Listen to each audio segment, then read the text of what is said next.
잠시 안내 말씀드리겠습니다. 잠시 후 2024 지식재산과 인공지능 국제포럼이 시작될 예정입니다. 참석하시는 모든 분들께서는 행사장 안으로 입장하셔서 자리에 앉아주시기 바랍니다.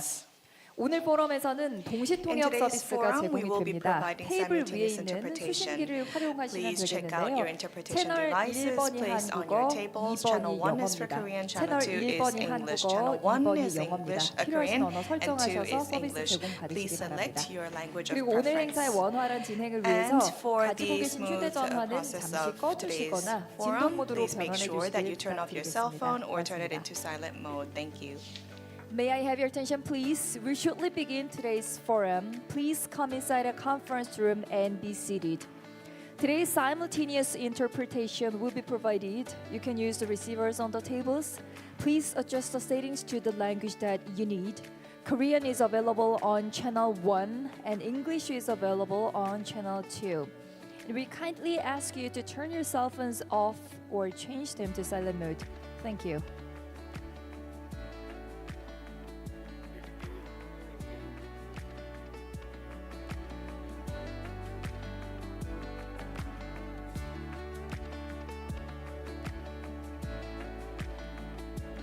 다시 한번 안내 말씀드립니다. 잠시 후 오늘 포럼이 시작될 예정입니다. 참석하신 모든 분들께서는 행사장 안으로 입장하셔서 자리에 앉아주시기 바랍니다.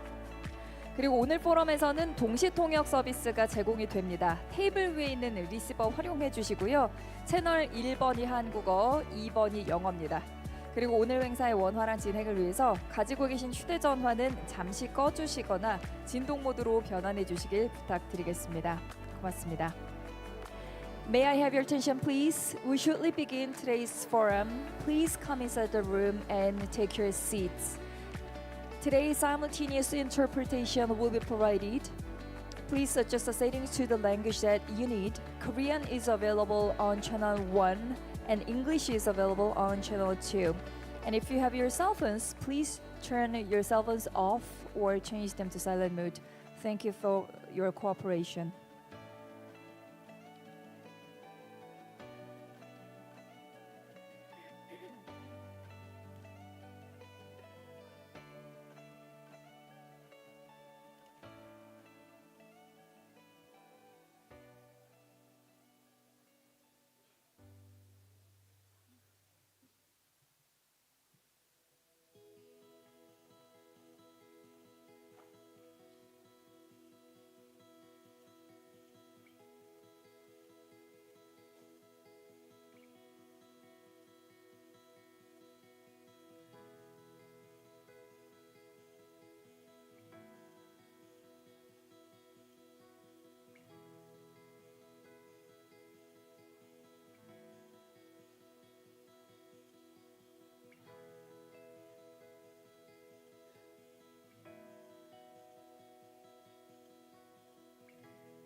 잠시 안내 말씀드리겠습니다. 오늘 행사에 참가하신 변리사분들께 특별히 안내 말씀을 드리겠는데요.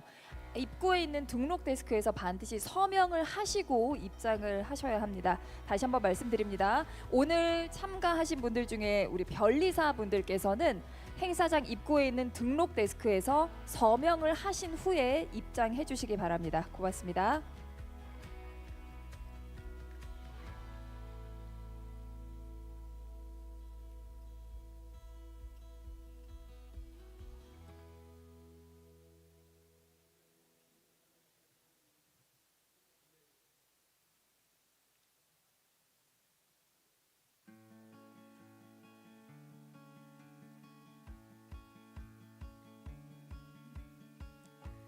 다시 한번 안내 말씀드리겠습니다. 잠시 후 2024 지식재산과 인공지능 국제포럼이 시작될 예정입니다. 모든 참가자분들께서는 행사장 안으로 입장하셔서 자리에 앉아주시기 바랍니다. 오늘 포럼에서는 동시통역 서비스가 제공이 됩니다. 테이블 위에 있는 수신기 활용해 주시고요. 채널 1번이 한국어, 2번이 영어입니다. 그리고 오늘 행사의 원활한 진행을 위해서 휴대전화는 진동 모드로 변환해 주시거나 잠시 꺼주시길 부탁드리겠습니다. May I have your attention please? We'll shortly begin today's forum. Please come inside a conference room and be seated. Simultaneous interpretation will be provided today, so please adjust the settings to the language that you need.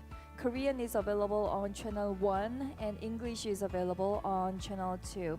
And we kindly ask you to turn your cell phones off or change them to silent mode. Thank you very much for your cooperation.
네, 잠시 후 오늘 포럼이 시작될 예정입니다. 모두 착석해 주십시오.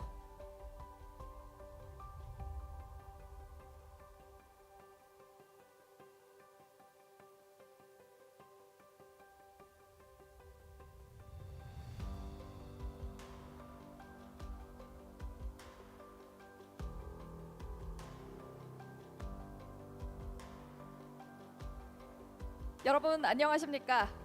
2024 Ladies and 지식재산과 gentlemen, 인공지능 2024 International Forum on IP and AI 2024 is being held. 아나운서 My 박세정입니다. name is 반갑습니다. Sejong Park, announcer for today's forum.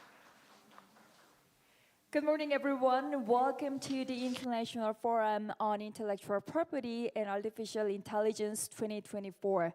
My name is Park Sejong, and I'll be your host for today's event. First of all, thank you very much for joining us today. Your presence is making this event much more special. And it's a great honor and privilege for me to be here as the host for this meaningful event.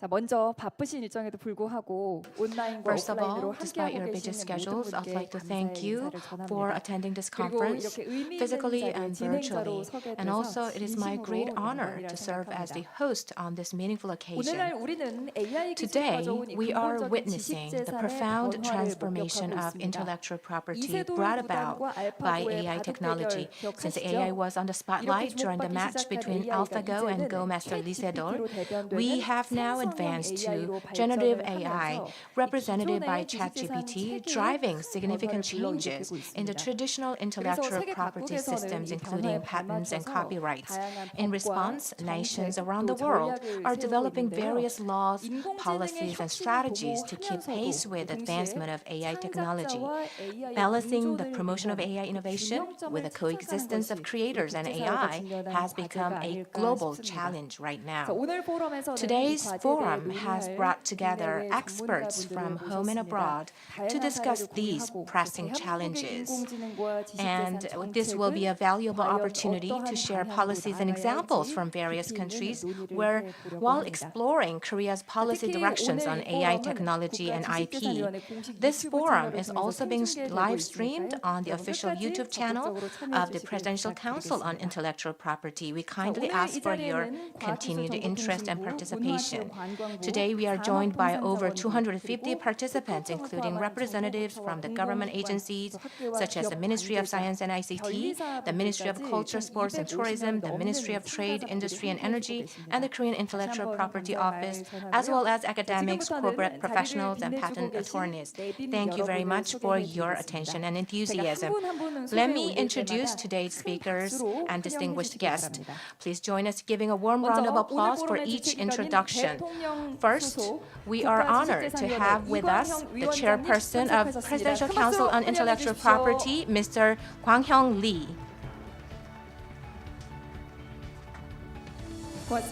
Thank you very much. Next, we have Ms. Hyung-mi Chung, Director General of the Copyright Bureau at the Ministry of Culture, Sports and Tourism. Please give her a big round of applause. We also welcome Mr. Jung Kyung Kim, Director General of the Intellectual Property Policy Bureau at the Korean Intellectual Property Office. We are honored to have Deputy Director General Ham-T Kim-won of the Copyright Office, Ministry of Culture, Sports, Tourism of Vietnam. The Copyright Office, Ministry of Culture, Sports and Tourism of the Socialist Republic of Vietnam. Thank you very much for joining us. 고맙습니다. 자, 그리고 오늘 포럼의 기조 연설을 맡아주신 We are also joined by Professor Sang Jo-chung from Seoul National University School of Law, who will deliver the keynote speech. Thank you very much. We are also joined by Ms. Adrienne Timar, IP Counsel at Google. Adrienne Timar, Copyright Counsel at Google. Please welcome her with a big hand. 고맙습니다. We are pleased to have Professor Jin-won Choi from Daegu University's Department of Law with us. We also welcome Professor Kyung-gi Kim from Daegu University's School of Next Generation Semiconductor Convergence. Please welcome him with a big round of applause. Thank you very much. There are so many more distinguished attendees with us today. And while time does not allow us to introduce each one individually, we sincerely thank you all for your understanding. Before we proceed with the forum, let us watch a special video that highlights today's theme. This video outlines the changes and challenges facing the intellectual property ecosystem in the AI era, as well as its future vision and the key questions to be addressed during the forum. Let's take a look.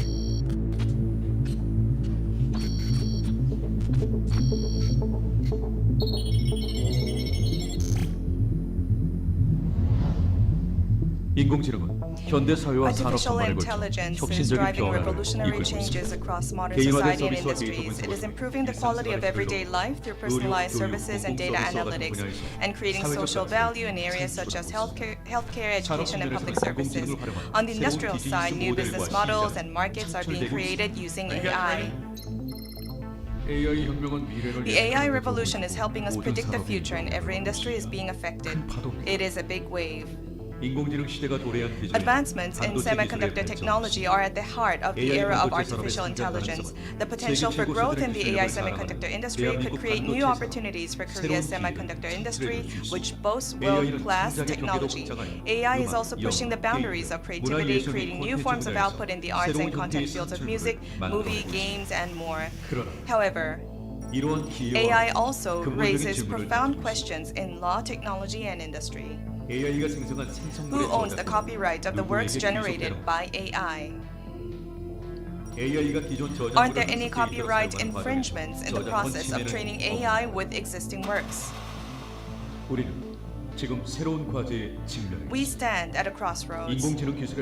What does the future of intellectual property look like in a world of advancing with AI? Can we develop the AI industry and protect copyright at the same time? How can Korea lead the AI semiconductor industry? To answer these pivotal questions, global experts have gathered today to share insights and seek ways for cooperation at the international level. It is time to discuss the transformation and future of intellectual property. Now in its third year, the International Forum on Intellectual Property will lead the way on global issues, share new perspectives on the intellectual property ecosystem, and deepen discussions on its impact on industries. We will now begin the International Forum on Intellectual Property and Artificial Intelligence 2024 to discuss the changes and the future of intellectual property in the new era ahead.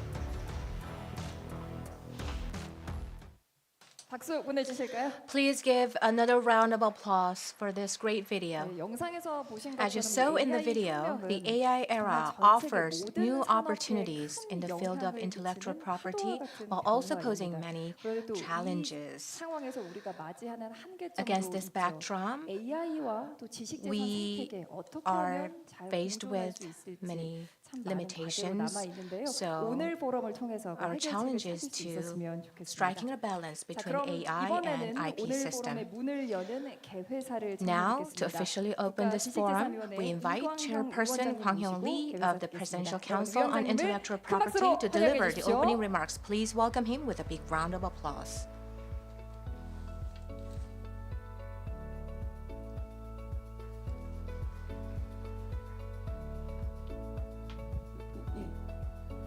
네, 안녕하십니까? Good morning, ladies and gentlemen. 공동위원장 I am Kwang-hyung Lee, co-chairperson of the Presidential Council on Intellectual Property. I sincerely welcome all distinguished guests from home and abroad to the 2024 International Forum on Intellectual Property and Artificial Intelligence. Today's forum is being attended not only on-site here in Seoul, Korea, but also virtually by many participants from around the world. First of all, I would like to express my gratitude to Mr. Darren Tang, Director General of the World Intellectual Property Organization, for his invaluable support in organizing this forum and for sharing his congratulatory remarks via video. In addition, I thank Ms. Hyung-mi Chung, Director General of the Copyright Bureau at the Ministry of Culture, Sports and Tourism, and Mr. Jung-gyun Kim, Director General of the Intellectual Property Policy Bureau at KIPO, for joining us despite their busy schedules. Professor Sung Jo-chung for delivering keynote speakers, Ms. Adrienne Timard, Google IP Council, and Professor Jinwon Che from Daegu University's Department of Law, and Professor Kyung-gi Kim from Daegu University's School of Next Generation Semiconductor Convergence. Thank you very much for your presence. My heartfelt thanks go as well to the distinguished experts representing various fields who will participate in today's panel discussions. Furthermore, I would like to acknowledge Ms. Yulika Teal, Director of WIPO, and Professor Ryan Abbott from Surrey University for their contributions via video participation. The advancement in Gen AI technology are driving transformative changes across various sectors of society today. These advancements have not only propelled the progress of technology itself, but also significantly contributed to the evolution of high-performance semiconductors. And this development will be a critical factor in determining the leadership within the AI industry. However, the evolution of AI technology brings challenges such as the potential inclusion of copyrighted works in training data for generative AI and challenges surrounding the copyright protectability of AI-generated content. The Presidential Council on Intellectual Property, or PCIP, has operated the AI IP Special Expert Committee for 2 years since 2020. In August this year, we conducted research on responses to IP issues arising from the emergence of superscale AI and proposed policy and institutional directions to support the advancement of AI technology through IP protection and utilization. Today's forum aims to address IP issues in the AI era and explore pathways for mutual growth and coexistence. With experts from the content and semiconductor industries gathered here, I anticipate this will be a meaningful platform for sharing diverse experiences and identifying practical solutions. Our government remains committed to reflecting the valuable insights of both domestic and international experts in policymaking. Thank you very much. Thank you, Chairman Lee, for your remarks. As he's just mentioned, today's forum is about looking into the support that will be given to the development of AI technologies and also to protect IP rights as well. And so it will be a meaningful time, and I hope that all of you who are here today can also contribute to those efforts.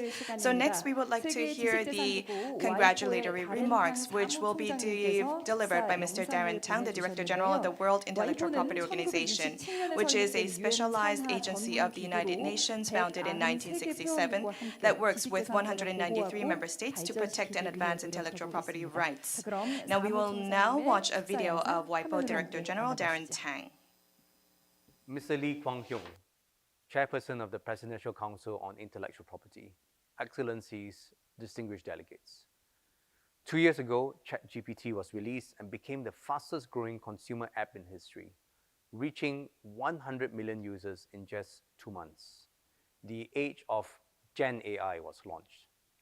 Many tech leaders at the time saw the beginning of a revolution, one which would redefine industries, reshape economies, and transform the worlds of work, of communication, and of entertainment. In 2023, Goldman Sachs estimated that Gen AI could increase global output by 7% in just 10 years. 2 years later, today, we have come down to earth a little bit. In June this year, Goldman Sachs dropped a new paper entitled Gen AI, Too Much Spend, Too Little Benefit, pointing out the challenges that Gen AI is encountering. And this has echoed sentiments and comments from others, including MIT professor Darren Acemoglu, winner of this year's Nobel Prize winner for economics. What are some of these challenges? Well, first, data. Early versions of ChatGPT were trained on an immense amount of data.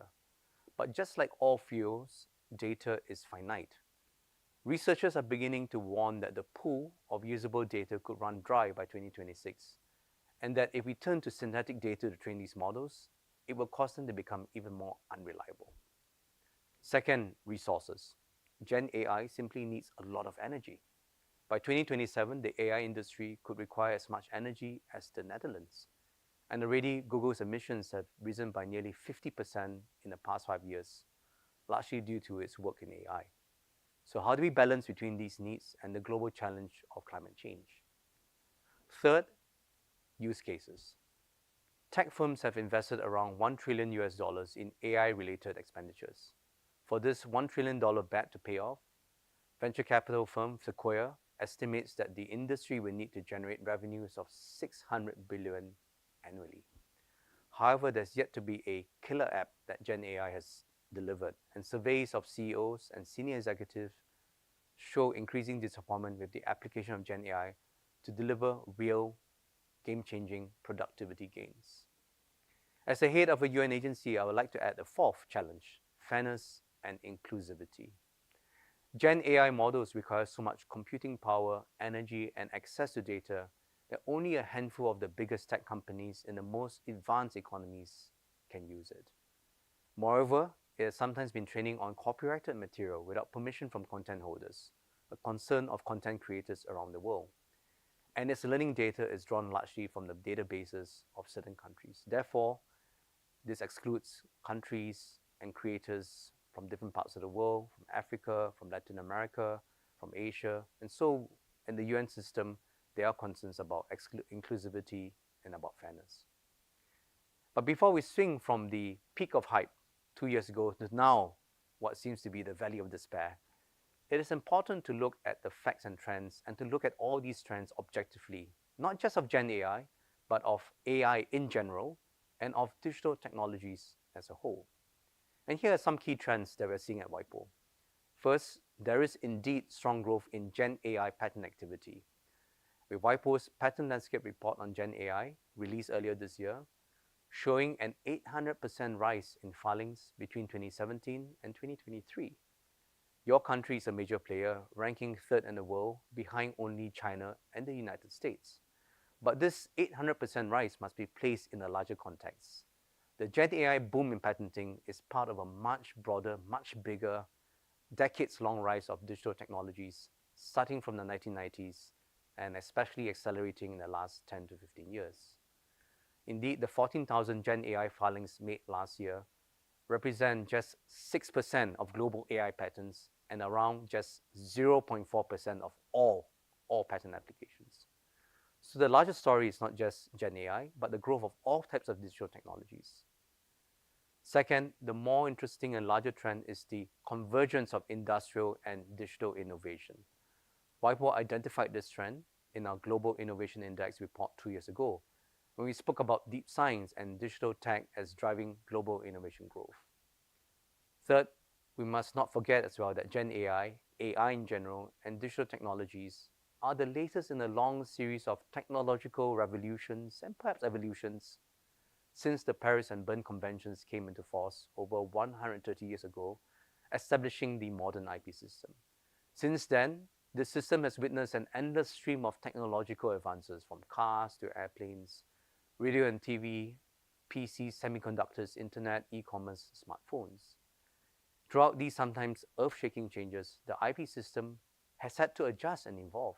But at its core, IP has remained a critical tool for supporting the human creator and innovator to connect the spirit of human inventiveness, human ingenuity, and human creativity to the larger world.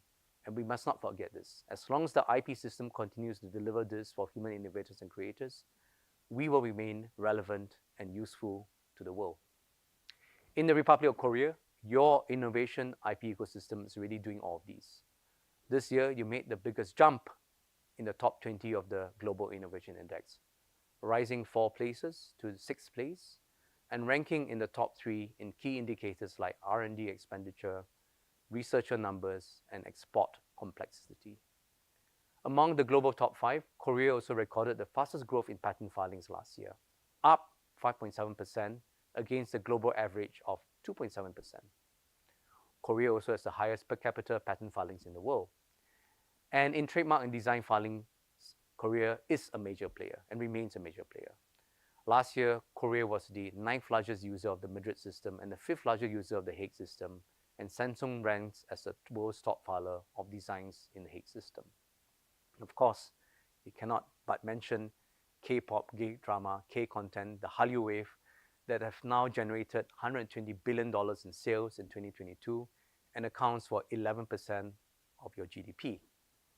The Republic of Korea therefore needs to forge its own path and strike the right balance in bringing together the power of industrial innovation, digital technology, and K-content, so that all these can come together to continue generating jobs, creating companies, growth and development for your country. So viewed from this perspective, while the topics of semiconductors and AI seem to have different legal and policy regimes, in reality, they are highly interconnected. WIPO therefore welcomes the discussion of both these topics in your discussions. We're also pleased to see the establishment of Korea's National AI Committee and National AI Strategy. We see strong alignment between Korea's guide on Gen AI and copyright and our own initiatives, including the WIPO Conversation on IP and Frontier Technologies, which held its 10th session on AI outputs earlier this month, and the IP toolkits we have released this year and plan to release for creators and IP policymakers next year. Soon, we also launch WIPO's AI and IP expert panel and provide greater support for exploring common approaches in areas like the labeling of AI-generated content, watermarking, and in general, ensuring that creators' rights are respected. And I believe that this work aligns strongly with that of your PCIP and the principles of the UN Global Digital Compact. We look forward to continuing to work together, to collaborate together. In closing, let me congratulate the Republic of Korea and the PCIP for organizing this timely forum, and let me wish all of you fruitful discussions over the next few days. Thank you very much. Mr. Lee Kwang-hyung. 네, 고맙습니다. Thank you very much. 당 사무총장님께 Director General Darren Tang, once again, let us give him a big hand. Thank you very much. And next, we would like to welcome Director General for Copyright Bureau, Jung Hyang-mi, from the Ministry of Culture, Sports and Tourism. Please welcome her with a big hand.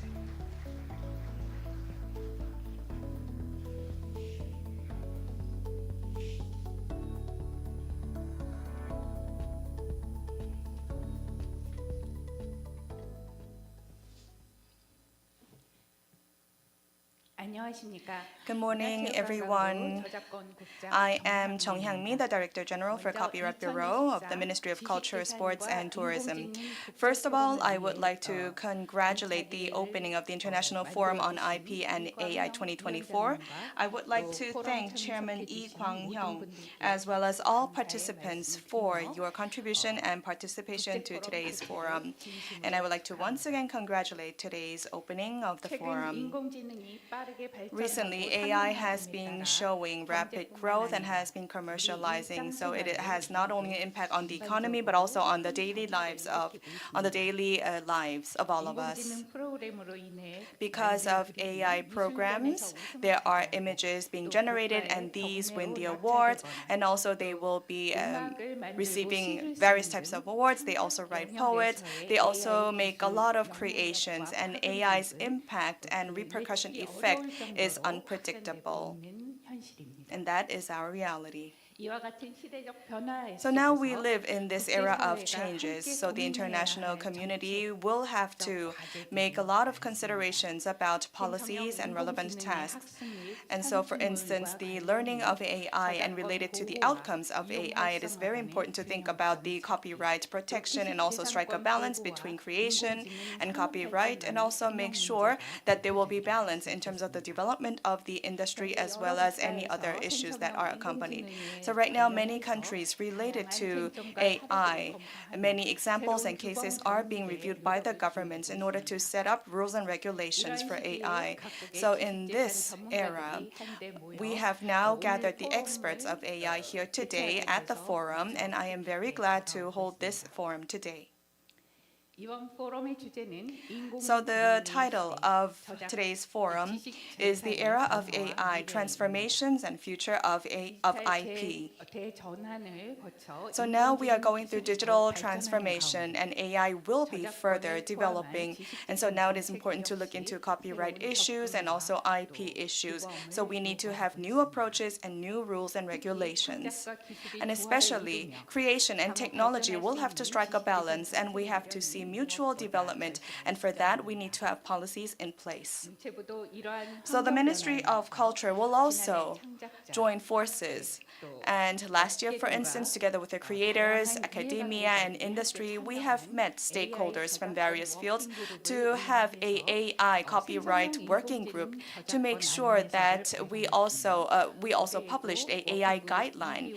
And also this year, we have had that similar or the same meeting again to make sure sure whether we should recognize the works of AI or its copyrights, or what are the usage rights and the compensation measures for AI-related creations. So we have carefully looked into AI-related copyright issues. So by doing so, we have to make sure that the creators and the industries can have a balanced right sharing, and make sure that the new technologies can also make sure that we see mutual development and mutual benefits. And we are making policies therefore. And today at the forum, based on all these insights and discussions, we make sure that we will foster the growth of the AI industry and also make sure that AI's work and copyright ecosystem will be established, and we will do our best to do so. And I hope that today's forum will be a starting point for all of us, that in this era of AI, that we will have new perspectives and new insights for the development of AI copyrights and creations, and that we will also find ways for all of us to mutually benefit from this new era. Once again, I would like to thank all of you for your participation, and I would like to thank also Professor Chung Sang-jo, who will be delivering the keynote speech, and also regarding contents in AI, Professor Choi Jin-won, who is also the professor of Daegu University, will be delivering his presentation. And not only them, there are other participants and presenters who are here with us today who will be sharing their knowledge and wisdom. And once again, I would like to send my thanks to all of them. Thank you very much.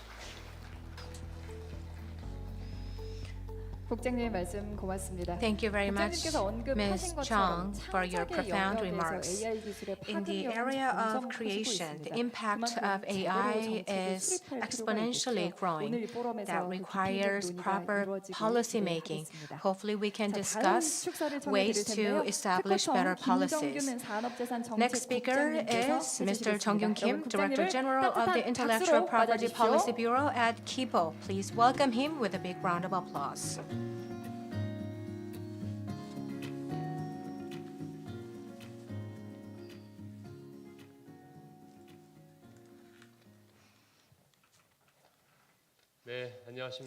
Good morning, ladies and gentlemen. I am Jung-kyun Kim, Director General of the Intellectual Property Policy Bureau at KIPO. I sincerely congratulate you on the opening of the International Forum on IP and AI, and I would like to thank Chairperson Lee Kwang-hyung for organizing this forum. Also, I'd like to thank Ms. Jung Hyang-mi, Director General of the Copyright Bureau, and also Professor Sang-jo Chung from School of Law of Seoul National University, and many other distinguished guests for attending this forum. The hyperscale generative AI, represented by ChatGPT, is driving transformations across our lives and our industries. Recently, there are much content and technologies being created based on AI. So AI is not just a simple tool. It is the owner of creation or creator, or sometimes it is helping with creation. So AI intersects with the intellectual property and copyrights, and it is creating a new IP system. Copyrightability, inventability of AI-generated content, and advancement of AI present huge opportunities, but also they require fundamental changes in the IP system. So we need to promote the AI innovation, but at the same time, we need to make a balanced approach for protecting creators and copyright holders' rights. In response to this complex issues, at a national level, we need to make efforts, and also we need to turn this innovation into a driving force, centering on the Presidential Council on Intellectual Property. So all policymakers and government officials and relevant efforts should be made to that end. So today we are here to share our experiences and knowledge And also we promote collaboration to shape a future of IP and AI together.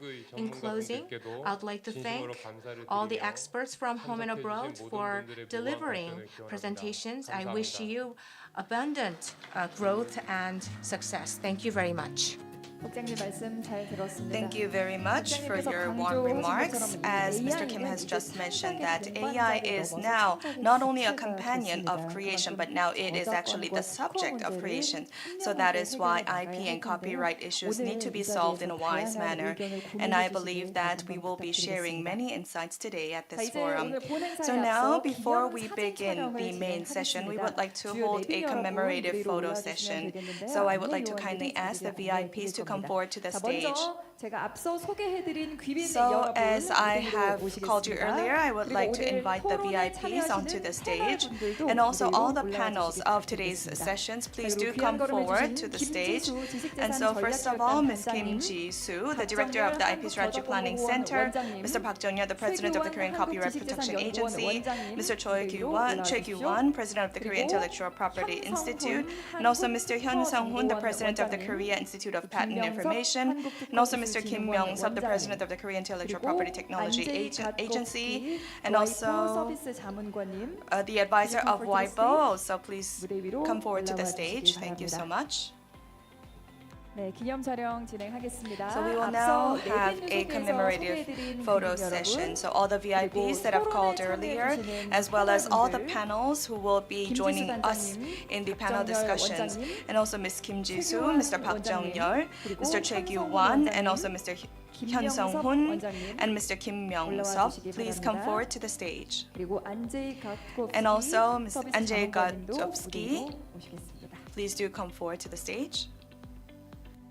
모든 분들의 얼굴이 잘 보일 수 있도록 사이사이에 서주시고요. So please make sure that your faces will be shown to the camera.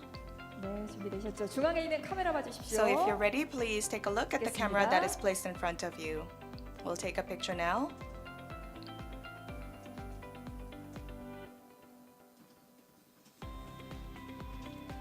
네, 자 이번에는 So 다 now, 함께 박수 한번 칠까요? let us 하나, clap. 둘, 셋. 고맙습니다.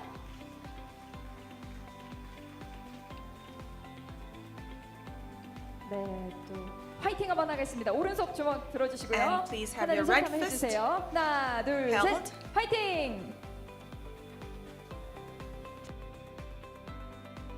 네, 수고하셨습니다. 모두 자리로 Thank you very 돌아가시기 much. 바랍니다. Please return to your seats.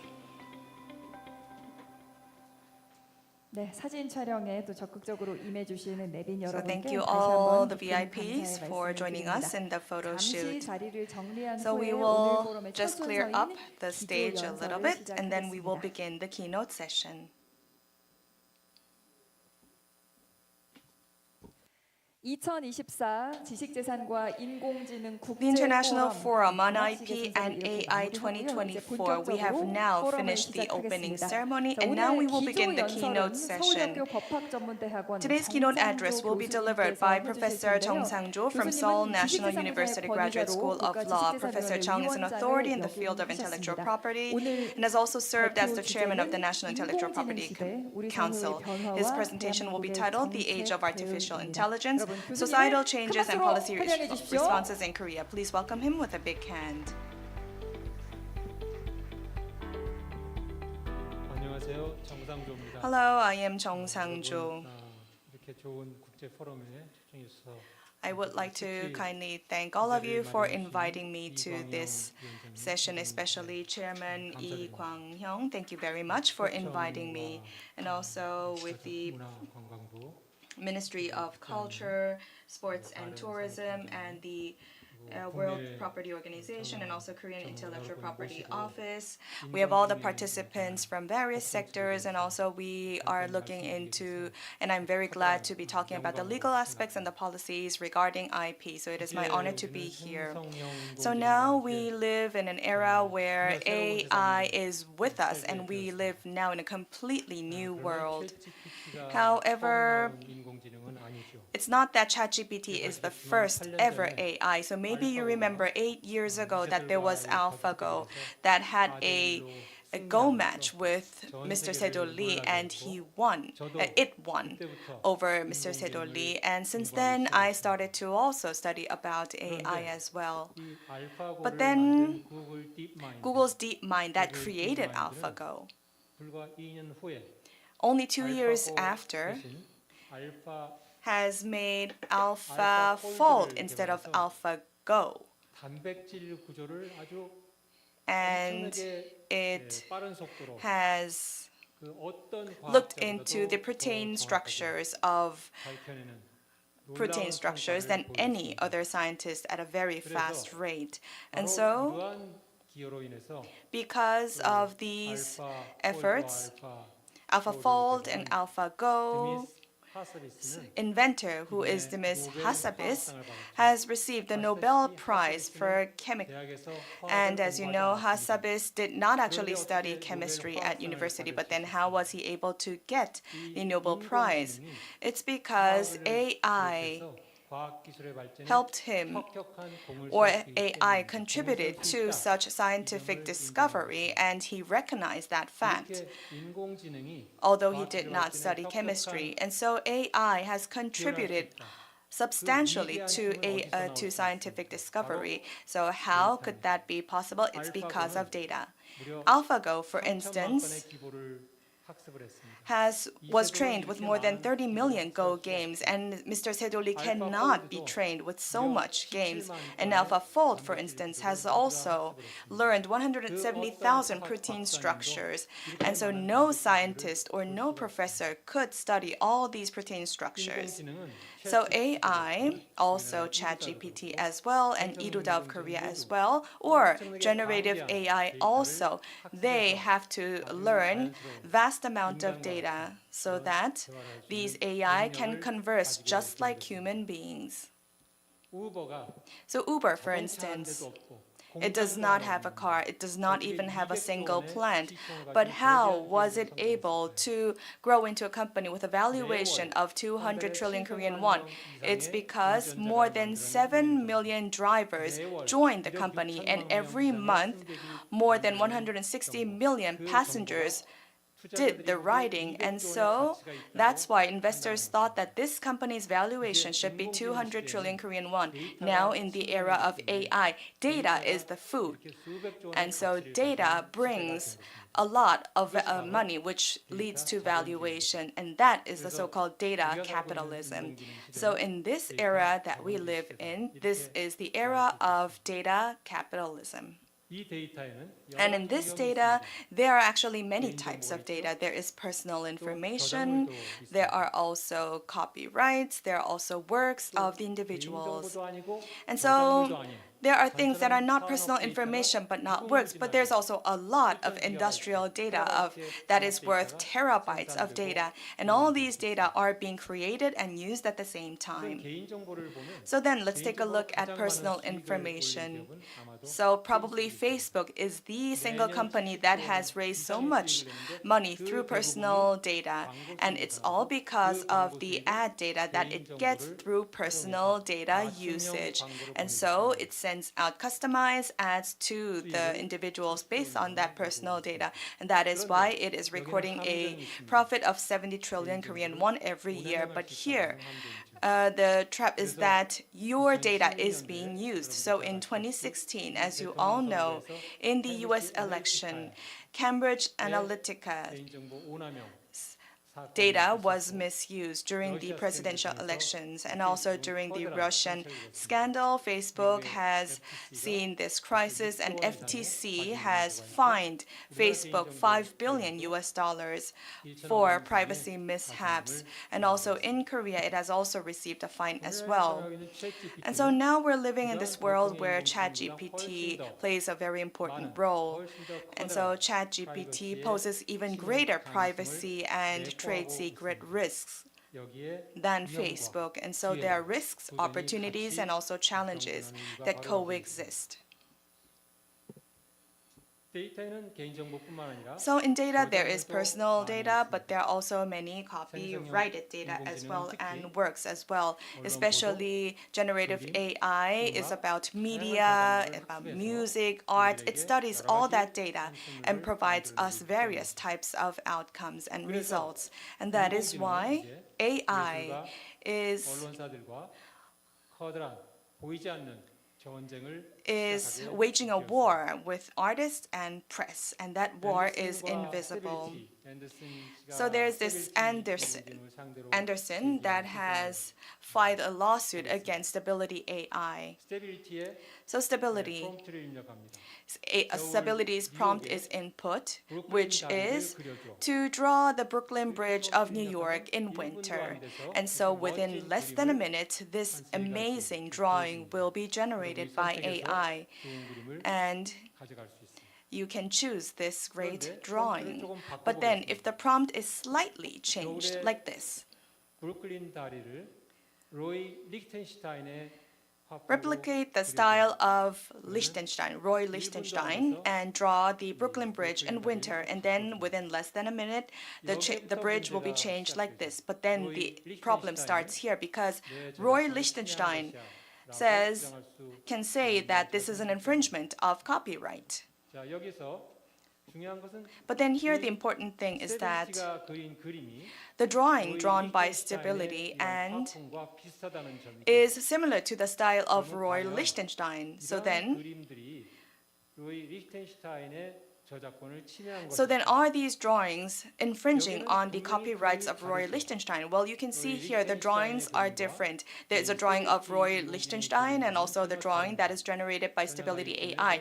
They are completely different. So you might think that there aren't any copyright infringements. However, the styles are similar. It's just like Roy Liechtenstein has drawn this drawing, and so the styles are quite similar. So then the issue is that AI learns the data and uses the patterns, but then this pattern, which is the style of the stylist, is this a subject for protection of copyright? But it is hard to prove that academically, so that is the issue that we face in the 21st century. 다음으로 So then, 인공지능은 언론가의 let's take a look at this war between AI and between the press and media. 더 지루한 So this is maybe a longer or more rather boring war between AI and press. 뉴욕타임스가 So New York Times 오픈AI하고 마이크로소프트를 상대해서 has filed a lawsuit against Microsoft and OpenAI. 오픈AI와 And so this would be the OpenAI's response and Microsoft's response as well. 치열한 법정 공방을 So this was a 하고 있습니다. fierce legal battle between OpenAI and Microsoft and New York Times. 마이크로소프트의 재미있는 답변을 소개하겠습니다. So this is Microsoft's response, which is rather interesting to see. 마이크로소프트가 인공지능을 생각하기에는 Microsoft thinks that AI is just like a VCR, or it's just like making rifles. 비디오 테이프를 산 소비자들이 So the users or consumers that bought the videotapes, it doesn't mean that the VTR or the VCR manufacturers are liable, and that is the judgment of the US court. And so even if there is a murder case, it doesn't mean that the manufacturer of the rifles are liable. So just like that, AI, even if the users or the consumers of AI has created illegal drawings or creations, but AI itself is technology neutral. That is why AI should not be liable for those illegal outcomes of the users. But then there are many disputes about those aspects. So moving forward, I believe that there will be many more legal disputes related to AI. But then the judge who was responsible for that case came to Korea 1 month ago, and 변호사협회가 서울에서 개최한 the 컨퍼런스에 Korean Bar Association held a conference, and he came and there was an interview. And so he said that our judgment will have a great impact on the development of AI. However, it will take time. 재밌는 답변이죠. Well, that was a very interesting response. He said it will take time until that impact actually is shown. And so Google Books, it has done a legal lawsuit for more than 10 years for Google Books. But then look at the development speed of AI, but then think about having a legal lawsuit for 10 years. Well, this is the issue or the problem of copyrights these days. But then let's say Google Books. 공정 이용으로 판단이 됐습니다. 연방 항소부원이 공정 이용이다. Said, well, Google Books was considered not to be infringing on copyrights. But then if the judge would have said that generative AI did infringe on copyrights, then Google would have to pay so much for damage. And how would that damage compensation be calculated? I think that amount cannot be calculated because, as Darren Tang, Director General, has also mentioned earlier, it's because AI or OpenAI did not make this killer app. OpenAI is seeing great deficits. It does not see profits. So how can it calculate its compensation amount for damage? And also the same goes for Google, Meta, Microsoft. All of these tech companies are not making profits out of AI. They're just making profits out of ads. But then there is one single company that does make profits out of AI, which is NVIDIA. So for the past 1 year, NVIDIA's share price went up by 3.7 folds. Right now, I think it's about 4 folds up. So in the era of AI tech companies are seeing deficits. However, there is a semiconductor company that is seeing money in this situation. That is the single company making money out of AI. And so that is why we have the AI semiconductor session as well. So AI semiconductor uses a GPU like NVIDIA, but then Samsung Electronics and like SK uses memory semiconductors. These are also important as well. And that is why Korea's policies could vary, for instance. But we do need to support the semiconductor industry. So both parties of the government will have to support the semiconductor industry. And not only that, today we will be talking about the laws related to personal information, privacy information. These will have to be well established. And right now, copyright-related acts are being debated at the National Assembly, but nothing has been really passed. So I believe laws related to copyrights will also have to be revised. And also there is the deepfake issue as well. So AI should be safe, it should be responsible. We need to make sure that the legal framework is modified. So when we have all these policies and frameworks in place, then the AI and semiconductor industry can prosper in Korea. So it all depends on how we establish the legal framework in Korea. Then that will lead to the future of AI, semiconductor, and not only that, the future of Korea will be dependent on all of that. So it might be coincidence, but Professor Robertson, who has received the Nobel Prize for Economy, he wrote in his book that for the past 70 years, Korea's economic growth was thanks to the rational legal framework of the country. So that's what he wrote in his book, and thanks to that book, he has received the Nobel Prize for Economy. And at the same time, if we read the book, we can see that many countries such as North Korea and South American countries, they are becoming even poorer because they have an irrational legal framework in place. And this means that a legal system contributes greatly to the fall or the rise of a country. And that's why he said, why nations fail. It's all because of the legal system of the country. So that's what he wrote in his book, which led him to receive the Nobel Prize.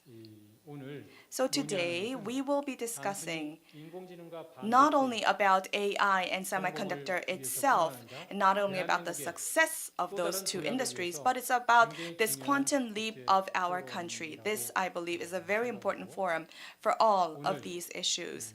And so I believe that as we have the experts from home and abroad here today, we will have an insightful discussion and we will contribute substantially to the development of AI. And with that, I would like to wrap up my presentation. Thank you.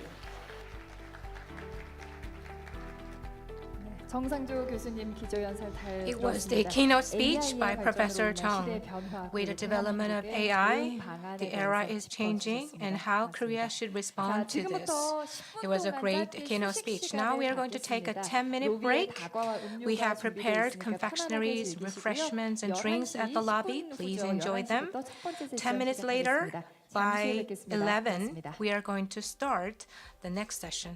I'll see you soon.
잠시 안내 말씀드리겠습니다. 이제 잠시 May I 후 have 오늘 your attention, 포럼의 첫 번째 please? 세션이 We are going to 시작될 start 예정입니다. the first session 참가자분들께서는 shortly. 로비에서 May I 이제 ask 휴식 all our 마무리하시고 attendees to come 행사장 back 안으로 to this 입장해 hall 주시기 and 바랍니다. take your 자, seats. 앞서 안내드렸던 것처럼 오늘 As 포럼은 previously announced, 국가지식재산위원회 공식 유튜브 Today's 채널을 forum 통해서 is live 생중계되고 streamed on the 있습니다. official channel of the 온라인과 Presidential 오프라인을 Council 통해서 on 참여하실 수 Intellectual 있습니다. Property. 그리고 오늘 You 포럼에서는 can 동시 통역 participate 서비스가 in this 제공됩니다. forum virtually 테이블 위에 있는 and 수신기 physically. 활용해 We are 주시고요. providing simultaneous 채널 1번이 interpretation 한국어, services.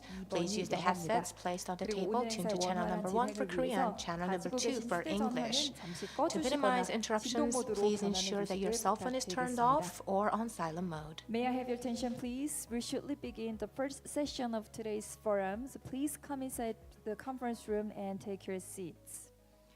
Today's simultaneous interpretation will be provided. You can use the receivers on the tables. Channel 1 is Korean and channel 2 is English. And if you have your cell phones, please turn them off or change them to silent mode. Thank you very much for your cooperation.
여러분 편안한 휴식 시간 보내셨습니까? Did you take a good break?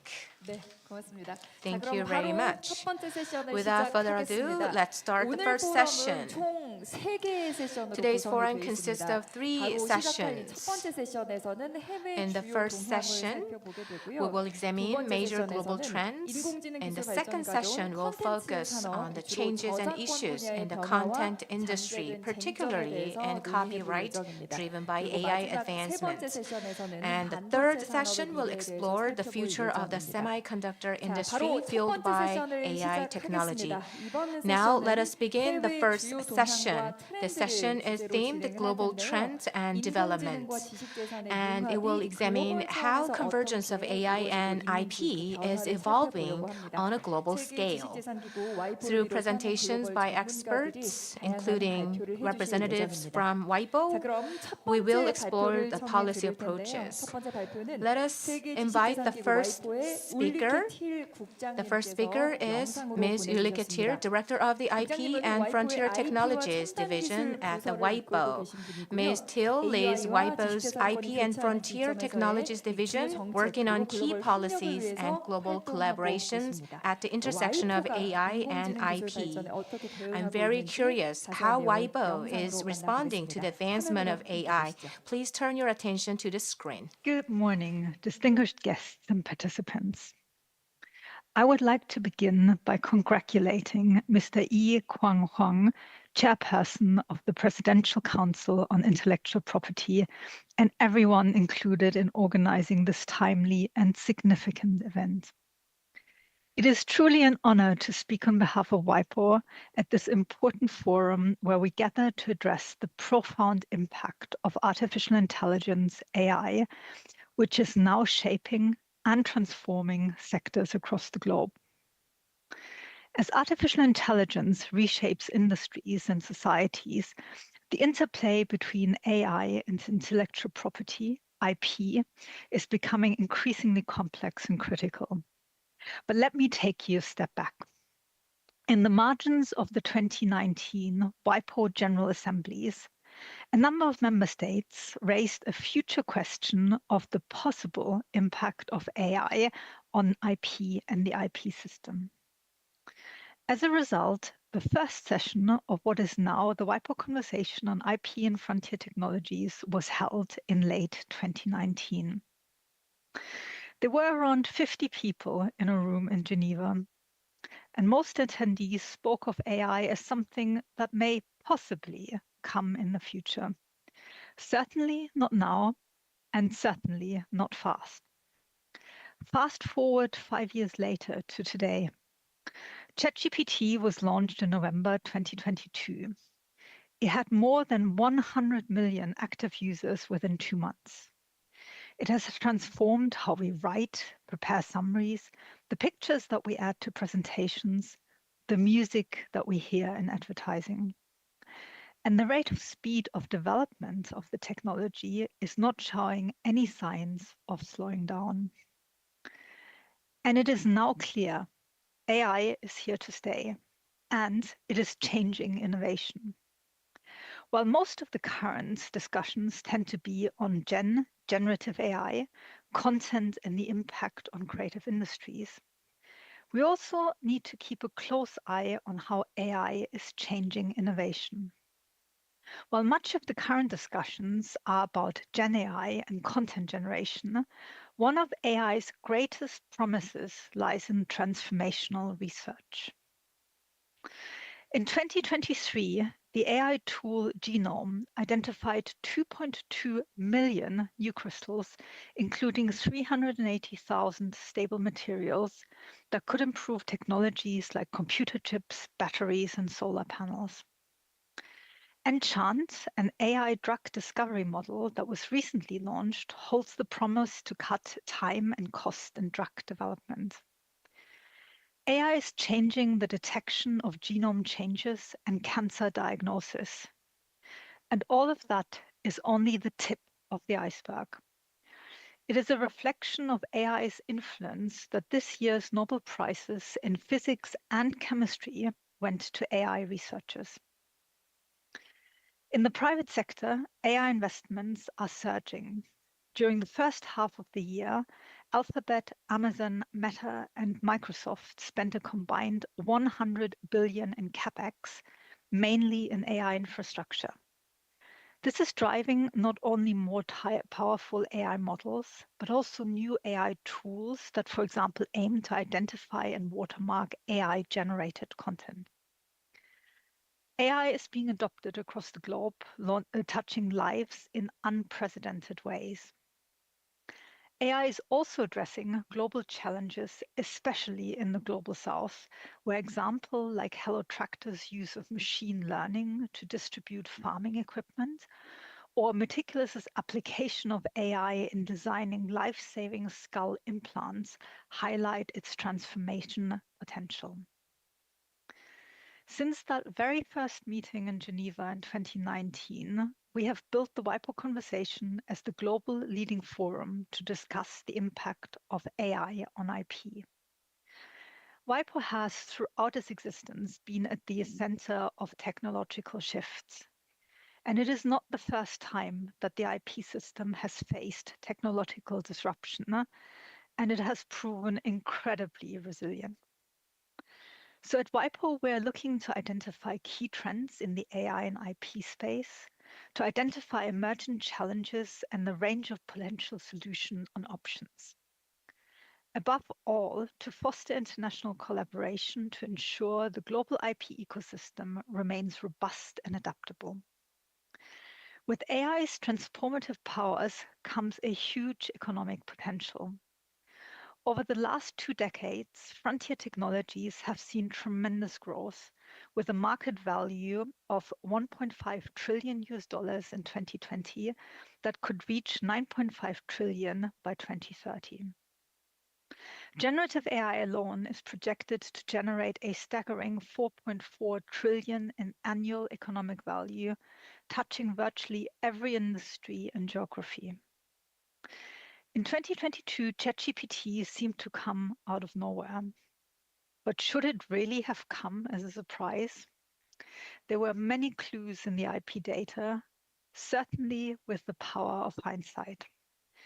The WIPO Technology Trend Report 2019 showed that with a time lag of around 20 years going back to the 1980s, first scientific publications in the AI space increased exponentially, followed by a similar exponential increase in patent applications. Frontier technologies like AI are technologies that are seeping from scientific breakthrough in labs, scientific publications, to real-world applications, patent applications. And that is what was already evident in the patenting numbers. So as early as 2000, the patenting data already showed a first glimpse of the brewing AI revolution. The WIPO 2022 World IP Report also clearly shows a massive increase in digital technologies, with AI patent applications growing at 718%. And WIPO's recent first report on generative AI patenting trends shows that in the time period of 2014 to 2023, more than 54,000 Gen AI patents were filed and 75,000 scientific papers were published. 25% of these patents originated in 2023 alone. So while the technology is emerging and emerging fast, and the economic potential is huge, what are the IP questions and trends that we're seeing slowly emerging? Artificial intelligence is posing profound questions for intellectual property law. And these challenges span a wide spectrum from patents and patentability to the implications for trademarks. Another focal area are the ethical dilemmas surrounding deepfakes and the potential role for IP in finding new solutions. Generative AI in particular has made a massive splash, and many of the current questions we face center on copyright. 2/3 of creators recognize AI's transformative potential. 3/4 of artists in the US, UK, Germany, and Japan are open to using AI as creative assistants for tasks like image editing and music composition. And already 60% of musicians are integrating AI into their workflows. AI is revolutionizing the creative content value chain, from creation and production to dissemination and consumption. Yet this raises 2 pivotal questions. First, can copyright works be used in training datasets, and if so, under which conditions? Second, should AI-generated outputs benefit from copyright protection? So what are some of the global IP trends that we are seeing? First, a truly global conversation. With 193 member states, there is immense interest and urgency to navigate these issues. Second, and above all, there is a desire to understand AI's implications for IP and the available options. And maybe unsurprisingly, many worry about being left behind. The WIPO conversation on IP and AI has been instrumental in fostering dialogue, engaging over 12,000 participants from over 170 countries. When you think of the challenges raised by AI in the copyright space as a current example, different jurisdictions approach these challenges in varying ways. Despite much movement, no clear consensus has emerged yet. What is clear is the complexity of balancing competing interests, the protection of creators, the encouragement of AI development, public interest consideration, and the innovation wave. Some countries have introduced text and data mining provisions, for example, in Europe, Japan, and Singapore. Questions how the fair use doctrine is to be applied, for example, in the US, have led to a vast number of pending litigation matters. Newer exceptions, such as the EU's parody and pastiche rights, are being considered in a new light in the age of AI. The lack of legal certainty is reflected in many of the litigation matters we are seeing globally. And approaches differ from the US Copyright Office guidance to decisions of the Beijing Internet Court. In Europe, the Prague Municipal Court recently refused to recognize copyright for an AI-generated image. Some consider this evidence of the emergence of different regional approaches. Others simply see it as a reflection of the IP system trying to adjust to AI technology. However, what is clear is that the lack of clarity is problematic, not just for investors, but for smaller players in developing countries. To assist in navigating these uncertainties, we are also seeing a number of potential solutions emerging. Copyright has adapted to disruptive technologies before. Streaming, for example, transformed business models and created new revenue streams. Therefore, could licensing models offer a path forward? Today, we're already seeing settlements like OpenAI's agreement with Axel Springer. Could collective management organizations play a role? Whichever way, such solutions must be equitable, benefiting not just large corporations, but also smaller creators everywhere. Questions around compensation, the value of input versus output, international data scrubbing remain unsolved. Self-regulation is another avenue. While tech giants are calling for this, success is uncertain. The US failed attempt to broker a voluntary code of conduct between AI companies and creatives highlights these challenges. Regulation too is on the table. The EU has taken the lead while the US is developing its own approach. At the UN level, efforts like the Global Digital Compact and the High-Level Advisory Board on AI Governance Report aim to provide a global framework. At the heart of AI governance lies the challenge of maximizing the opportunities while minimizing the risks. We face three hurdles. Fragmentation. Current frameworks are piecemeal and fragmented across nations. Intellectual property, historically sidelined, must take center stage in addressing challenges to human creativity and innovation. Geopolitical divides and political realities pose real challenges to international treaty making. At the same time, the technological speed, the rapid pace of AI development threatens to outstrip regulatory efforts. But despite these challenges, there are low-hanging fruits. As WIPO's ongoing conversations demonstrate, raising awareness and fostering collaboration are essential first steps in understanding the issues and exploring policy options. The global reach of the conversations, with more than 12,000 participants, is testament of the desire of many different stakeholders to come together. At WIPO, we have been turning the conversations, views, and information gathered into practical, usable fact sheets, guides, and toolkits. These are aimed at a wide variety of stakeholders. Our IP toolkit, Getting the Innovation Ecosystem Ready for AI, is aimed to assist regulators and IP offices.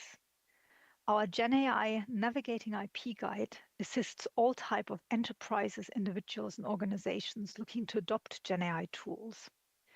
Both have been downloaded more than 30,000 times. This work is backed by a real-world project. For example, our regional project for policymakers and SMEs in Latin America and the Caribbean reached over 700 government officials and is providing tailored support to 30 businesses. Already, we have extended these efforts to the ASEAN region and will widen our reach to Africa next year. Our collaboration extends to other UN bodies as well. Alongside ITU and WHO, we've launched the Global Initiative on AI for Health.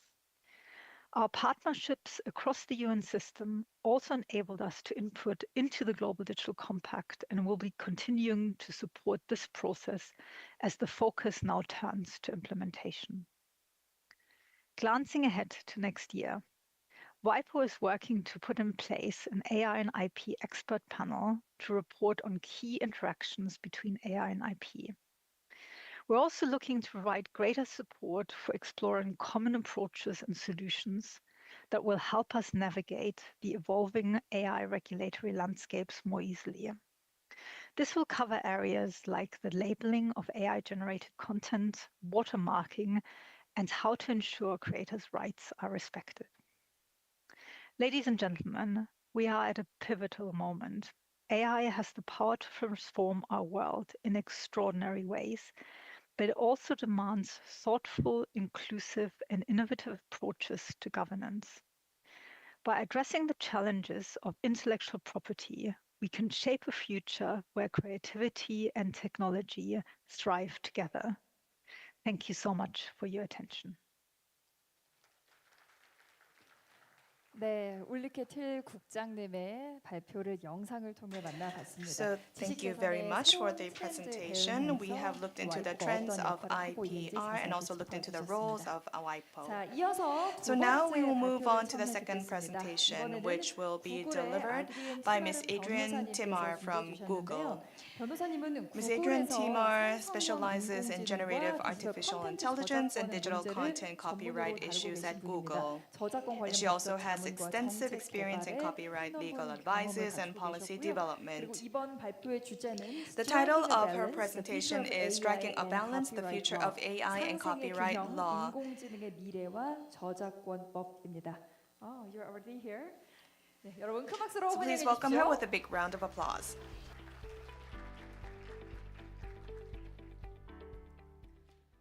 안녕하십니까.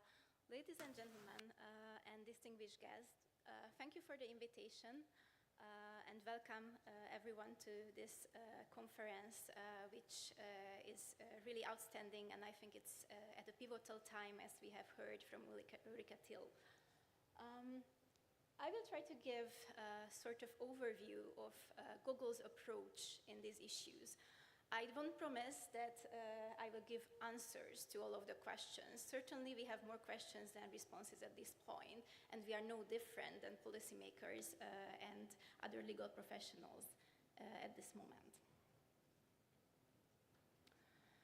While right now we are at a forefront of public interest in AI and copyright, which is driven mainly by the generative AI products which were launched recently, the history of AI goes way back, and it's really an honor to be here just a few steps away from the history game where AlphaGo was playing Isedo, and this actually influenced a new era of AI systems, which led to this kind of revolution which we are seeing right now.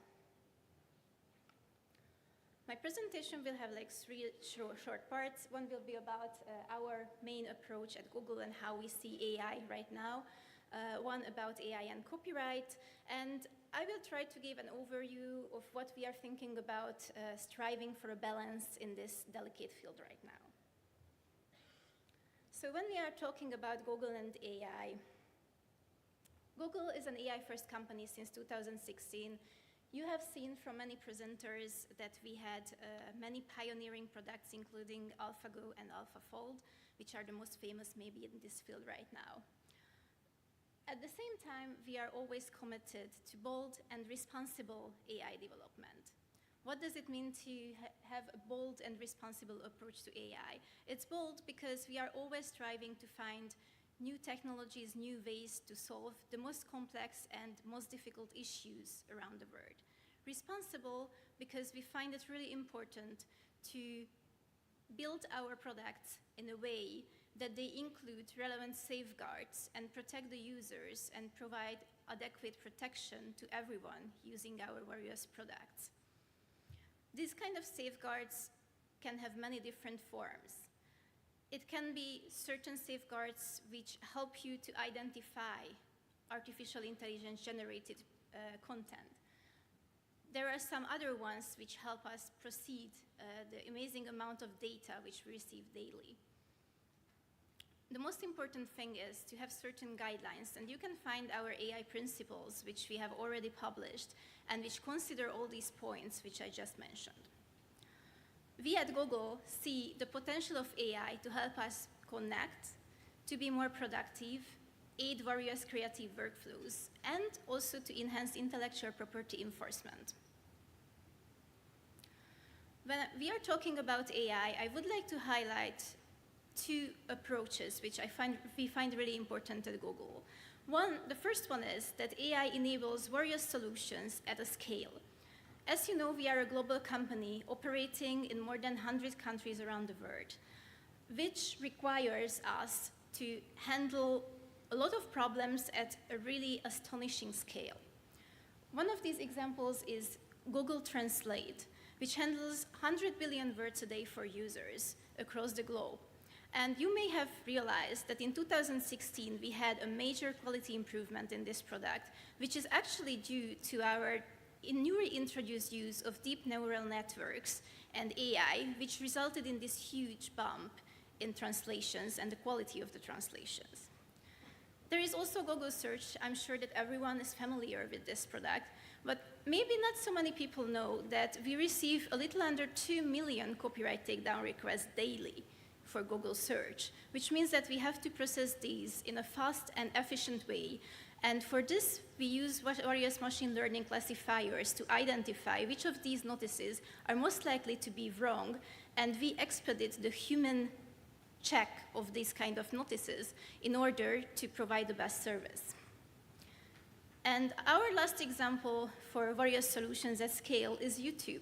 I'm sure that a lot of you use YouTube, maybe even on a daily level, but maybe not all of you know that we have uploads of more than 500 hours per minute at YouTube globally, which is a really astonishing and amazing number.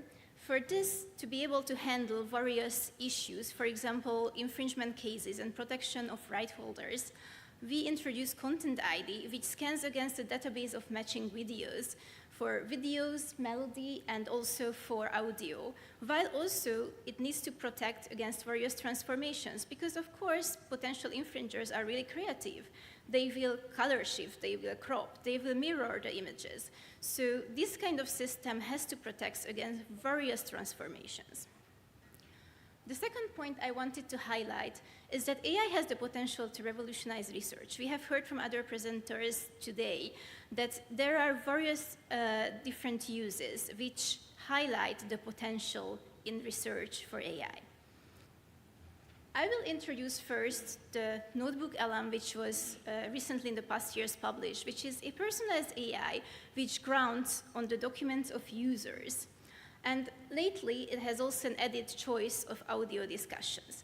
This is a really personalized tool which can help especially personal research, which provides a safe environment for users, because all of the documents which the user provides will be only available for the user, and the grounding will only happen on this kind of information, and none of these information will be used to train new models.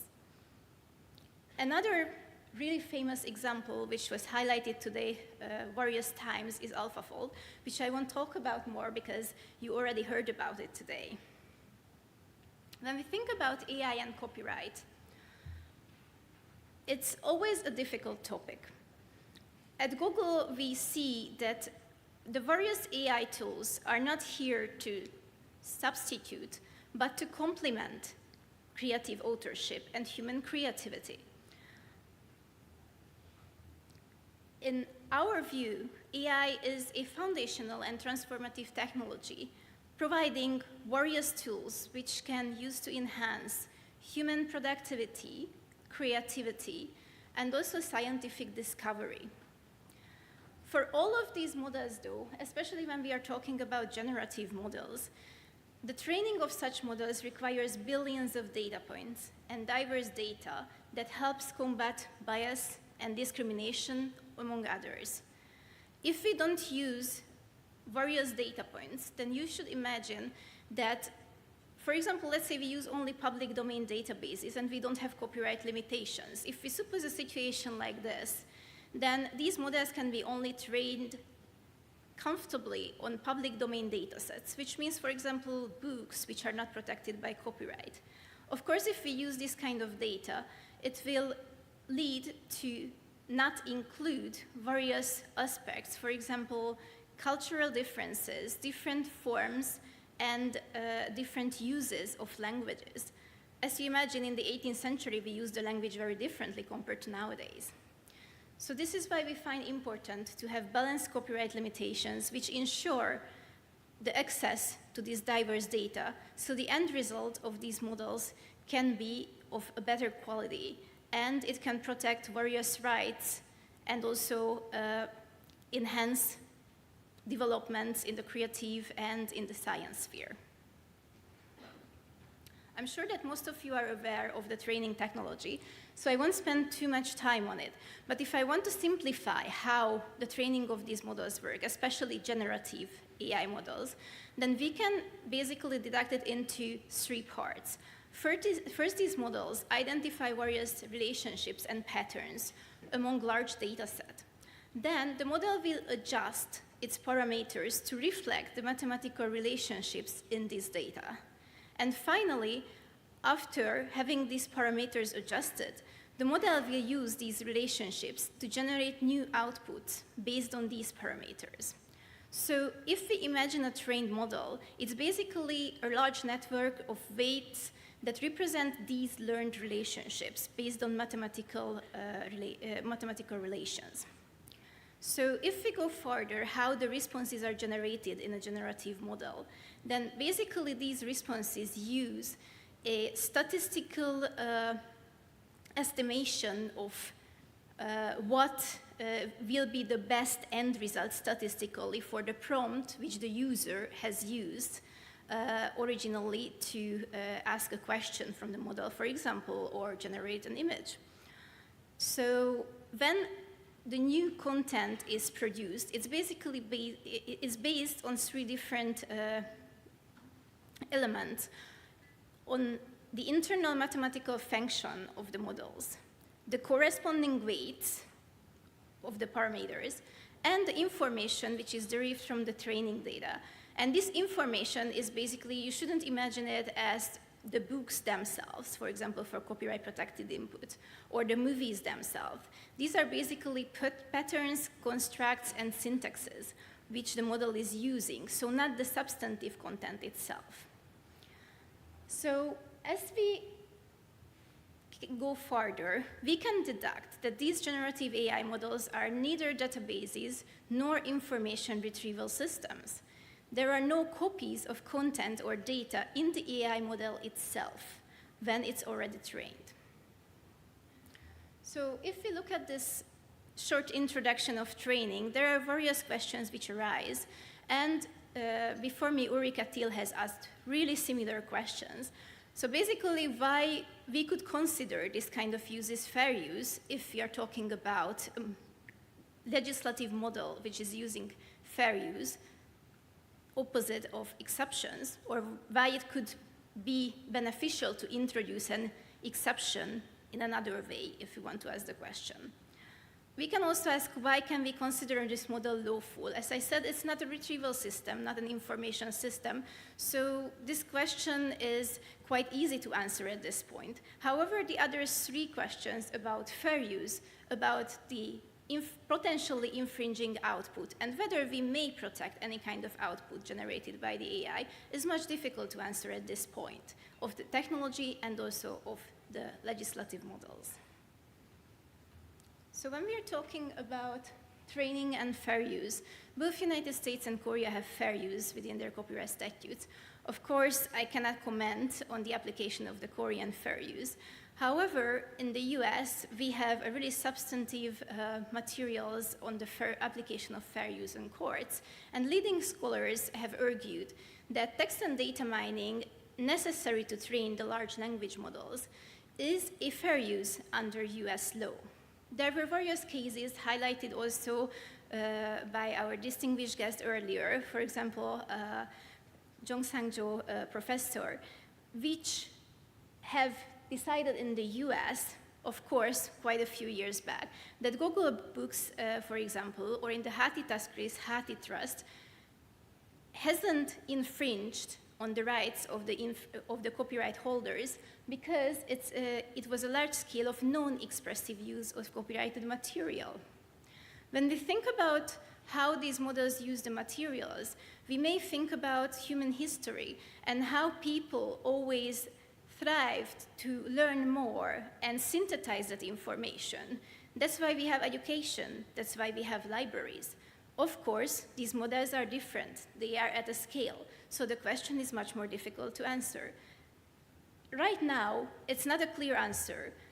We at Google think that based on the previous case law, training may be considered as fair use, of course. As the professor has highlighted earlier, we have more than 30 ongoing pending cases at the US courts right now, which deal from various aspects about generative AI models, including from writers, from various visual artists, and other right holders. And we still need to wait, most likely quite a few years, to see any results. As it was highlighted, Google Books was a case of like 10 years, so it may take quite a long time. When we consider outputs, as for infringement, in the US, it requires demonstrable substantially similar outputs. Whether these models have demonstrable substantially similar outputs is a question which we need to ask in each case, and of course, it's a case-dependent analysis. However, even if, let's say, we find that there is an infringement based on this criteria, it's really largely a question who will be the infringer, as there is various contribution between the users who write the prompt and also the developers who develop these AI systems. And of course, prompt writing or prompt engineering is a specific area in itself, and it can go from a really beginner level to a really advanced level. When we think about the output and whether it may be protectable under copyright laws, it really depends where you are right now. Like, there are a few answers around the world. A few countries have examined already this question. Some answered more towards the positive. For example, in the United Kingdom, or China, or Ukraine, has case law or various legislative proposals which sort of consider that this kind of generative outputs may be protected. I'm pretty sure that a lot of you are aware of the Chinese court case. Maybe less of you are aware of the Ukrainian law, based on which actually certain AI-generated works were this year registered at the Ukrainian Copyright Office as protected works. On the other side, we have some countries like the United States and Korea, which seem to take the stance that these kind of outputs may not be protected in themselves, but the contribution of the users and the machine can actually pose really difficult questions in this area. Both in the US and in Korea, the guidelines which were provided this and last year are really useful, and I want to thank also to the ministry at Korea, because it's a really excessive AI guideline, and we really enjoyed reading it. As for Google's approach in terms of the output, first I want to talk about our cloud indemnity. So when there is an infringement claim to users about infringement of third-party users, we have introduced a two-pronged industry-first approach for indemnity, which is basically that for any kind of training data which we trained on, or training activity, we provide an indemnity to users. This is actually a reinforcement of our general approach. It's not a new indemnity. However, to this general approach, we have added a new second layer, which is basically an indemnity for generated output for users who use our generative systems. And another thing which we need to highlight in terms of our approach is that we never assert rights in generated output. So whatever the user generates, whether we think about Gemini or we think about cloud, we as Google won't assert any rights in the generated content. We don't consider it as a content which is actually owned by Google or created by Google in any way. As I mentioned, the last part is about striving for balance. It's a really difficult question which maybe no one can answer at this point. However, we find it really important to have a balanced copyright framework. So our goal is to promote an enabling legal framework for various AI innovations, which from one side means adopting and maintaining copyright legal systems that enable appropriate limitations. These limitations can be based on fair use and can be various exceptions which can be applied for text and data mining. And at the same time, of course, we find it really important to give adequate control over the reproduction of the works for the right holders. In terms of the limitations, I want to highlight that a few speakers already talked about various systems which may allow this kind of use. The US fair use is still a question, though we consider that fair use might cover these activities.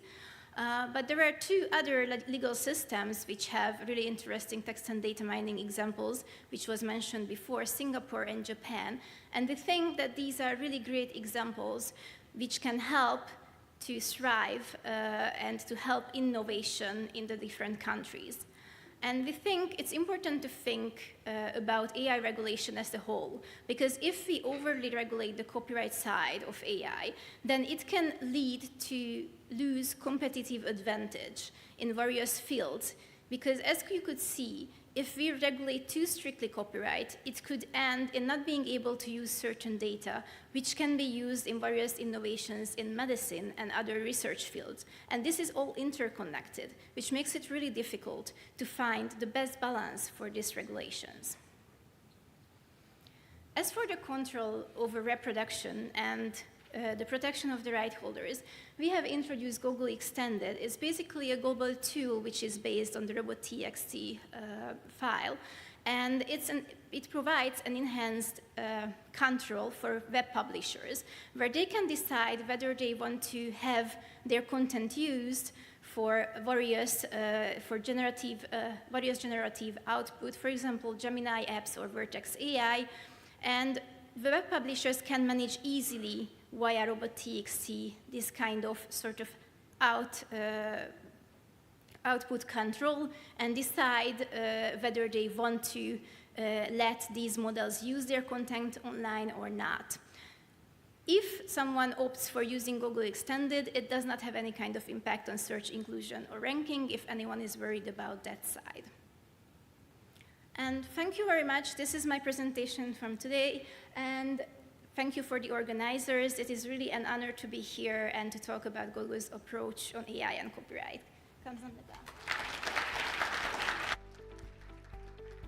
Thank you very much for sharing your insights with us. 아드리엔 티마르 변호사님. Thank you, Ms. Timar, for your insightful presentation. Your expertise in AI and copyright law has helped us better understand these complex issues. So the final presentation of the first session will be now delivered by Professor Ryan Abbott from the University of Surrey of the UK. And he is online or on video with us. And Professor Ryan is a pioneer in the field of AI intellectual property, gaining international attention for his works with the Artificial Inventor Project. Today's presentation is titled The Artificial Inventor Project, Patentability of AI-Generated Inventions, and will address the patentability of AI-generated inventions. Please watch the video with us. Hello, my name is Ryan Abbott. I'm Professor of Law and Health Sciences at the University of Surrey School of Law in the United Kingdom and a partner at the law firm Brown, Neary, Smith & Kahn in the United States. And it's a great honor to be here with you today. I only wish that we could be doing it together in person. I'm going to start off with a little presentation on a project I call the Artificial Inventor Project, and then answer some questions that have been posed to me. On this side, you see an image that I asked Google Gemini to create, and as you can see, I provided the prompt, generate a creative image, and it independently came up with a cat cooking a souffle. And this is more a copyright issue than a patent issue, but I think it is illustrative of similar issues in patent law. Namely, an AI made this image. Now, so did a lot of people, because a lot of people spread over time and space built Google Gemini, and I prompted it. But if you think about it in terms of the thing that someone has historically done that makes them an author, that act here was automated by an AI system. And it raises all sorts of interesting legal questions, including about who or what the author is and who or what owns this image, or whether someone can own this image at all. And as with AI and patents, AI has been making creative works for decades in complex ways with human beings, but it has only recently reached the capability where these legal issues have had significant commercial implications. You see here a graph of AI outputs in drug discovery and a number of candidates that were AI output molecules that are now going into various phases of clinical trials or launching. Now, as with making a creative image, there too were a lot of people, or tend to be a lot of people involved with AI in drug discovery. For example, people are building models, training models on certain data, iterating data, training models how to validate outputs or model outputs, validating outputs that come from AI, sometimes doing, bench experiments on them. So it isn't that AI comes up with these things in a vacuum. And for many or most AI-generated output, there may well be a human inventor in a traditional sense. But AI in research and development, much like in creativity, is getting increasingly capable, increasingly autonomous, and increasingly adopted by industry researchers. And so this was of interest to me around 10 years ago at the left side of this curve as I started to think about what AI was doing and will do in my area, which is life sciences, and wondering how this was going to impact the law. Now, AI is promised to revolutionize, many different fields. It hasn't revolutionized drug discovery yet, but there are a number of companies that are claiming they have built platforms that are very active in this space and that can do a lot of heavy lifting without much direct human involvement. Whether they're there yet, is an interesting technical question, but that is certainly the vision of the future for AI and drug discovery. Despite this, there really was no case law at all on how the use of AI impacts patentability of AI output. And so I assembled a team of like-minded patent attorneys to file a few test cases on this. You see here an image of an invention made by a machine which we call the fractal container.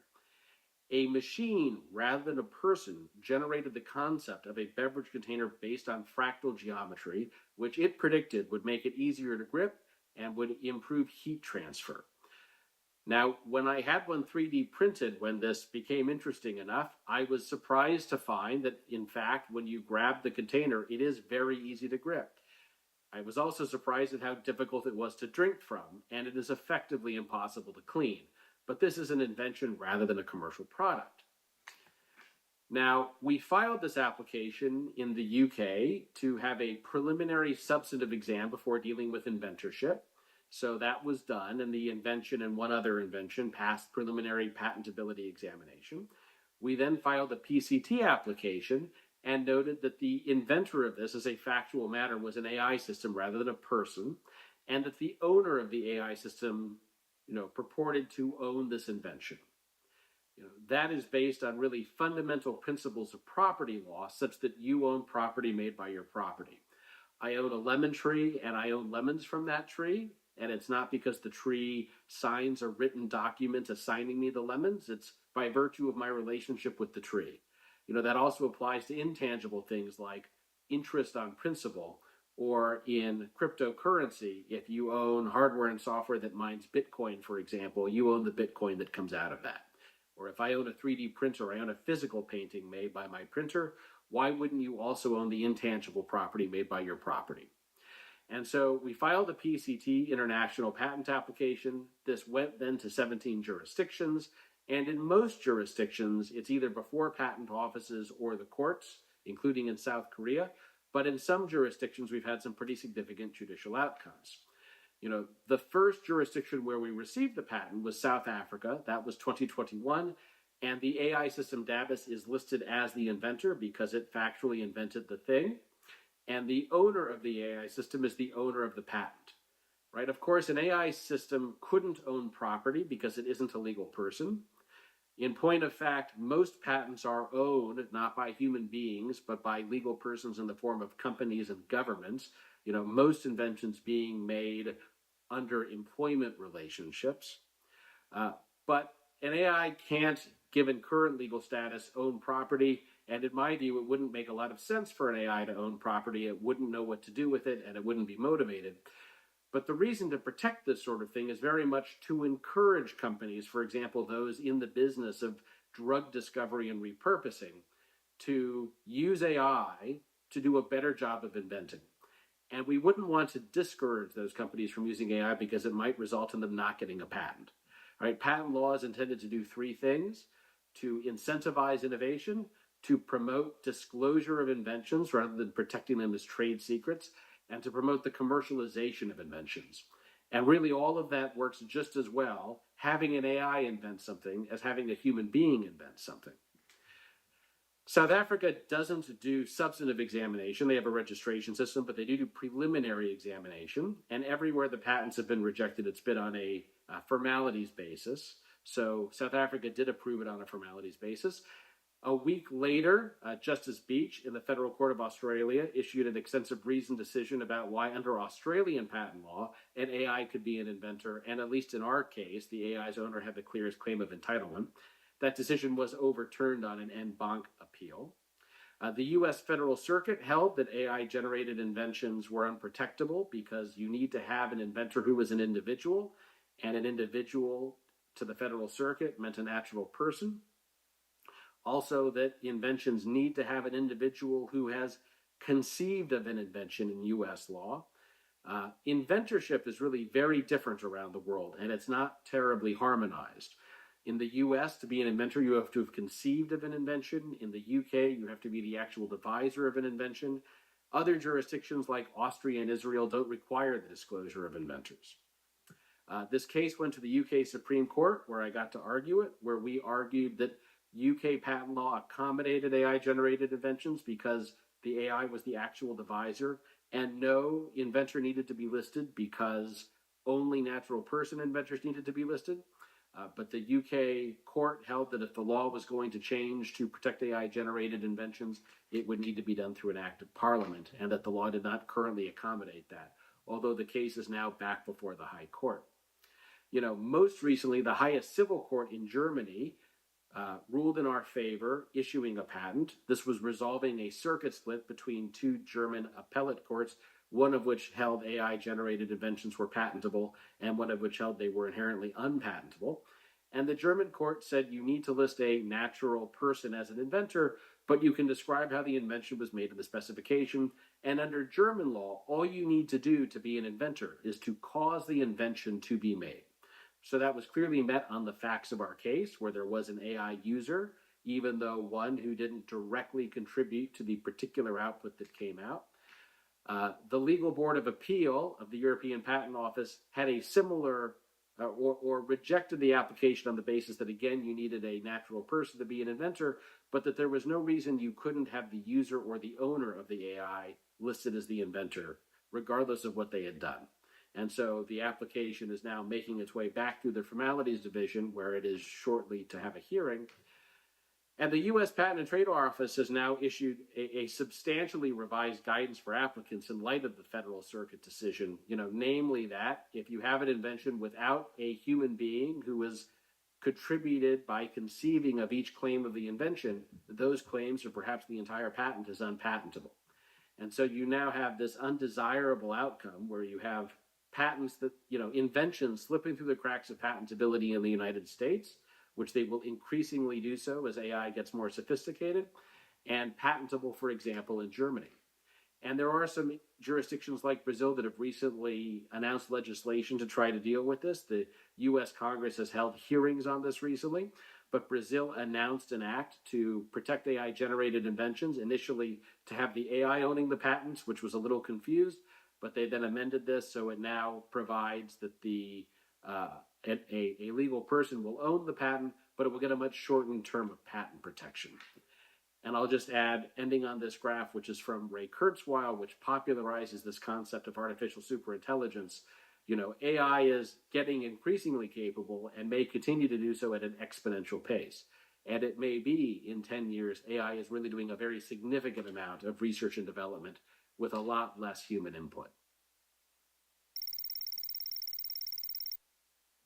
I was motivated to launch this project really for a few reasons. One is companies were increasingly using AI in research and development to the point where there were concerns about who was an inventor and inventions that were coming out, and there was really very little guidance on this at all. And so it was a desire to generate guidance for stakeholders. It was also a desire to promote events like this, having a conversation about what rules we want to govern behavior by AI and which rules will result in better social outcomes, right? Which here is my view, at least, that AI-generated invention should be protectable because we want to encourage people to make and use inventive AI to generate socially valuable inventions for the general benefit of the public. The desire of the project isn't to have DABUS, which is the AI system used in this, recognized as an inventor per se. It's a desire to be transparent about how an invention was made, which is to say, in this case, we didn't have someone who did the thing that traditionally makes someone an inventor, at least not under US and UK law, right? Different jurisdictions, like Germany, have different bars for what someone has to do to make an invention. In addition to being transparent, listing an AI as the factual inventor and thus the legal inventor has the benefit of protecting human moral rights. Because if I someday could have an AI cure cancer without me making a traditional contribution to that, it would be wrong of me to take credit for work I haven't done. It is instead fairer to note that this was something I asked an AI to do. And given that someone needs to own AI output, if this is going to be a protectable sort of invention, listing the AI as the inventor helps make clear chain of title and ownership. Similar to the last question, well, again, South Africa did list the AI system as the inventor of that patent, so there is at least one jurisdiction that recognizes AI inventors, and there are other jurisdictions that have or are considering this in legislation. And for the reasons I mentioned earlier, I think that is a better system in that it is fair and more transparent about how inventions were being made, who should get credit for that, and who should own the inventions. But that isn't necessary for the most important piece, which is protecting an AI-generated invention. You could have a law like the UK does, where you have, traditionally authorless creative works, and you have deemed authorship, and you have a special statutory scheme for protection. So there are other ways of addressing this, but in our view, it does fit within traditional patent systems, which have always evolved to accommodate technological advances. Historically, that's generally with respect to patentable subject matter, and now it is respect to how inventions are being made. And in my view, how an invention is made should be irrelevant to its patentability. Generally speaking, in terms of disclosure of a system, there are different ways that someone could own AI-generated output, and the most important thing is that there is a clear answer to ownership under the law, and then parties can contract around that answer. So, for example, you could have developers of an AI system own its output. You could have an owner of an AI system own its output. You could have multiple owners of different parts of an AI system. You could have people prompting an AI, validating AI output. As long as there is a clear answer to ownership, those parties can contract to a different arrangement, as ownership of patents are often disclosed. And in terms of describing the AI model, that's more something to do with whether a computer-implemented invention is sufficiently described and enabled. That sort of disclosure wouldn't be required around inventorship issues.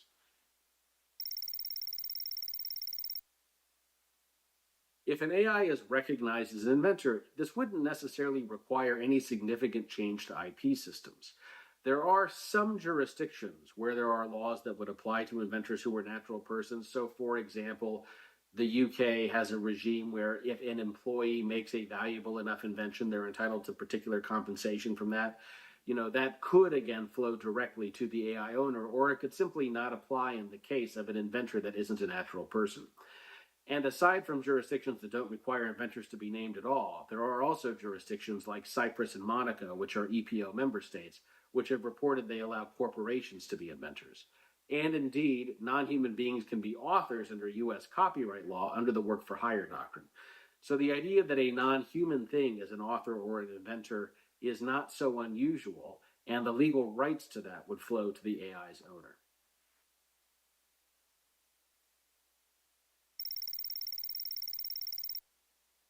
Again, if an AI is listed as an inventor, it isn't that it would hold any property rights.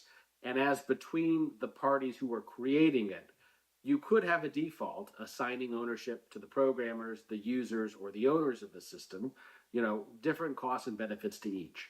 Assigning ownership to inventors is most consistent with how property rules generally work, and I think also best promote patent goals and exploitation of invented machines and intellectual property. And as for generating revenue from inventive machines, this would again work under standard principles of property law, where the patent owner gets the revenue and there may be a licensing agreement amongst multiple parties. People are contemplating different sorts of systems for this. For example, in copyright, people are looking at if an AI trains on copyright protected data, could there be some sort of mandatory licensing fee distributed like that? You could come up with a number of systems. Historically, people were concerned that AI developers might get a monopoly on inventive materials if you have very advanced inventive machines. But what we've seen in the copyright space is actually a democratization of creativity.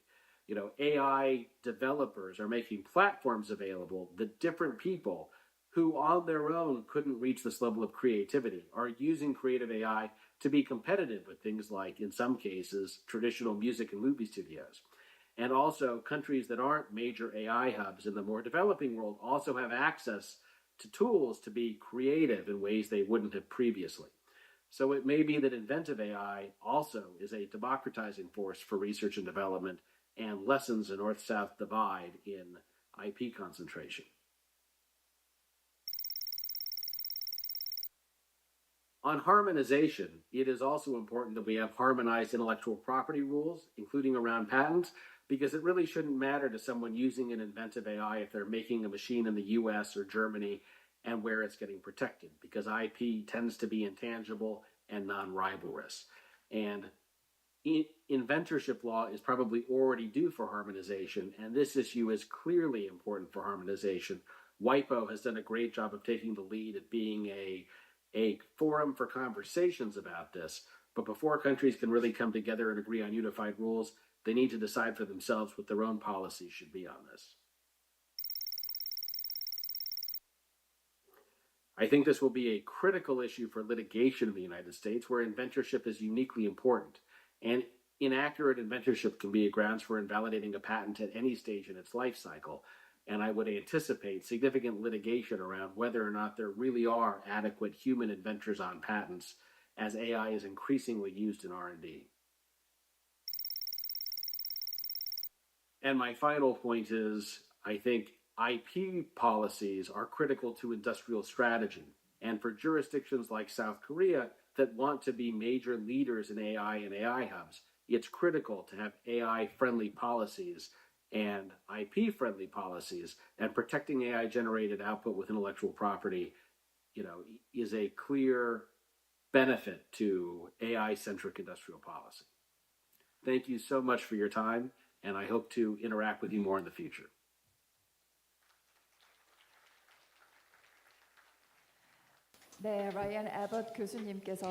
Thank you very much, Professor. We've heard the presentation about the patentability of AI-generated inventions, so thank you very much for your presentation. So with that, we would like to wrap up the first session of the International Forum on IP and AI 2024. And we'd like to express our sincere gratitude to all of our speakers today.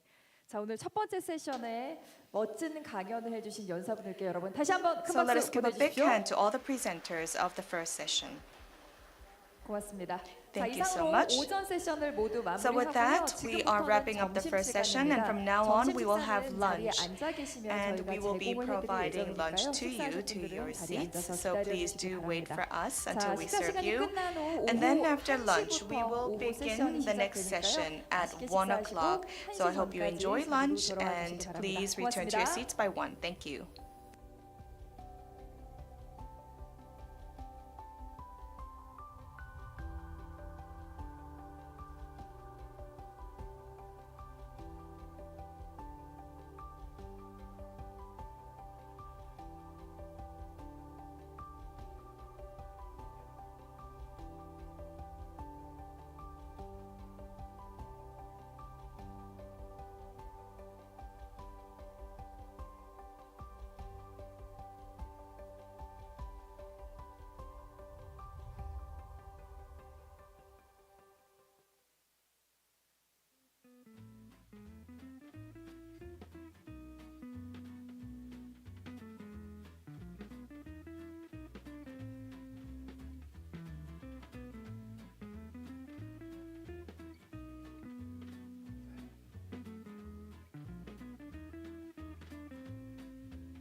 잠시 안내 말씀드리겠습니다.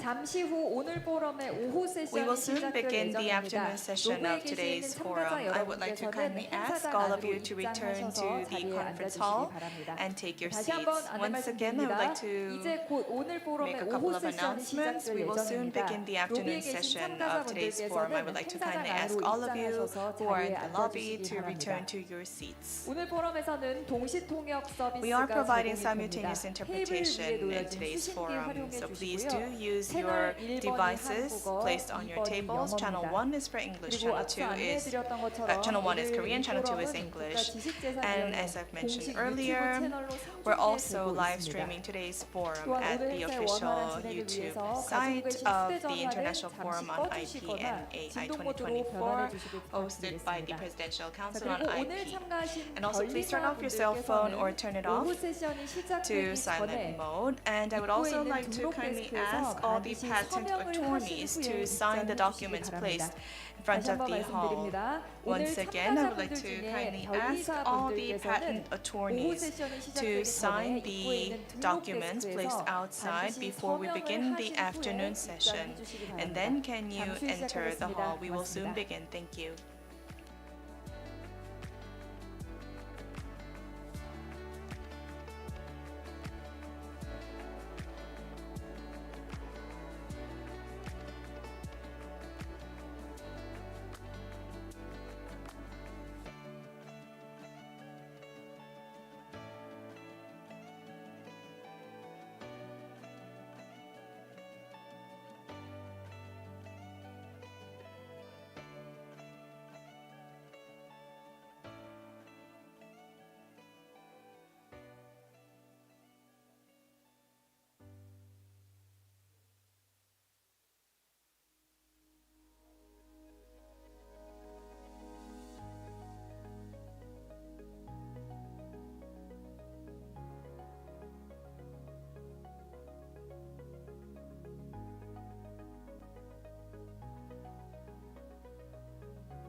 여러분 점심 맛있게 드셨습니까? I hope you enjoyed lunch. 네, 저도 맛있게 먹었습니다. I did 자, as well. 2024 지식재산과 We will now 인공지능 begin the second 국제포럼 session of 이제 the 두 International 번째 Forum on 세션을 IP and 시작하겠습니다. AI 이번 세션의 2024. 주제는 컨텐츠 산업과 The theme of this session is 인공지능입니다. content industry and 인공지능이 artificial 콘텐츠 intelligence. 생산과 유통에 어떠한 And we will 영향을 be discussing the 미치는지 impact of 시도해서 AI on 논의를 content 나눠보려고 creation 하는데요. and 먼저 distribution. 첫 And we would like to 발표로 welcome the 대구대학교 first presenter, 법학부의 who is Professor Choi Jin-won from Daegu University Law School. He'll be presenting on the topic of content creation and distribution in the AI era. Professor Choi is a law professor and a private member of the Presidential Council on IP with extensive expertise in the fields of artificial intelligence, copyright, and data utilization. Let's give him a big round of applause.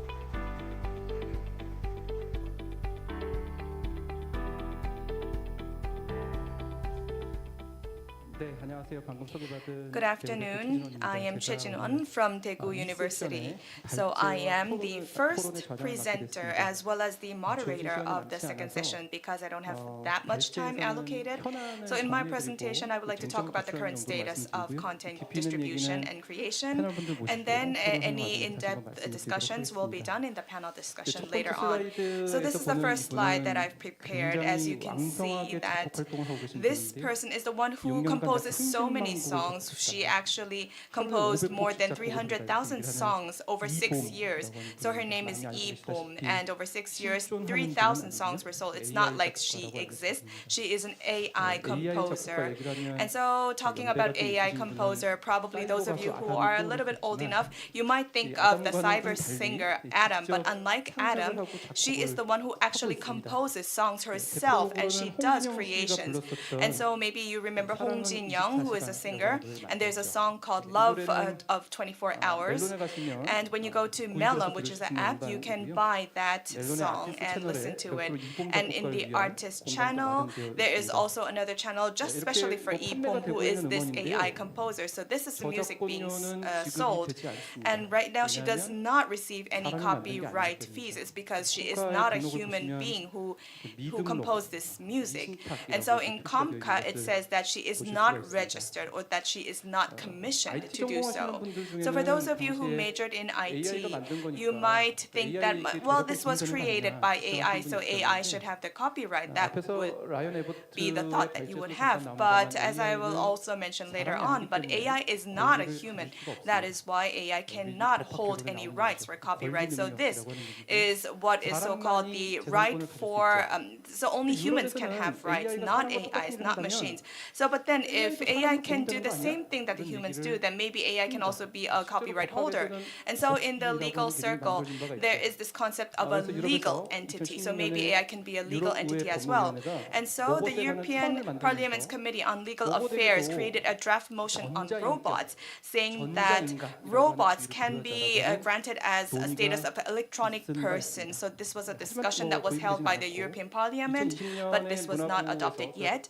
And also in 2020, the Ministry of Culture has also created a special task force for AI. And they also separately discussed about whether to give special rights or these kinds of rights to AI, but the conclusion was that they will not. And so for whatever that is created by AI and that was not intervened by human will not be given any copyrights. And that was the conclusion of the discussion. So likewise, AI cannot hold copyrights. So why do we feel threatened by AI? It's because AIs will have to compete with the creators. In 2023,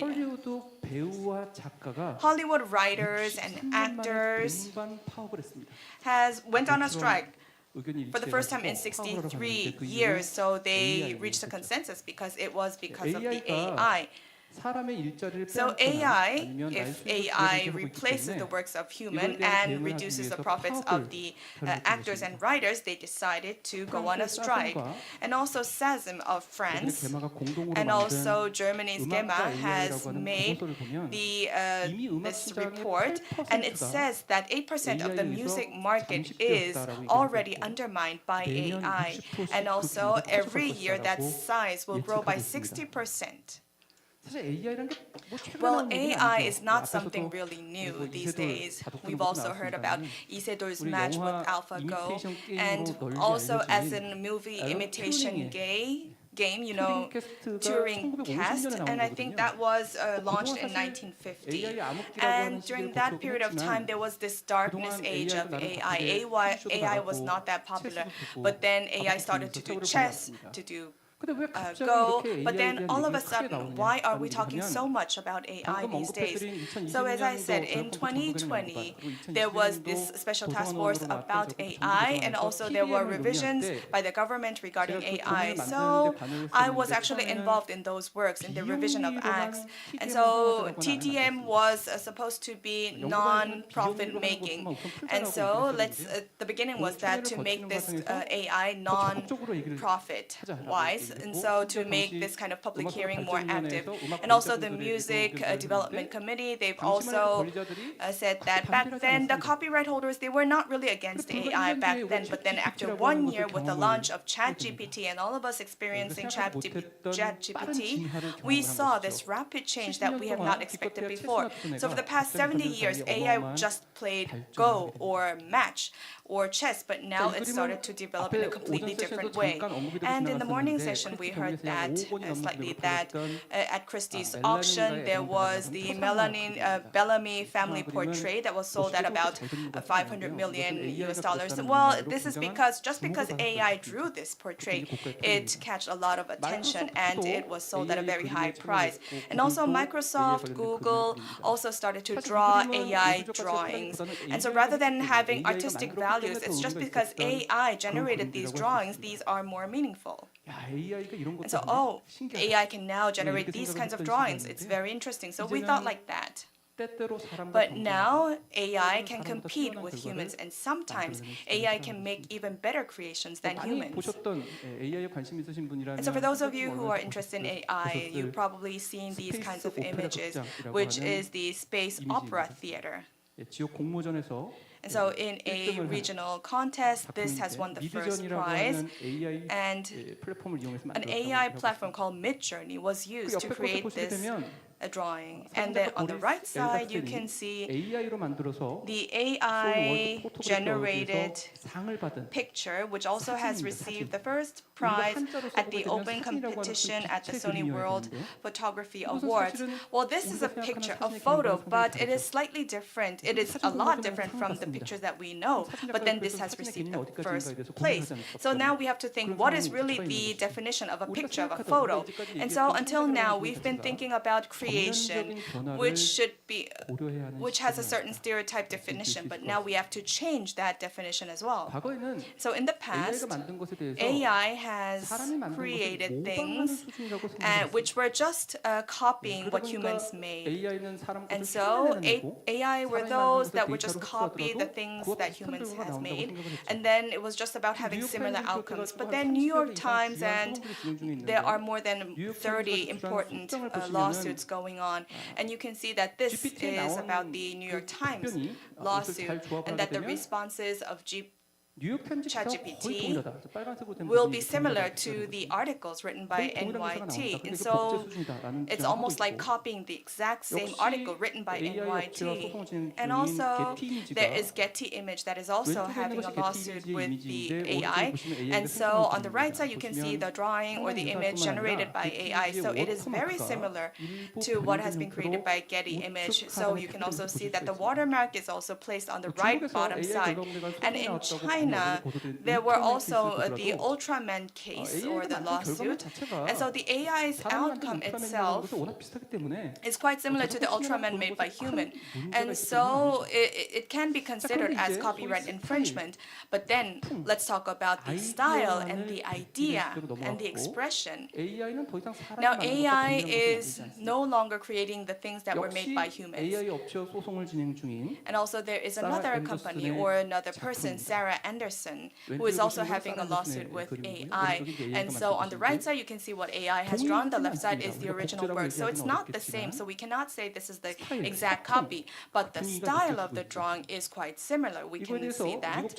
And so in the American Writers Association, they say that if it's a style of a certain artist, so putting in that kind of a prompt itself should be prohibited. And also the name should not be included as a prompt. And also the Directors Association says that this is an infringement of rights. And so there are creators and copywriters opposing to this. It's because of the issue of competition. It's because they are being threatened by AI. They might lose their jobs because of AI. So we say that there is a reason for having copyright. So yes, there were times when people just danced and made songs, but then after the system was established, people did more creations to make sure that people can use these creations, and then incentives are provided to the original authors. But because of AI, that incentive can be reduced. That's why this can be a threatening point to those who hold copyrights. And in the beginning, I've mentioned about that AI composer named Lee Pong, and I said that she has sold more than 300,000 songs, and the revenue is more than 600 million Korean won. It's not a small amount, but per song it will be about 20,000 Korean won. But then composers cannot just live with that money. So then we have to think about how we can solve this issue. So whenever I go to any conferences and I see people from the legal side talking about these issues and aspects, and then they say, okay, let's make this kind of act, that kind of an act. But then I think, is this really someone else's story? Because of AI, the creators say that they are feeling threatened. But then what about our workplaces? Are we safe from AI? Is it just the creators and the composers? And now we're talking about OpenAI and ChatGPT.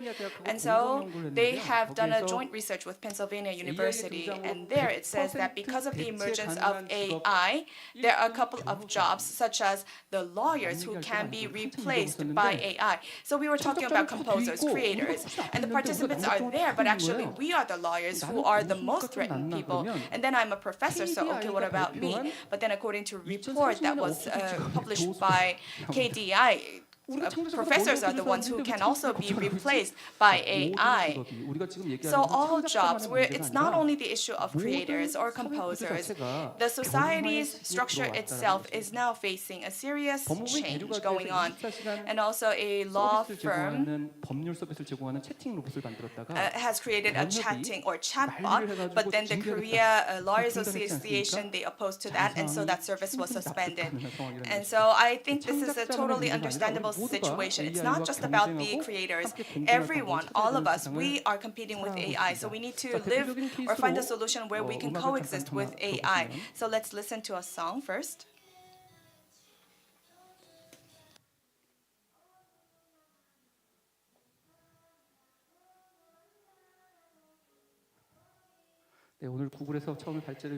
So we heard a presentation from Google earlier, and I've used Google Shorts to hear IU's song. And this song is called 밤양갱. And I thought that this song was actually sung by IU. And then the view was, I think, about 440,000 views back then, but there was no compensation at all for IU. And so I thought this 밤양갱 song was a song of IU, and it was actually made by Jang Gi-ha. And so I thought, okay, they used to date before, so maybe they reconciled. But then there was no compensation for IU. And it's just that this cover song was made by training the AI. So we need to think about how we can solve this kind of a situation. Now it is time for us to think about these situations. And recently there was this conference called Music and AI that was also held by the council. And a journalist said that I like the song, 밤양갱, sung by IU. So I think it really helps that these singers sing these songs as a cover song, and it's better for cultural development. And so we need to think about how we can coexist with the original authors and then those who just make these cover songs. And so in Elvisburg, in Tennessee, and also in Korea, there were some efforts in order to prohibit these kinds of efforts. But then Sony Music or Warner Music's, they are negotiation on the usage of voice. So they are, okay, you can use the voice, but then you want to get more money about the usage of voice. So we need to find some alternatives. And then, of course, the original song, 밤양갱, is good, but then it's not that IU actually sung this song, but it was AI. But I think we need to find ways where we can utilize these various options. And so it's no longer the era where we just like songs sung by actual humans. poets, now AIs can sing the songs and we still can like it. And so in the US, in the World Series, there was LA Dodgers and New York Yankees that competed with each other, and many baseball fans were interested in this game. And so I took a capture of this photo, and this was a very urgent situation. As you can see, this is the seventh round of attack, and then the player is looking at the goal and the three strike. And as you can see, if you can see the sixth ball, it is a very high one. It's flying in high. But in the past, I became a baseball fan seeing this kind of a player hitting this ball. And I also said misjudgment is also part of a game because a judge or jury is also a part of the game. But then we thought that, okay, maybe US should also have this as well. So for those things that are done by machines, it's no longer, we don't really feel uncomfortable anymore because we are digital natives these days.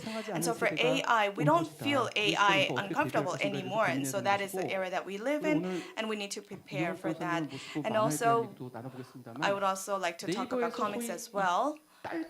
And Naver says that whether 딸깍 is really a webtoon drawer, and so someone who uses the click or the mouse, how can it be a author? But then if it's made by humans, then it has added value and it can become a premium product. But then if AI gives some help, it does not mean that this product should be excluded from the market itself just because it has received support from AI. And then this is another posting image from a Chinese university graduation exhibition. And so you might think that maybe an AI drew this image. That is right. But 저 옆에 계신 그림을 그린 분으로 소개된 분도 so this author that you can see who drew this image, actually an AI drew this person as well. 그 결과물까지 모든 것이 And so the person's story and the drawing itself can all be created by AI. It's just like the reality and the virtuality of the situation is blurry. And so now we are realizing and enjoying this AI-induced reality. And also Yuval Harari, who's an author, says that there's an innovative technology called AI, but until now, humans still have the ownership in using that new technology. So we still have that leadership or ownership to control AI. So for that remaining time, we have to think about how we can use AI in a useful way, how we can utilize it for the development of culture. And so in the next slide, I would like to talk about this new brush, the so-called new brush for cultural development. So AI is no longer competing with humans, but AI is serving as a tool to help humans. And so also at Naver Webtoon, many writers or creators, they train the machines with their own works and to get help in terms of coloring from AI. So as you know, there's a comic writer called Lee Hyun-se, and he has trained the machine through his drawings, and he himself is utilizing AI. So what's the core message here? So the creators or the comic writers, it's not that they hate AI. I think this is a wrong way to think that they hate AI. In the Asia Pacific region, Benjamin, director, he came to Korea recently, and he said that creators don't really oppose to AI. We don't oppose to AI. It's just that if there is a fair compensation, then it's okay. Of course, how can we do fair compensation? We've been making thoughts about that, and also according to an article, an act, there is this value get provision. So there are many efforts being made for that fair level of compensation. However, it's not that AI will hinder creation, but it's about how we can distribute those profits that are generated from that excessive effort. So we can find ways to coexist with AI. And by utilizing that technology, we can also have better and abundant lives with AI. And so that was a very hopeful and bright image, or hopeful message that was delivered by that director. And this is the last slide. 몇 년 전에 So it's been a couple of years ago that I think it was a public hearing of the National Assembly. And back then it was a place where they talked about the difficulties and challenges of the movie industry. And there was someone saying that he wanted to play a video in that public hearing. And that video was about an actor saying go away, and it was a beverage ad commercial, and the last phrase was that just let us love. That was the last phrase of the actor saying in the commercial. And so he says that just let us live the way we used to live. So the old days were good. We don't really want much, just let us live like in the old days. That's what he said. So meaning that in the old days we used to go to E-Mart, buy DVDs, we used to just lend those videotapes. But that kind of a world will not come back because we have to adopt to these new eras and new days. And on the right side, you can see these are people wanting to damage the plants and the factories just because of the emergence of AI. So for those of you who work on IP, you might be aware of the situation that in the UK, with the emergence of the auto industry, there was this new law or this red flag provision made, meaning that there was this very weird law that was made, and as a result, the auto industry of the UK has seen a downfall because they were not able to develop. And so we have to reach a consensus about the direction of such development. And if we do so, any difficult project can find solutions. And those difficult tasks and subjects will be talked by our panelists in the later session. Thank you very much. 최진원 교수님 발표 잘 Thank you very much, Professor Chen, for your excellent presentation. AI 아나운서가 사람 아나운서를 대체할 수 So 있다고 I 보느냐 이런 often 질문을 참 많이 받거든요. get this question: does AI announcer will replace a human announcer? Your presentation was about the legitimate compensation of AI-created content. Today's forum is themed on the era of artificial intelligence. 지식재산 생태계가 정말 크게 변화하고 있는데요. With the advent of AI, the intellectual property system is fundamentally changing. 여러 강연자분들께서 말씀하신 것처럼 As we have heard from the previous speakers, AI is going beyond the partner of creation to become a creator itself. So even the composer of Hong Jin-young's song is an AI, and also singer IU's song was created by AI, and its cover song based on that voice is really popular. So AI and patent issues are being emerging, and there's a new circulation and distribution system is being established. Through the discussions, we are going to address these issues. So we have 5 panelists. Whenever I call their name, please come up to the stage. And first panel is Kim Sung-soo, CEO of Composer of KCC Music. So he has a great insight into AI and its capability of creating songs. Next, partner lawyer Baek Kyung-tae from law firm Shinwon. He has expertise in copyrights and intellectual properties within the legal framework, how AI will be applied. He's going to discuss that. Please welcome him. Next presenter is Lee Young-wook, lawyer from Kamu Law Firm. He is a lawyer as well as a cartoonist. He's going to talk about the intersections of AI and creative works.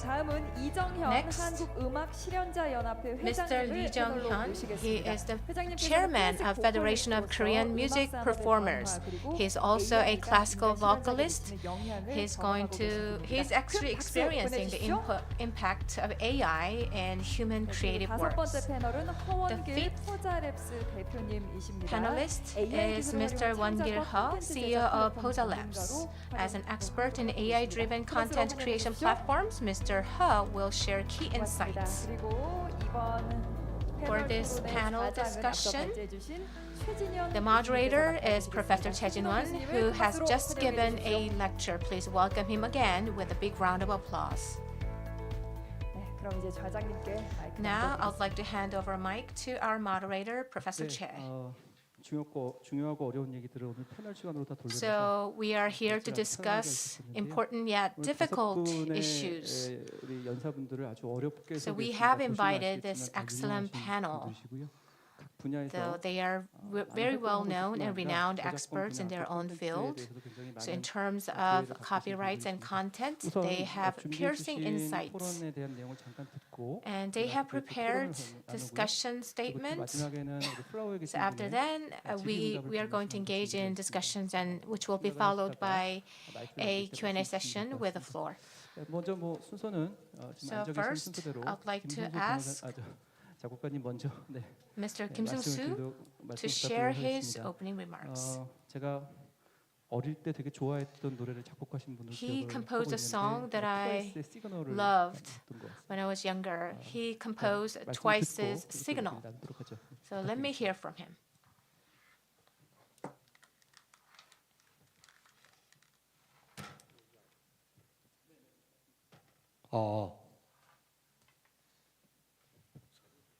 죄송합니다. I'm sorry.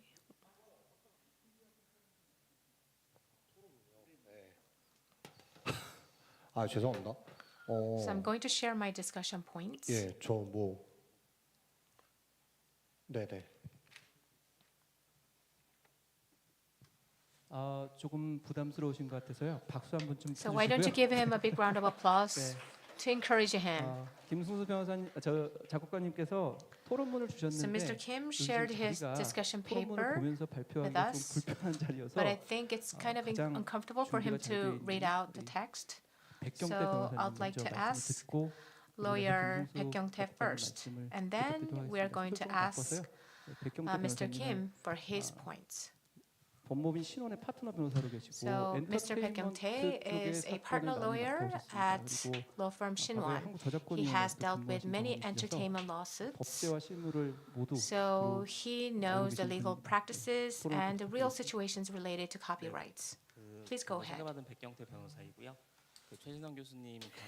So through the presentation of Professor Choi Jae-won, I would also like to talk about AI replacing us. Thank you very much for letting us know. And so now, I'm not sure whether this is the right opportunity for me to talk about the issues that I will be delivering right now, but as you've just said that I am in charge of copyright issues, and also I am in charge of the entertainment group of Shinwon, and I'm also in charge of content related issues, liabilities, and I also provide advices. And so because of that, this entertainment industry and IT, IP industries that are especially sensitive to IP and copyright, there were many questions about AI, and many business models are therefore being created accordingly. So for us, we are the ones who actually need to provide these answers to our clients and the industries, and that's why we also, by having these opportunities, we learn ourselves, and I think it's a good opportunity to provide my opinion. And so you can read about my paper, but I think it was the first time that I started to recognize about AI. Well, in the presentation, we've heard about the match between AlphaGo and Isidore, but for me personally, I felt that, I think it was when I was a third grader in 1995-96, that I read a comic that was very fun, and that the title was a Cyber Formula. It was a racing-related comic. And so thinking about it, the main character is the driver, and then the navigation that is embedded in that car was Just like the navigation that we use these days, it's not like that. It's not that you put in the destination, but it understands the driving situation of the driver, and also it understands about the external environment of the driving situation. So that navigator would converse with the main character and give the guides where to go and how to tackle the situation. So that was the comic situation. And back then for me, it was a shock to read that comic. I was wondering, how can such a machine even exist? Because back then, it's not that everybody had a computer at their homes. And so it was a fresh surprise to me reading that comic book. And then while growing up, I started to learn more about AI through movies and soap operas. I all saw AI indirectly, and many people also mentioned about that historic match between AlphaGo and Isedol, and I felt that this is now the reality. And back then, I was managing startups and providing advisors through this startup center, and starting from that day of the AlphaGo match, and many entrepreneurs and startup businessmen, they started to think about their business models applying AI. So that was a very important time point, I think. And since then, I felt more rapid changes taking place. And I also personally felt in 2018, when I was taking my PhD courses. And as a legal expert, I've been looking at AI and whether how it can be protected by copyrights. And so I've been making those kinds of thoughts back then. And now coming back to these days, in 2022, starting from 2022, out of my clients, many people started to think how they can create their own business models utilizing AI. So in that case, who would hold the rights? And how can we distribute or share the profits made thereof? And how can we share the profits with the artists? And let's say there is an organization related to rights, and what should we do? So those kinds of questions started to emerge since 2022. And as a lawyer, I have to provide answers. But then right now, I wasn't able to give clear answers as to who is the rights holder. So I had to talk in many ways, but did not really have a clear answer. And if we look at the copyright system, let's say if there's a content that is generated by AI, and whether the question is about who should hold the rights and who can use those creations, and by using that creation, how can we solve the added value issue? So right now, this is still a gray area when it comes to the legal framework. And also, Professor, in his last slide of his presentation, he said that we cannot go back to the past. The AI technology is something that everybody is trying to adopt, and also lawyers even, who will vanish in the near future. Now they're also receiving a lot of help from AI to do their research. And for instance, in our team, we also have publications going on. And so, for instance, those excerpts are made by ChatGPT, and also as they are contributing a lot, replacing humans in our work as well. But then when it comes to copyright, well, I think I still feel that there's a deadlock in terms of law. And you've also seen that this cover song by IU, which is 밤양개, it's also an issue that is very close to us, because this is something that is sung by the performers and not the original authors. It's not only the song 밤양개, but also Rose and Bruno Mars sung this song Apartment, and other artists are continuing to do these cover songs. And so we have to think whether these are for profit purposes, whether this is just a trend for people to use, whether this is just a so-called meme on the internet. And so it's now blurry whether this is something for fun or something as a work on artist. But then for those of us who know the situation is that we can enjoy from these creations, but then for those who provide their voices, or for those who provide the actual original work, there also could be some profit generation effects as well. And so we can also say that through real examples, that for these performers, 자유롭게 혹은 유동적으로 We have to be flexible so that through applying AI, economic development and industrial development can also be taking place. And also there is a person from the Federation of the Korean Music Performers Association, and I think there's a similar case, another similar case, because there is Park Se-byul, who is a singer of Antenna, and that singer has launched a new song. It's a she actually, and one of those songs is covered by a man, or the voice is at least man. But then it is in the album of Park Se-byul. So if you look it up, you can see that Park Se-byul sung this song, but the voice that we hear is the voice created by AI, and it is a man's voice. And so the voice has been changed due to AI. So it's not just changing the voice itself, but it's about thinking about how can we create more profits and develop the industry. I think she thought about those aspects. And then so the Federation of Korean Music Performance Association and Antenna, that is also the entertainment company of that singer, they all reached a consensus about that voice transition, that this AI technology being introduced and adopted will be the main performer of that song.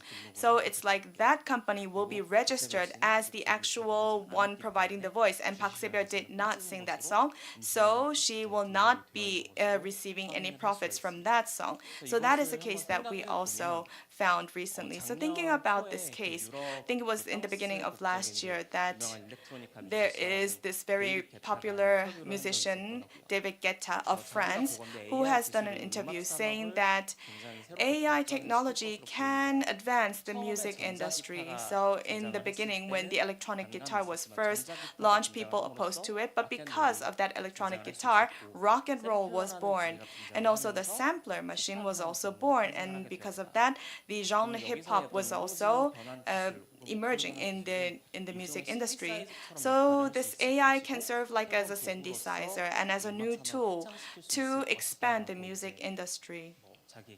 And that was his personal opinion that he delivered.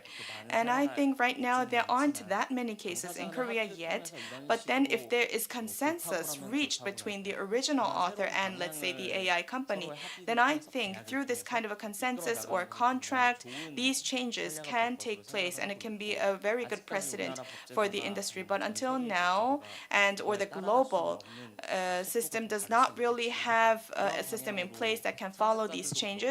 But I think the creators and the companies that utilize AI can make sure that the copyright law can also be there, and they can also contribute to the development of the music industry. So these are the contemplations that we have. And so lawyers, they need to do the interpretation based on the existing laws, but until now, there's not much going on related to Copyrights Act or copyright laws. And so if the players can reach a new consensus, they can suggest a new direction, and then we can all follow that kind of right direction. And I think that could be a very good option for all of us. Thank you very 네, much. 고맙습니다. 우리가 보통 포럼을 하고 토론을 하게 되면 이렇게 앞에 When we have a forum and a panel discussion, normally we have tables before the panelists and they read prepared text. So I understand why composer Kim Sung-soo is so perplexed at the fact that he has to present his ideas without prepared text in his hands. In the case of singer Park Se-byul, I think there's a lot of implications we can think about. So there should be consensus instead of banning it, and provide a certain level of compensation. So the real performers and indirect performers, so they are kind of difficult concept.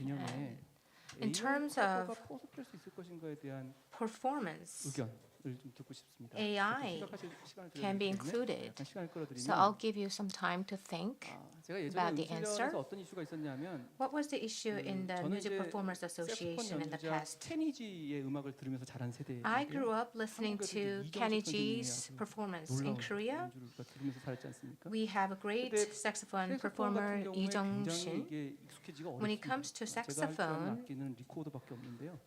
it's very hard to learn how to play it. 능숙하게 연주하기 위해 I'm 가지고 only 수십 good 년간 at 연습을 하고 숙련을 거쳐야 playing 되는데 recorder. It takes decades to master the performance of 컴퓨터 시퀀싱을 통해 가지고 saxophone. But the young generation can actually play the 그리고 music 마치 using computer 색소폰을 부는 것처럼 sequencing 소리가 다 and 나서 TED. 음반을 만듭니다. And that actually creates exactly the same sound of saxophone. Then do we need to give the rights as performers to these young generation 실현자가 그냥 소리를 who 냈다라고 are creating 것이 saxophone 아니라 sounds, saxophone music? 예능적 방법으로 표현해야 된다 이런 표현이 나오거든요. 우리 저작권법에 있는 So there's a 예능적 copyright 방법으로 표현하자 act 이렇게 되어 that 있는데 states that the 목소리를 가지고 music 제가 뭔가를 is 만들었어요. 이게 expressed 내가 in the form of 실현자로서의 entertainment. 지분을 가질 수 있을 것인가? So can I 하드가 claim 매우 아름다운 일이고 the 그게 share 가야 as a 법적인 real 측면에서 performer 봤을 in 때 that 우리가 case? 개정 없이도 이게 가능한 것인지에 But 대해서 within the legal framework, 잠깐 without 듣고 legal 다시 revisions, 이용 변호사님께 can we still 말씀을 apply that law to the current situation? 네, Mr. 교수님 Pak? 말씀 주신 것처럼 그 박세별 씨 사례 같은 경우에는 In the case of 당사자들의 합의가 있었기 때문에 Park Se-beol, 아무래도 자연스럽게 there 넘어갈 was 수는 agreement 있었겠지만 among relevant 그렇지 stakeholders, 않다면은 so things 무슨 settled 기계적인 without 어떤 much noise. 통해서 어떤 But without 목소리를 agreement, 결과값으로 let's 만들어내는 say 것이 과연 your 저작권법이 voice was 규정하는 converted 실현에 into a different voice 해당하는지는 based 제 on 개인적으로 봤을 AI 때도 조금 technology. 적절하지는 So 않는 within 것으로 the 생각을 하고 있습니다. legal framework 어쨌거나 of 실현이 되기 copyright 위해서는 law, 저작권법의 how can we look at this 창작에는 issue? 이르지 못할지라도 적어도 이게 So, 예능적인 방법으로서 at least to the level of entertainment, you have to participate in the performance. But as you mentioned earlier, and also in a previous lecture's presentation, just by creating music using the computer sequencing, is it still regarded as real performance? I am a little bit pessimistic about it. If it's not included or regarded as real performance based on the current Copyright Act, maybe we can apply different laws. So maybe we can make a more rough approach than the Copyright Act, but within the current legal framework, it might be a little bit difficult. Earlier, I talked about AB's law. We talk about publicity law. But then, using the song of the performer, I think these acts have a difference. And so within the copyright law, whether we can really solve this issue, there should be an agreement between those performers. And then, through the legal system, there should be support. And I think there is room for support. And I think we need to talk about that issue. For instance, let's say those who sing or cover a song, and whether that person has to share the profits with the original singer. Well, according to the current law, no. And so our law is different from the copyright law. And so there is the right for the playing of a music. And so let's say if someone just sings my song, this person should not have the right. But then this is an unexpected situation. And I think Professor Park has said that this is a synthetic realization. So this person has synthetically sung something, but it's like this person will replace my music. So IU did not sing that song, but it's like people are listening to as if IU sing that song. And so do we have to give the profits or the right to IU? So we need to revise the copyright law. And so moving forward, I think if the industry speaks about these issues, then the legal circle can also think about these issues and make the revisions accordingly. And so we would like to ask Mr. Kim Sung-soo to be the very last speaker. So let's move on to Professor Lee Young-wook. Lawyer Lee Sung-wook is also a cartoonist himself, and he has drawn a lot of cartoons, and especially in many books of the Presidential Council on IP, there are many drawings of himself, and also I think he has received his PhD on copyright law as well. So maybe you can give your insights. My name is Lee Young-wook. I am practicing law since the early 2000s. 취미로 만화를 그리고 있습니다. I've been 그래서 이제 교수님 말씀하신 그 drawing 책이 cartoons as part of my hobby. 우리나라 저가 So my cartoons title 제 책 중에 제일 is 많이 배포가 된 것 같아요. 별별 story, 말로는 6만 and 부를 this is 찍어서 about 초중고에 교육용으로 copyright 배포했다고 issues, 하는데 and it 저는 매절을 about 넘겨서 60,000 copies of this cartoon 혹시 이 책 were 필요하신 분은 distributed 나중에 to 끝나고 schools 오시면 딱 한 around 권 the 제가 갖고 country. 왔거든요. 그러니까 드리겠습니다. But I didn't get much profit because I made a 저는 이제 lump sum 그 예술 이제 agreement 관여도 제가 with a 하고 publisher. 있으니까 Since I'm involved 요즘 in 예술 artistic 창작을 field, 보면 when you look at the 창작자 creative 단독으로 하는 걸 우리가 이제 works 보통 생각을 and 하지만 arts, you 요즘 might 예술은 think 이제 사업자나 the 여러 사람이 artistic 관여를 많이 works 하죠. were created 그래서 이제 노벨 independently 문학상을 by 받은 an 우리 artist. 자랑스러운 한강 작가 같은 But 경우는 many 단독으로만 stakeholders 창작을 하셔가지고 and 이제 people are 출판사가 유통에만 involved in 관여할 것 creating 같은데 arts. 노래 같은 경우를 보면 So in the case of Hangang, the 포크 가수라고 Korean 해가지고 author who won the Nobel Prize in the literature, it appears that she created her work independently with a publisher's assistance only for distribution. But nowadays, when you look at the music industry, we once had folk singers with guitars who wrote their own songs and lyrics, but now we have celebrity idol groups managed by large teams with a complete division of labor. And in the past, Webtoon was created by a cartoonist alone, but now we have a factory system where there's a complete division of labor. So the emergence of AI has huge impact, although it is on an infancy level, so we never know to what extent its impact will reach. So I have many cartoonists that I'm close to. Some say AI helps us a lot. And even the lines for cartoons were helped by AIs. And also drawing cartoons are helped a lot. Artwork was also helped a lot by AI. In the past, performers used to play to make a living, but with the development of recordings, they lost their jobs. So Webtoon cartoonists have scare of losing their jobs because of AI. But when it comes to business owners, they want to train AI that way, although human personnel leave the job all of a sudden, there will be no negative impact. So many Webtoon cartoonists made huge success. One of them is Kian84. He even founded his own company.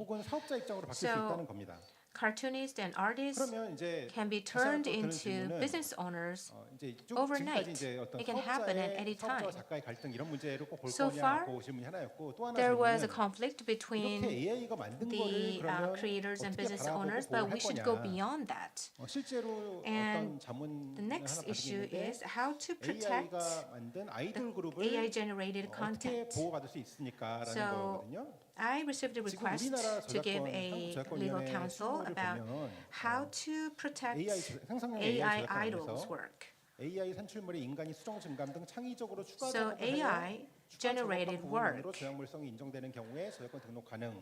So according to the Korean law, if human touches made modifications to AI-generated content, only for that part, copyright can be applied.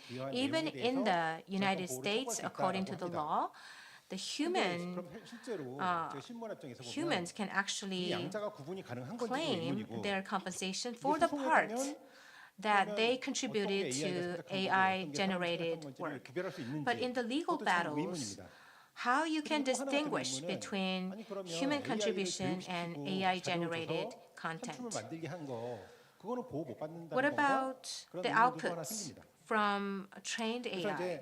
제 생각에는 뭐 Then 두서없이 can you still 말씀드렸습니다만 protect it? 하나 So 좀 this 단서가 is 있는 게 another 있다면 우리나라 question. 지금 부정경쟁방지법 보면 So in 타인의 Korea, 생산을 there's a 흡수하는 노력을 만들어낸 성과를 anti-competition 공정한 선거래 act. 관행이나 경쟁 질서에 반하는 방법으로 If 무단으로 사용해서 you 경제적 이익을 침해하는 행위, 이게 지금 infringe 합법이죠. upon 이게 이제 the 부정경쟁방지법에 economic 들어가는데 그런 맥락으로 보호를 해야 되지 interest by 않을까라는 using the 생각은 outcomes 어렴풋이 achieved by 제가 them 이제 뭐 through 어떻게 뭐 substantial investment or effort for 드린다기보다는 one's own 저도 business 오늘 without 좀 여러 permission 발표를 in a manner 들었습니다만 contrary to 굉장히 fair commercial 합리적인 practices 생각 or 같은 거 competition order. 그런 것도 많이 듣고 That 들었습니다만 저도 오늘 is 여기 계신 unfair 분들에게 competition. 또 Here, 좀 이제 의견을 구하고자 I hear a lot of 두서없는 질문을 insights, but 드렸습니다. also 감사합니다. I'm making this comment to 네, request your 고맙습니다. insights. 제가 알기로 이용 Thank you so 변호사님의 much. 박사학위 As far as 논문이 I know, the PhD thesis of Professor or Lawyer Lee is about fair compensation and 네. 그게 메저입니다. 꼭 양도가 아니어도 네, 그래서 공정한 저작권 계약의 지식재산위원회가 so it's about okay, I hope for the fair treatment of compensation. So this is just like a joke, but AI의 도움을 받은 경우에 Mr. Lee has 몇 mentioned 퍼센트 that, 도움을 받았느냐? let's say, what is the 그거에 따라서 percentage of the help of 보상을 AI? 달리할 것인가? And should we 라는 differ the 문제가 compensation? So 진행이 되고 these discussions are already taking 음악 place 분야에서도 in 이런 reality. 얘기가 And 있죠. also in the AI의 music 도움을 industry, we 몇 say 퍼센트 that 받았는가를 what was, 스스로 so you need to 그에 write down what was the 맞춰가지고 percentage of help you 저작권을 got from AI, and depending on that, the copyright fee can be adjusted. But I thought this was not realistic because, as Mr. Lee has just said, and I think this is also the same reason, but 음악을 만들거나 소설을 when we 쓸 make 때 music or when we write a 도메인을 원래 novel, 이용하지 않습니까? we use the public 내가 domain. 퍼블릭 도메인을 50% 썼다고 해서 And let's say if I 제작자 use 50% 50% of 얘기하지 public 않거든요. domain, I don't say that this author has only 50% ownership. So even if AI has contributed, so whether can we really distribute or share this percentage? And so who will let me know what percentage is the right percentage? And so when we talk about the fairness of compensation, this is a very difficult issue. In order to be fair and to be just, I think many discussions are taking place about this fair level of compensation. So we need to make thoughts about that. And also we're talking, and you've also mentioned about the machine-oriented employment. Let's say Edison has created an album. And so when we want to hear music in the past, 악사들이 쫙 들어옵니다. there were the music performance. They come in, and then we ask, okay, why don't you perform? Okay, we didn't get the money. That's why we don't sing. We don't perform. So then what happens now? They just turn on the albums or the discs. And so there were the performers who used to get money because they performed, but now they got unemployed because all these albums and the discs and CDs were playing the music. So that was what happened in the past. And now we're talking about the same kind of AI version. This is all linked to the AI of these days. It's about the fair level of compensation. And so we have to think about that. And also we have Mr. Chung-hyun Lee, who is the chairman of the Federation of Korean Performers. So hello, I am the chairman of the Federation of Korean Music Performance. And Mr. Lee Young-wook has also mentioned that he has had an unfair contract of compensation, and also that if money is not received before, then the performance was not made by the performance. Well, this also happens these days as well. And so during the intermission, the performers will not go up on the stage, and they say that we will only do the performance when we get the payment. And so the reason why I'm saying this is because still the treatment of the performance is still not that good, even now. And it's actually very hard for them to make money just by doing the performances. Well, for the top 1%, for them it's no problem. But then for the remaining 90%, it's always a tough market to live in. And so for AI, so the position of the Federation of the Korean Music Performance is like this, that without any prior notice, any creations of our federation, if AI is used or automated machines are used, this is all prohibited. And so for all the creations, if all these creations are to be used for machine learning or training, then this should be given notice prior to. And so in our federation, we feel actually concerned because local education agency has selected a song actually composed by AI. And Kim Young-suk, a composer, he was actually the judge. But then he didn't know that that was AI composed music. And Google has also mentioned about watermarking. So without watermarking, we wouldn't know whether this is a work of an AI or of a human. And so this is all dependent on the conscience of that human or AI. And so even now, using Sino or other tools, there are many composers making music using those tools. It's not that they use those tools 100%, but it's like having a assistant. And so they use those tools and the tracks are all separated. And so if they would record with a new instrument, then we wouldn't know. The quality is so good, so we wouldn't be able to distinguish whether this is a work of AI or not. And earlier we also heard about the case of baseball. And so also for baseball and other sports, there are clear rules. Let's say if Kim Yeon-ah, she's a figure skater, and she has to do a triple axis within a couple of minutes, and she has to do a couple of jumps in a couple of minutes, or there are some steep sequences. These all have to be included. But then when it comes to music and artistical work, there aren't any clear standards and criteria. And let's say if there's a performance, it has to be done by a certain single piano, but then what about the voice? It's different. Everybody has different voices. So we're all competing with all different kinds of instruments. But even that, using a different machine, well, just like Bamyanggeng of IU, it's a very good case where your voice is converted into something else. And IU thinks that this is it's not a bad situation, so she does not complain about it. But it could also be sort of a deep fake. It can be used or misused. And so someone's voices can be misused in a certain way, and this is a terrible situation. And earlier when we had cable, and when we just switch the channels, sometimes we hear a song or music, and let's say it was Perhaps Love of John Domingo, and then I thought, oh, okay, it's a classic. But then I turned it on, but it was actually a background music of a pornographic movie, and that person wouldn't know that his or her music is being used in that way.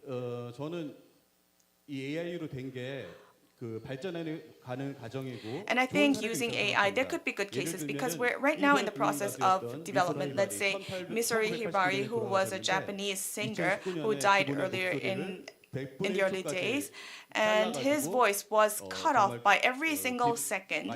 And using the deep learning technology, it was all cut off. And then using vibrato and kusei and all these Japanese techniques. And within 30 years, it was like his voice returned after 30 years.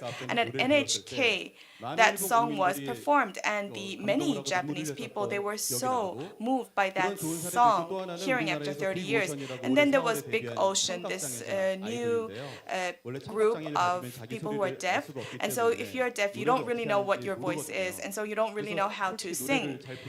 So they cannot really be good singers. But then using their voices and having guide vocals, a group was made, and then after training the machines, a song was made using their voices. So for those who can't become singers, became singers like that. So I think they're good cases, positive cases like that. And then,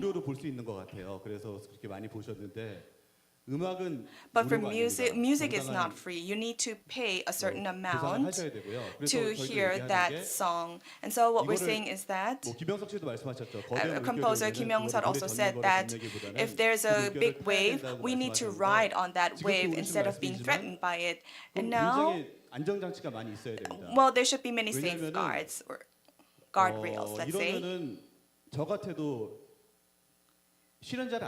Because I wouldn't be using performers too, because I would want to have a machine doing exactly what I want. And so we won't have new performers coming out. And let's say Cho Yong-pil, who is this very popular singer, he used to be a new singer in the very early days. But then, so new singers cannot really have that opportunity anymore if people just start using AI performers because it's easy to do so. And now, there are actually many new singers who would like to receive just a little amount of money to do the performances. performances to sing a song. And so in this difficult situation, still there are many people who wanted to do their artistic works, wanted to become singers, and art is beautiful because of all these uncertainties. And so if the machine can do this 100%, well, then there wouldn't be much touching moments for sports as well. And it's because that people are doing something that is not really doable and they're overcoming those challenges. And that is why these become touching moments. And so even if those efforts are made, those hard efforts are made, and I used to sing so much during my early days, but then all of a sudden AI comes out and does all of this instead of me, then that would be a sad situation. And the reason why Jo Young-pil is still popular is because at that age, it's hard to sing songs very good. Well, he is old, but he still has that capability to do so. And that is why people feel moved by his songs. And so whether we can really be moved by having this perfect AI. And so Marijo Catalin, and so I think the original work is only 501, but then it was sold by 8.6 billion Korean won. I think it's because there is this philosophy contained in that work. And I think this is my personal opinion, but and others have also mentioned earlier in the presentations that we cannot really block the situation from happening. And I think this era of AI is definitely to come. But then the performer, we have to make sure that the performers can continue to bring in their good inputs in order to have better outputs. And then there should be many safeguards as well for the performance too, even if AI would come out. And so I think there are limitations in terms of legal frameworks. So I hope that all of you who are here today and also all of you on YouTube can also give us good ideas and insights to make sure that the music industry, the arts industry can coexist with AI and continue to develop, and that we need to also develop that kind of ecosystem. Thank you.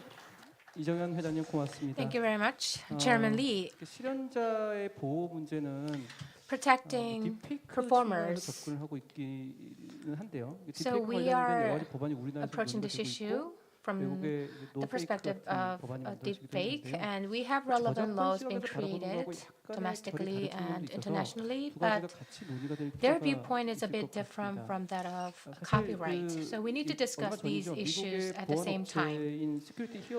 Security Hero, a U.S. security firm, published a report that states usually deepfake victims. 가장 많이 피해를 본 사람 10명을 뽑았는데 그중 8명이 K-pop 가수였습니다. 8 out of 10 biggest deepfake victims were K-pop singers. 세 가지가 문제라고 그러지 않습니까? 이제 첫 번째가 개인 정보, 두 번째가 저작권, personal 세 번째가 information, 인격권, copyright, 인격권이라고 쉽게 and 표현을 하지만 사실은 the creator right.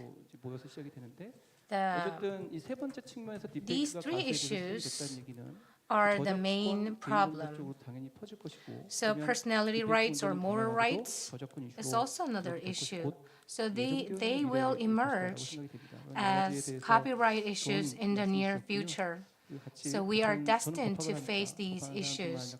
Since I am studying law, we need to create new laws and new legal framework in that regard. 플랫폼 AI 업체를 운영하고 계시는 Now I'd like to ask Posa Labs CEO who is running AI platform. I specifically asked the organizer to invite him to this forum. So in other countries, Suno and Yugyo and other AI-based music creation platforms were involved in legal battles. But I don't hear any legal battles involving Posa Labs. So Posa Labs basically is coexisting with the copyright holders. Does this company still have competitiveness? Korean domestic companies are a bit hesitant about using content and using AI. But some other companies, they just move forward using AI technology. Since Korean companies are so obedient in terms of legal compliance, they might fall behind in technological advancement. What do you think about this? So I'm from Posa Labs, which is a a music creation startup, as was mentioned earlier, AI-based music creation, it's something we cannot stop. In terms of cultural development, it will produce some positive results to a certain degree, but also, although we will, even if we succeed in blocking it and domestically, but this is a wave we cannot prevent from happening. Even magicians, they want to get AI's help. On the opposite, some musicians, they don't want their content to be used to train AI. So there are opposing positions in the music industry. Suno, Udio, they say they are going to boost the composing ecosystem. But when we started out with Posa Labs, we didn't want to use composers' data without their permission. We were confident that if we do so, it will pose challenges or create problems. Ultimately, text and images are different from music. Whenever you listen to music or whenever you download music, you need to pay for that. That's the basic concept in terms of compensation in the music industry. But when you look at images, although you look at the image for a longer time, that doesn't mean that you need to pay more. So I take data issues seriously. So we wanted to train AI using the data we collected only. As was mentioned by the moderator, domestically in Korea, it's kind of hard to run a business without thinking about copyrights. When you ignore copyrights, you might produce results quickly, but you might face even more complex and difficult situations to resolve those issues later. So we wanted to give some help to composers when we created this company. So, for example, when you write a story, instead of the plots, if you just give an idea about some keywords, it will help writers a lot. So the same goes to composers. Many composers say, you don't need to create music for us using AI. Just some ideas might be helpful. So I don't think the trained AI will be favored by all composers. So as the industry advances, AI will gradually replace human composers. But in the process, we need to think about how to create a win-win situation or coexistence between AI and human composers. So we continuously made an appeal to human composers about our businesses like that. So we receive a lot of support from composers. Many companies want to increase human composers' productivity. And I don't know their viewpoint of this industry. Many composers want to be a music director. To become a music director means they can give feedback to created music, to improve the music. So all of these composers want to be the directors like that. So when I look at the situation in this music industry, creating music is really difficult. It requires a lot of effort. So those arduous work can be made easier based on AI technology. And also we need to create more positive impact rather than negative impact. That decision can be made by businesses. For example, Facebook, Meta, they have technologies to produce music, but they don't use those technologies or launch those technologies because they know that there are implications in terms of copyrights. So although there's a fair use clause,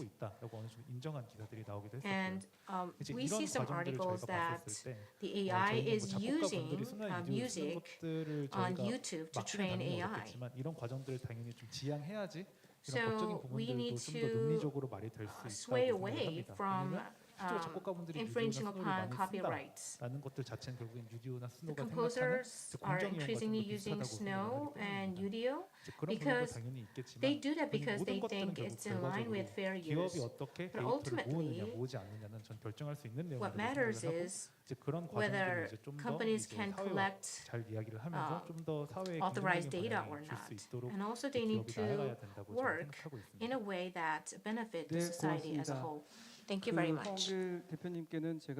So I have a question to Hwa Won-gil, and which is about Suno, that you don't have to pay any compensation, but it has a very loud voice saying that why is there a lawsuit going on? So that's the current situation. But Snow, I think it utilizes a lot of data, and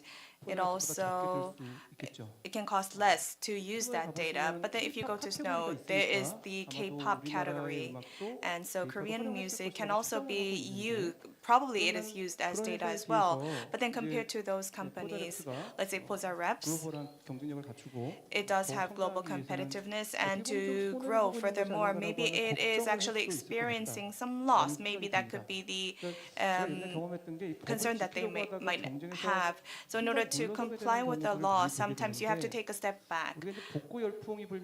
But now with the retro trends, and there are many of those who want to recover those old days music, like you need to find those old paper-based music. So, but it would take time, and then it would take a lot of money, cost a lot of money as well. But then in the past, people used to just print those music.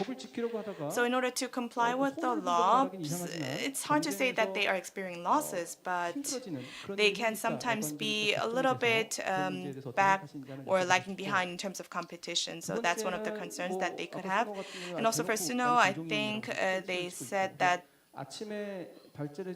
so in the early presentation, we heard from Ms. Adrienne Tamir saying about the TDM provisions, and that in the US, there is this provision that makes resolutions possible. And so I think we have the same kind of a provision in Korea as well, but then US is talking about that, so maybe we can also use that as well. So there could be those kinds of assertions in Korea as well. So I would like to know what's your opinion about that. And you're not really asserting those opinions, but in doing business. So not about really the legal aspects. What would be the difficulties in doing your business? So maybe you can talk about that. So technology-wise, Snow or UDO's technology direction and our technology directions are completely different. And so this is more like the technology talk, so it's hard to go into the details, but Snow or UDO, they crawl the music of YouTube, and then it's like using WAV or MP3, and they use those as it is. But in our case, we have these MIDI files where the composers can use these more easily, and we train the machines. And so between these two, if composers need something, or there are technological advantages and disadvantages that are clear. And so Snow, for instance, this is more like a B2C business, and it's more about fastly creating fun music. And in our case, for us, it's more about creating background music, and it has to have this clear start and end, and it has to reflect the intention of the composer. So there are some technological advantages and disadvantages between B2C and B2B. And so we cannot really say that what technology is right and wrong, but it's just that our technology directions are different.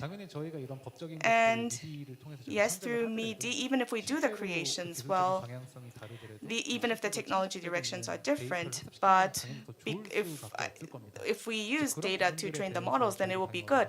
And so sometimes we are experiencing like losses in terms of that. But as a business, And I think we are one of the top companies in creating the media content. And then I think we can start collecting data then.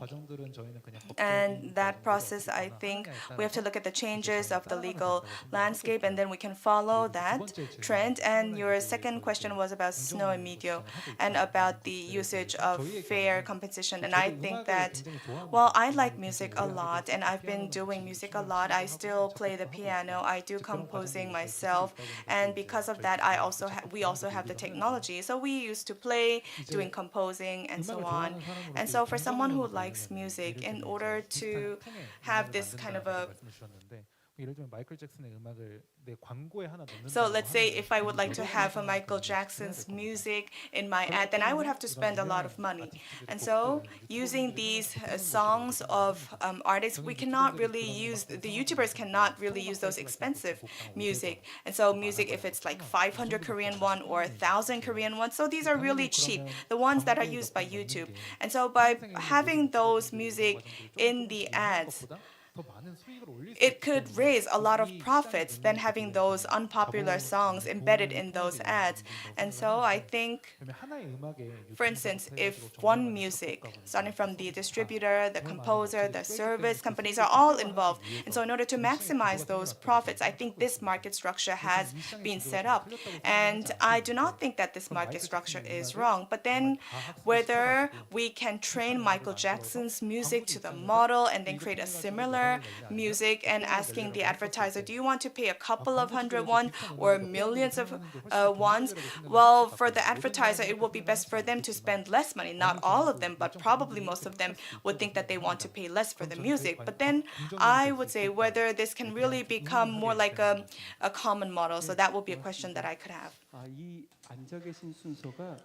So I see the order of our panelists sitting. I think it's in the alphabetical order. So since elementary school, I always give the most important part to the last person. CEO Kim Sung-soo is the one who's sitting in the first. But I think he has the opportunity to speak last. I think what he has to say is really appropriate to wrap up. So how the compensation should happen from the perspective of composer? Would you please share your insights? KSS 뮤직이라는 I am from KSS Music. I'm a CEO and producer. My name is Kim Sung-soo. AI 음악 쪽 발전이 이제 계속되면서 So AI-generated music is being developed constantly. Working in the music industry, the impact of AI is inevitable. And the tools we are using in the industry are increasingly based on AI technology. So what we are talking about right now at this conference is that as the AI-generated music is developed, it might threaten human jobs or it can interfere with the lives of composers. So I hear a lot of concerns and worries. In reality, 지금 AI 음악이 발전하면서 작곡가들이 as the AI music advances, it actually makes the life and job of composers a lot easier.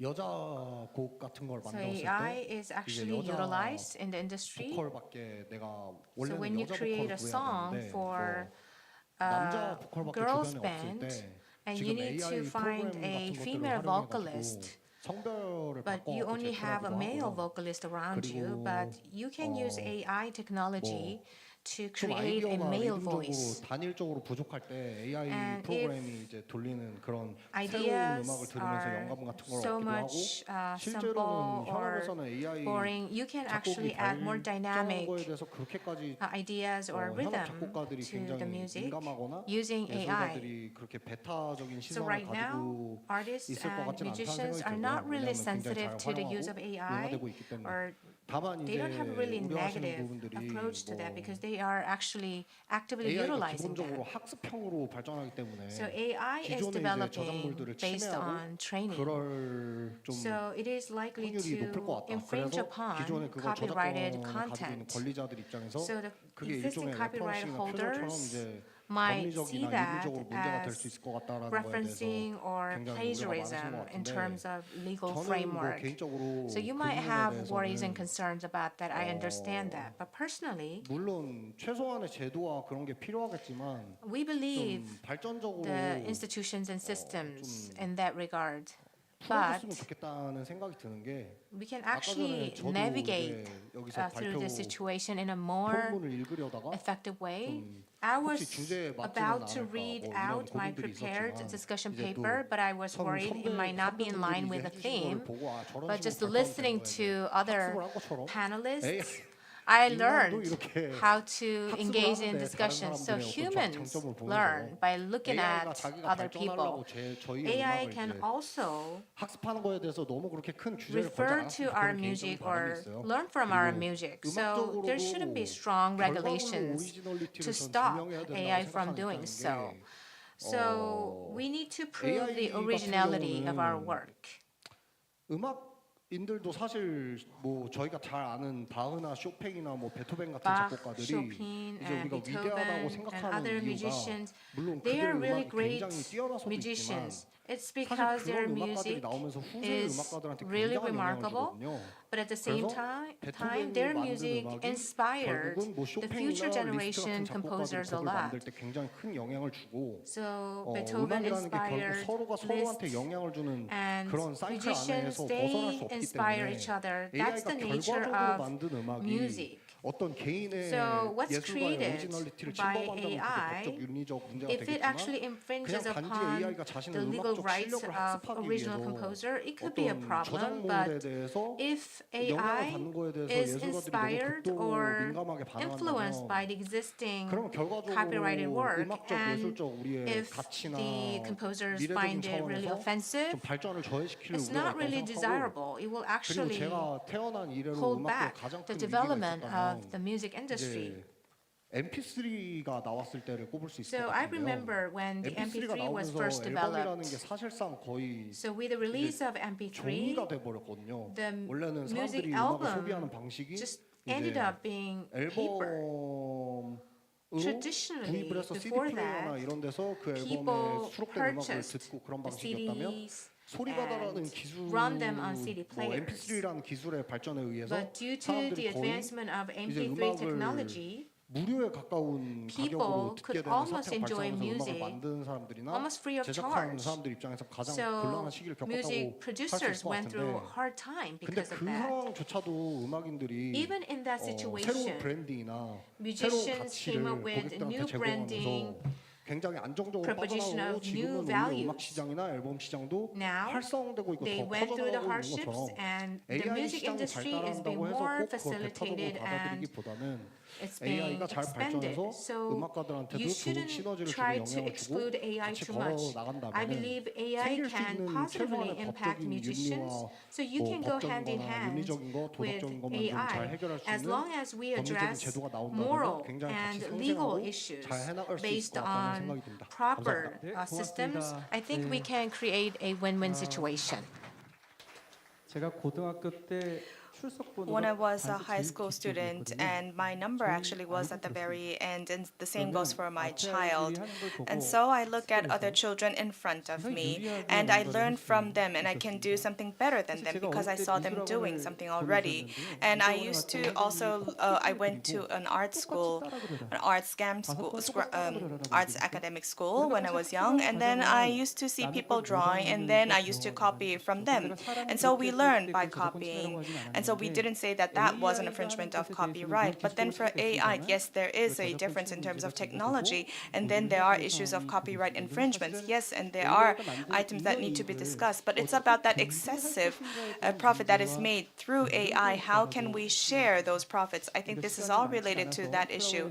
And because we don't have much time left, I would like to receive a couple of questions from the floor and wrap up the session. So are there any feedbacks or questions from the floor? speaker, we would like to hand over the microphone. So let us know who you are, from where you're from. 예, 음시전에 이문재 팀장님 소속과 성함을 말씀 주시고요. So let us know from where you are, who you are. Hello, I am Lee Moon-jae from the Federation of Korean Music Performers. And Mr. Baek Kyung-tae has mentioned about Park Se-byul, the singer, that she is not registered as the main performer of the song. And I think I need to provide an additional explanation about that. It's not a question, but it's more an explanation. And so, including Park Se-byul, and regarding that case that you've mentioned, it was about reaching an agreement or transfer of rights. That was all agreed. And so the property rights holder is not Park Se-byul. That is right. But the right of the main performer is Park Se-byul. And so Park Se-byul 원래 남자 목소리 가수인 박세별이라는 이름으로 name was announced as the main performer of that song, but the male voice was applied to that song. So for that technology, using helium gas or gas, we believe that that was used. And so depending on or based on the agreement of those main stakeholders, the copyright holder is different, but the main performer is registered as Park Se-byul. So I thought I need to clarify this, just to make sure we don't have any misunderstandings. Yes, well, I think this is a very difficult part. So you're saying that the right was transferred, right? And so when we look at the provisions of the Federation, it says that it's not given to the main performer, but that the rights holder who can get the usage fee. And so I understand that this was the transfer of rights, right? Okay, so that's what I understood. So from the floor is maybe we can receive one more question. We don't have much time. We were supposed to have this panel discussion by 2:30, but it's 2:35 right now. Would you please identify your name and affiliation? I'm Park Won-kyung, president of Korea Copyright Research Institute. My institute was founded in 1980 when the Copyright Act was enacted. So as was mentioned by Professor Che and other panelists, you really provided fresh insights. To share my 2 cents here, we focused on the areas of arts, but the legal provisions have changed. The arts matters in terms of levels, but copyrights do not involve levels. Although it was created by children, the copyrights can be applied. So, in dealing with artistic world, if you use the term art, the level must be discussed at the same time. That's what I wanted to point out. So Priye talked about unity of beauty. So beauty cannot be evaluated. So whether it was drawn by elementary school students, whether it was created by Mr. Kim Seung-soo, the same rights will be granted upon to creators. So one last question. Without further questions, I'd like to close this session. Thank you very much. 네, 정말 의미 있는 토론을 Thank you 해주신 very 과장님 그리고 much, 패널분들께 moderator 다시 한번 and all 박수 panel. 보내주십시오. Thank you for this meaningful discussion. 고맙습니다. Thank you AI와 very 유통 much. 그리고 We've looked 콘텐츠 into AI, 창작에 the 대해서 content 정말 industry, and 다양한 AI. 의견을 So we've listened to 들려주셨습니다. various 자, insights and 이렇게 해서 opinions. 오후 첫 So 번째 with 세션 that, 두 we 번째 have 세션의 now 패널 finished 토론까지 the second 마무리했고요. session 지금부터 of 약 the 10분 forum, and we 정도 will have a 짧게 break 휴식 for 10 시간을 minutes, 갖겠습니다. and then move 10분 on to the 후에 third session. 이곳에서 세 So 번째 we will 세션 get back 이어가겠습니다. after 고맙습니다. 10 minutes.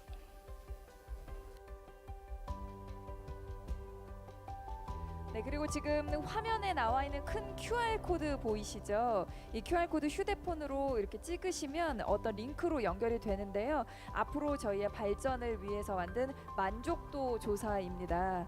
조금 번거우시더라도 만족도 조사에 좀 적극적으로 참여해 주시면 앞으로 저희 행사의 발전에 큰 도움이 될 듯합니다. 네, 만족도 조사 적극적으로 참여해 주십시오. 고맙습니다.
잠시 안내 말씀드리겠습니다. 이제 곧 다음 세션이 시작될 예정입니다. 지금 로비에서 휴식 취하고 계신 참가자분들께서는 행사장 안으로 입장해 주시기 바랍니다. 다시 한번 안내 말씀드립니다. 이제 곧 다음 세션이 바로 시작됩니다. 참가자분들께서는 행사장 안으로 입장하셔서 자리에 앉아주시기 바랍니다. 그리고 앞서 안내드린 것처럼 오늘 포럼은 국가지식재산위원회 공식 유튜브 채널로 생중계되고 있습니다. 온라인 그리고 오프라인으로도 적극적으로 참여해 주시고요. 마찬가지로 오후 세션에서도 동시통역 서비스가 제공됩니다. 채널 1번이 한국어, 2번이 영어입니다. 그리고 오늘 행사의 원활한 진행을 위해서 휴대전화는 잠시 꺼주시거나 진동 모드로 변환해 주시길 부탁드리겠습니다.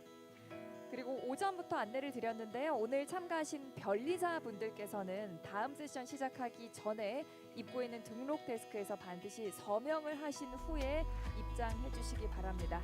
변리사 분들께서는 등록 데스크에서 서명을 하신 후에 입장해 주시기 바랍니다. 이제 곧 시작하겠습니다. 고맙습니다.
(2024) 지식재산과 인공지능 국제포럼 2024 International Forum on IT and AI 2024.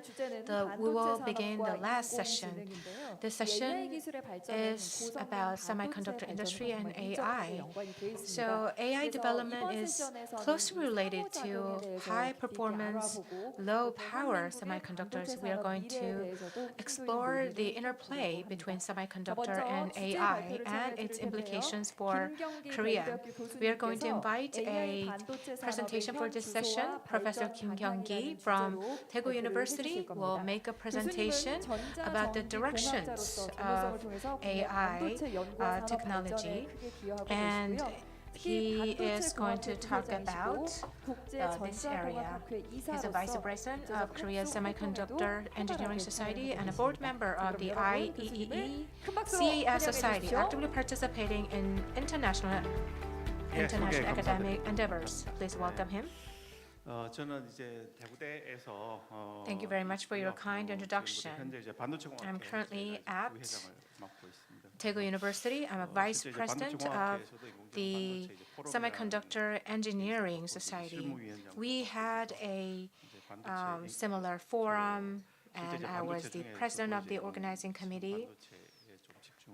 So we are currently focusing on high performance semiconductor based on AI technology. So my presentation title is Current Status and Future Directions of the AI Semiconductor Industry. Since you might not be familiar with the AI or semiconductor industry, I don't know how to proceed with my presentation. But the topic semiconductor itself is really difficult, but still I'll do my best to deliver the 먼저 best 이제 presentation. 인공지능이라는 게 앞서도 이제 쭉 설명을 해왔지만 Earlier, we 일단 힌튼 discussed 교수님의 이제 AI.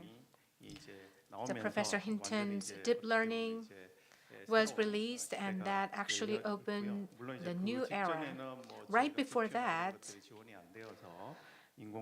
HPU wasn't really supported, so there was a slowdown of AI development. But from 2010, with the development of deep learning, the AI's development was really facilitated.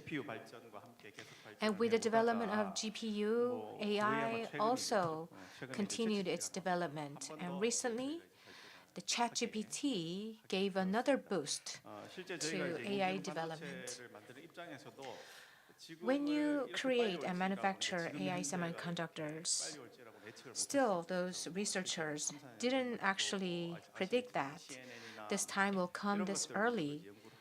And even 3 to 4 years ago, our research was focused on CNN, but all of a sudden, the ChatGPT emerged, and now there's a lot of research on LLM with focus on semiconductors. So AI's calculation demands has exponentially grown, and semiconductor is also need to change in that regard. So there was algorithms, AI semiconductors, and cloud, but now it is transitioning to on-device development. Generally, there's internet revolution era. It was 1980s, as you see on the slide. It was followed by mobile revolution period.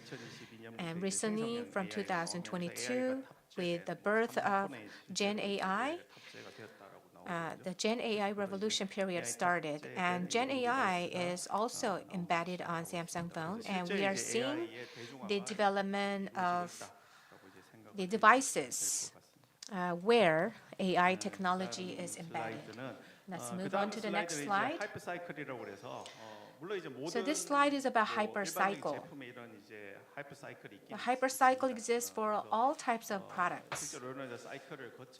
So each product goes through a certain cycle, and they peak in terms of development, and then once the saturation is reached and facing certain limitations, the industry fails to develop further, and it plunges in terms of development. In 2003, AI peaked. So you see large language model and ChatGPT. That is 2023 situation. When you look at the far right side, and now we are entering the maturity period. At an initial period, data centering was the main focus of our research, but now the human-centric research is being implemented because we see human-centric AI development. And we also need to security issues. And then we can reach the stage of maturity. Let's make further breakdown here. So far, the cloud was the center of AI development. As you see on the next slide, so far, it was based on cloud AI. Everything was dependent on servers. So it could pose a certain level of security issues. And then there's edge AI. Instead of putting everything in cloud servers, the data should go through edge servers. Or in smart devices, deductions can happen, or general data can be transferred over to cloud AI. Recently, we see the advent of on-device AI. Here, independence matters. Without cloud, you can actually train AI. Edge AI, on-device AI might be a little bit confusing, but this is the definition of the two, as you see on the slide. So when you look at the AI ecosystem here, so both AI ecosystem and semiconductor ecosystem should develop together. So they should create stacks in terms of ecosystem, and they should go together. So foundry, fabless, IP provider, OSAT. So these AI infrastructure should develop based on that. When it comes to semiconductor, you need semiconductor hardware as well as software. Furiosa AI will later join the discussion, and they will also share insights about changing a semiconductor industry. I think this slide is a bit out of sync with my presentation. So once again, I'd like to reiterate that AI ecosystem and the semiconductor ecosystem should combine to create AI semiconductor ecosystem together. So since the AlexNet in 2012, AI model size is growing annually 10 times.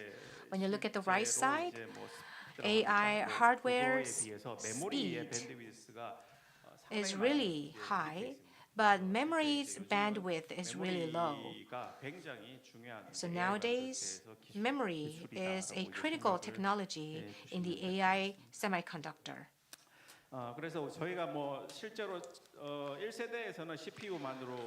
So in the first generation, CPU alone, it was before the development of GPU. So CPU created first generation of AI semiconductor. Now, after that, it transitioned to GPU era. So parallel processing was possible. And after that, field programmable gateway. This is a semiconductor, but it is a programmable semiconductor. So FPGA was utilized, and also ASIC was utilized for certain purposes. So this is IC semiconductor aimed at certain functions. The MPU is included in the category of ASIC. This is the second generation semiconductor.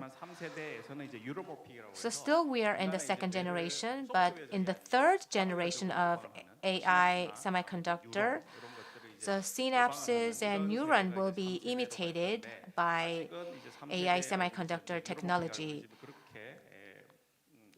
So the third generation neuromorphic, lacking in accuracy, but ultimately we have to move towards the third generation of neuromorphic. Right now, we are staying in the second generation. Overall, AI accelerator or MPU. So when you look at this diagram at the bottom, you see the architecture for servers, and it requires massive memory. And when you look at the green colored area, many core processor, CPU, GPU is required, and learning is happening here. When you look at the top, this is actually applied to mobile phones or edge devices or on devices. So this is a network of trained AI. By utilizing trained network, you can actually do the deductions and assumptions. So the semiconductor hardware will develop into a one that is capable of assumptions and deductions. So learning type and assumption type hardware have been developed depending on the demand of the client companies. Earlier, I said that memory is a very important issue. It's particularly given the emergence of ChatGPT. We have representatives from SK Hynix and also Samsung, electronics is going through a hard time because of their misjudgment. So the memory is bandwidth. They need to have really high bandwidth. With the development of HBM, so NVIDIA is making exponential growth. The recent Blackwell is showing great performance based on HBM. And there's a PIM, process memory. Right next to memory, the calculator is added.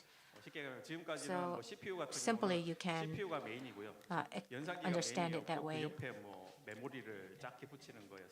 So in the past, the CPU was the main, but now the PIM, there's a memory and CPU is added. So for the purpose of calculations, this PIM architecture is usually used. PIM requires modifications of software a lot. When you look at the top right corner, there's a PNM, processing near memory. Right next to memory, a bundle of CPUs are located. Just by adding a little bit of software modifications, you can actually utilize it. And also there's a CIM, compact memory, is being developed as well. In terms of sharing memory, CXL was created. So we have yet to see commercialization of CXL. By 2026, CXL will be commercialized. In the past, companies purchased servers due to memory issue, but now with the development of CXL, you only need to buy memory. So there will be a lot of research on CXL. So AI semiconductor startups. We have many domestic AI semiconductor startups such as Furiosa, and also we see a lot of overseas AI semiconductor startups, metaverse, autonomous driving, healthcare. So these startups are looking for the areas where their technology is required. They need to find a source of demand. That way they can actually create profits. So for NVIDIA to make profits, relevant services should be able to gain profits. So NVIDIA, as you see here, so I think there's an issue of advancing my slide. When you look at this slide, when you look at the cloud companies, so NVIDIA is mostly used. NVIDIA is used. So can we actually change this situation? Can we actually jump over the barrier of NVIDIA? That is the challenge. So we need to conduct research centering on that. Regarding AI chips, AI chips account for 11% of the global chip market, and it is showing a 40% of growth. By 2030, when you look at this graph, so $341 billion US dollars. That will be the size of AI chip market. Another area we need to pay attention to is the application of AI semiconductors. In 2018, in 2028, we believe PCs and smartphones will use the AI semiconductors. Relatively, the vehicles and cars will not use as much AI semiconductors as expected, and also home appliances will use semiconductors to a certain degree. Among various types of semiconductor chips, there's ASIC, ASSP, and MPU and MCU. So we broke down the market by the type of the chip. So ASIC doesn't have much market share, but AI, ASP, they are the common use, the accelerators. So basically, ASP is the standardized one, so it can be reused and widely used. So basically, it can be used for vehicles, cars, and TVs. So it's a multi-purpose chip. When it comes to CPU, you might just take it as MPU. So AI semiconductors can be used for a CPU. There will be increasing use of AI conductors in CPU. When it comes to artificial function semiconductors, there exist both CPU and GPU. So this area shows, the yellow highlighted area shows that. This is very interesting ranking. This is the AI semiconductor technologies which are really promising. And here you'll see the occurrence rate based on keywords. So high bandwidth memory shows the occurrence rate of 1.28%. Growth rate, it's a relative growth rate you see on the right side. So if the occurrence rate is low and the growth rate is high, that means that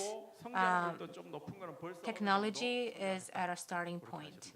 And if both occurrence rate and growth rate are high, they have developed almost sufficiently.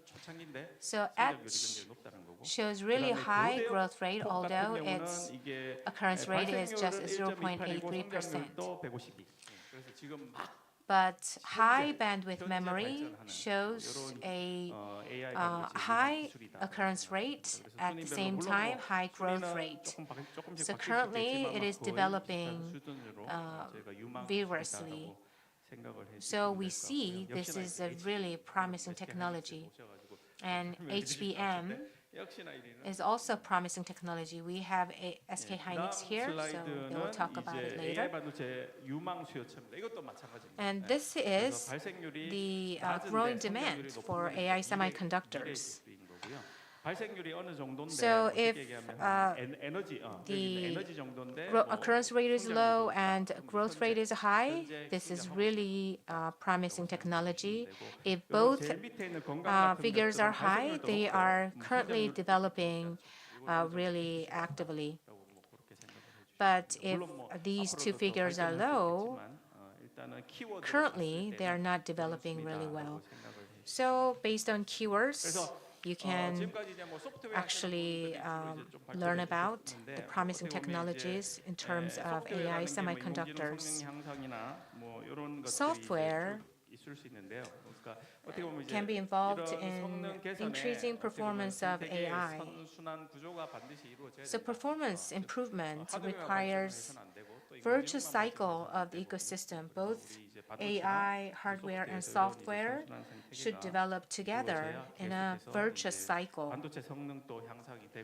So the performance of semiconductors can be improved as well, in addition to improved the AI performance. So what are the current status and challenges? There are 4 major challenges we are facing. So now we are witnessing the spread of hyperscale AI, and the size of and scale of AI is ever increasing.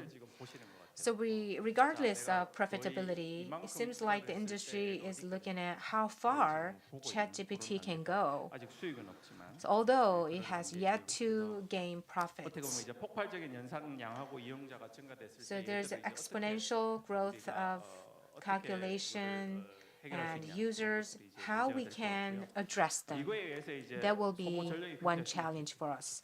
And it will also require huge amount of power consumption. The US and China can actually cope with that.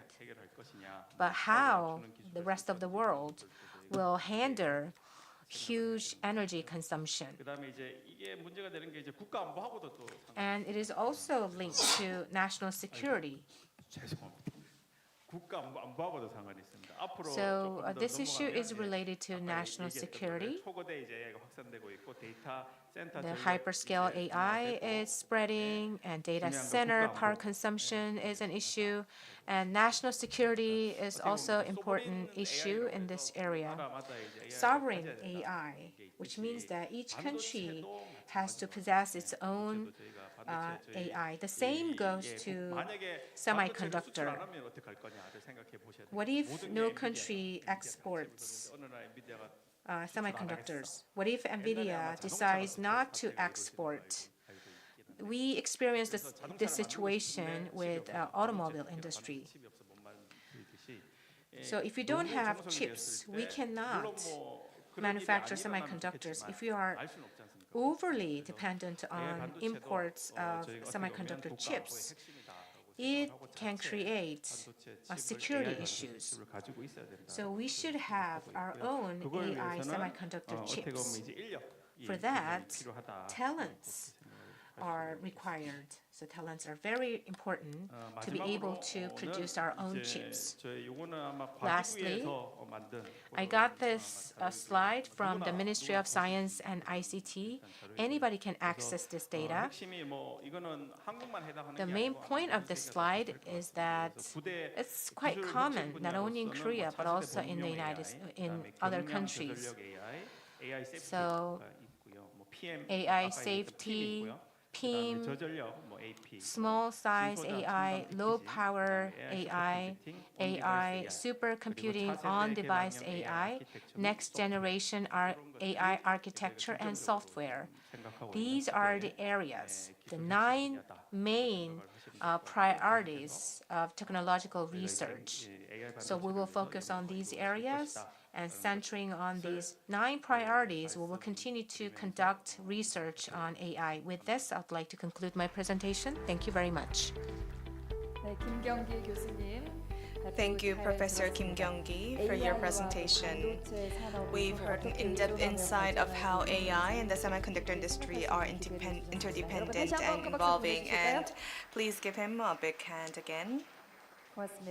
Thank you. So with that, we would like to wrap up all the presentations.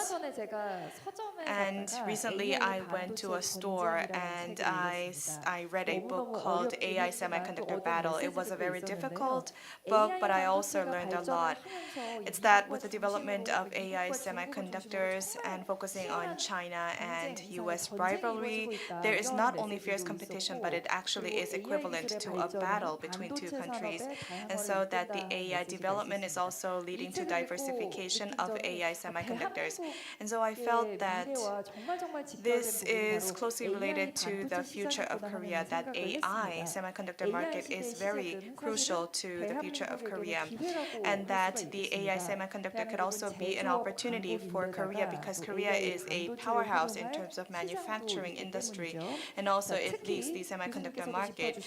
And also Professor has just mentioned that the design, automation of semiconductor, and that in order to be competitive in these high-performance chips, that we need to have competitiveness. So we agree on that. So in this panel session, we would like to invite our experts to have an in-depth discussion about this field. 자, 이번 패널 토론도 마찬가지로 5분의 So we 패널을 have 소개해 5 드릴 거고요. panels who 그리고 are 한 with us 분의 today, 자장을 소개해 드릴 and also 겁니다. we have 제가 one 호명해 moderator. 드리면 So as I call your 무대로 names, 올라주시면 please do 되겠는데요. step 여러분 up to the 올라오실 때 stage. 큰 박수로 And let us give a big 환영을 hand 해주시기 to all the 바랍니다. panels as they come up. 자, 그럼 먼저 첫 번째 So 패널을 first, 소개해 I would like to 드립니다. introduce the 자, first panel. 구본태 Mr. 본부장님, Ponteku, the head of Intelligent Semiconductor Research at the Electronics and Telecommunications Research Institute at TRI. He leads public research on AI technology and semiconductors. Please welcome him with a big hand. 맞습니다. Thank 자, you. 그리고 김한준 And next up, CTO님, we have Mr. Han-jun Kim, the Chief Technology Officer at Periosa AI. He's at the forefront of AI-specific semiconductor design and development. Please welcome him with a big hand.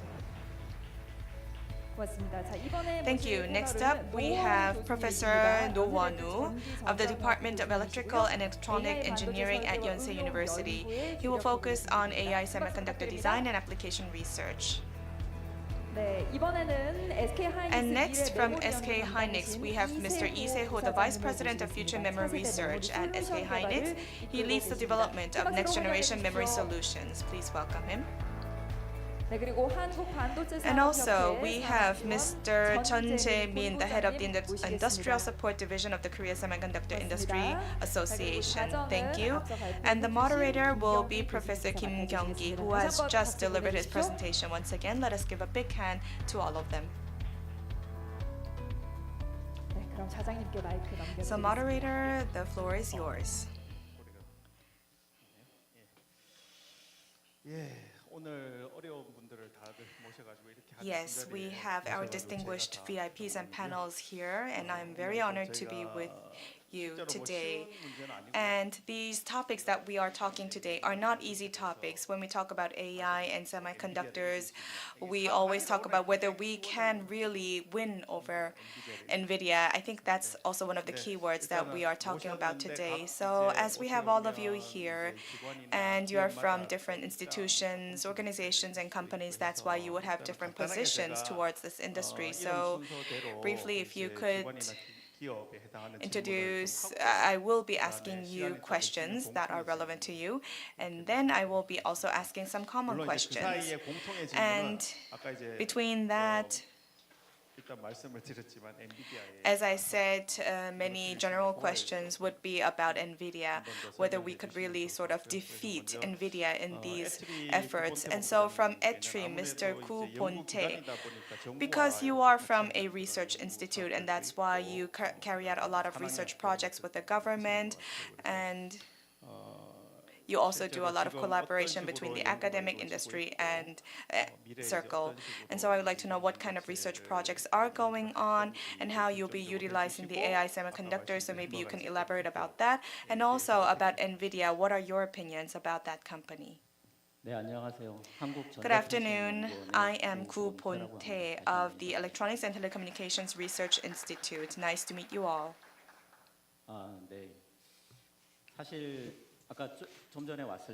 So when I came here and heard all the earlier presentations, I wondered if I talked in-depth details about semiconductor, whether this would be interesting for the audience. So then I thought maybe it's better to deliver something that is more easier rather than going to the details. And Professor Kim Kyung-gi has also asked this question. And I am actually from ETRI, which is a research institute that is under the government umbrella, and we are in Daejeon. And so AI appeared many years ago, but I think it was in 2012 that we felt really the existence of AI, and it was during the match of AlphaGo and Isedol, and then in 2022 also when ChatGPT was launched. But our study started in 2017. So AI algorithm appeared much earlier, but then starting from 2017, we started to study about AI semiconductors. The government started to think, let's make AI semiconductors. And so we took the lead in doing that. But NVIDIA's chip was already there in the market in 2017 already, and it was called APEC chip or VBAC chip, was already in the market. 그래서 어떻게 보면 So, AI라는 알고리즘이 나왔을 때 when AI algorithm appeared in the market, 엔비디아를 이길 수 있는 회사는 사실은 한 there was no company that can win or defeat NVIDIA with its chips. But in 2017, we started to make the AI 모든 semiconductors. 기술이 그렇겠지만 And it goes for all technologies, but I think there's always the number 1 player and then the number 2, 3 players. And then if there isn't the number 2 or 3 players, then the number 1 player can never really be successful in the market. I think that is sort of the law in the market. And so the number 1 player is always outstanding, but there will always be the second or third player in the market too. And I think that the Republic of Korea is making a lot of efforts to catch up in that trend. And NVIDIA, as we have heard earlier, they already had their GPU chips, and because their technology is based on GPU, and GPU is possible to do parallel processing, and to do parallel processing, they did have this good GPU chip, and for that, we did not have the GPU ecosystem in place yet, and that's why we turned to AI. But then when we look closer to AI, there are other technologies that are different from GPU. So in order to have low-power AI technologies, GPU will no longer be necessary. I think that's what we believe. And so for the sake of low-power AI semiconductors will have to be developed, and then there will be the number 2 or number 3 players that will grow in the market, and that will take the market shares evenly in the global market. And because I am from a government research institute, I've been collaborating with many domestic companies, and we are carrying out research. Therefore, and so what we are doing is, as I said,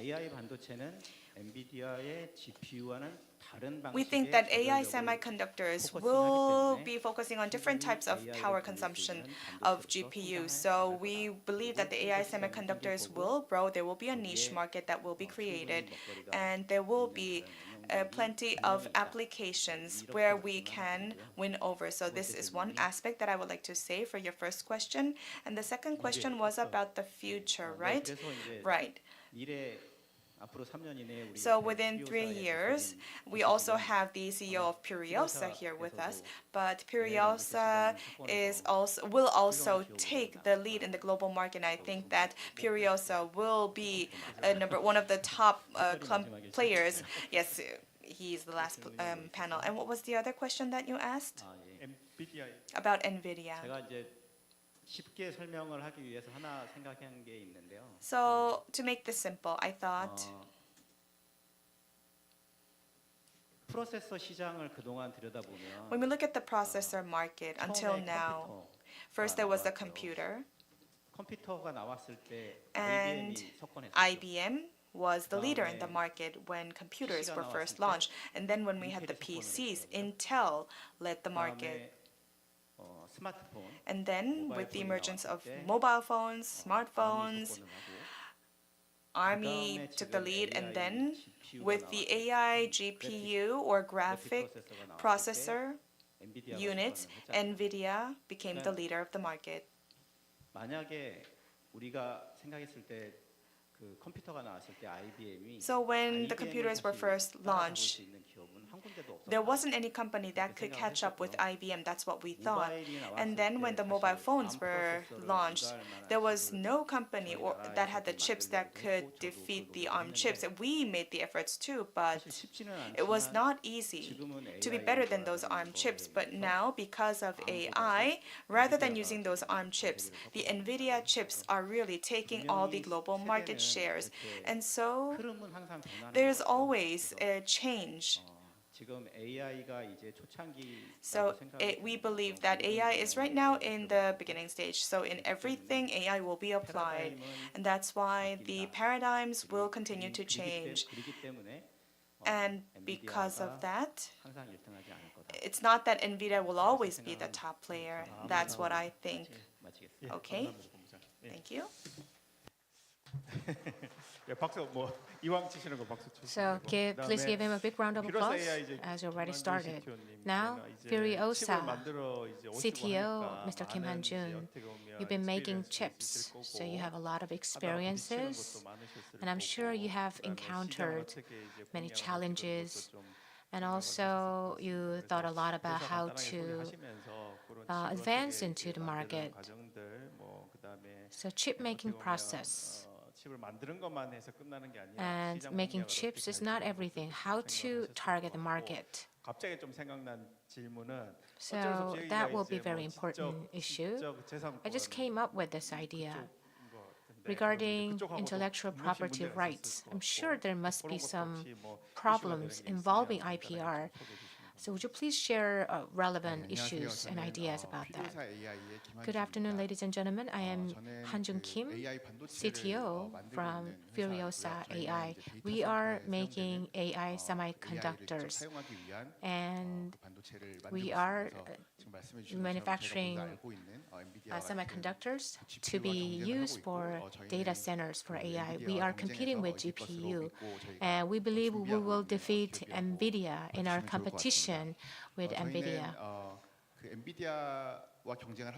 In our competition with NVIDIA and looking at the AI semiconductor market, how we can be the winner. So we thought a lot about that. So I'd like to share our strategies regarding that. When you look at AI, the first phase is learning. And AI model is created. And then there's a assumption stage. Develop better architecture, which means that we are really competitive. Regarding pressing issues we have encountered, so since the pivot is changing from learning to inference, but still large-scale models becoming more important. So when you use ChatGPT, the latest version is better than the previous version. So people are destined to use larger size models for better performance.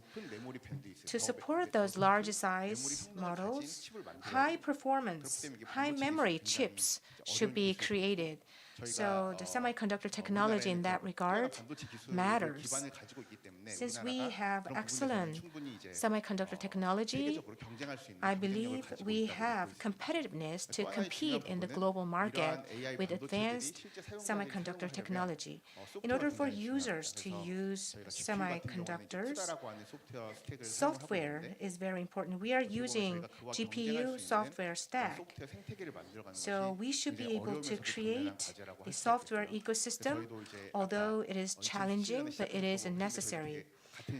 So one of the companies that is started in 2017, we also started out in 2017. We saw software as most critical, so we started with software. So we created hardware in a way that software can be operated well within the hardware.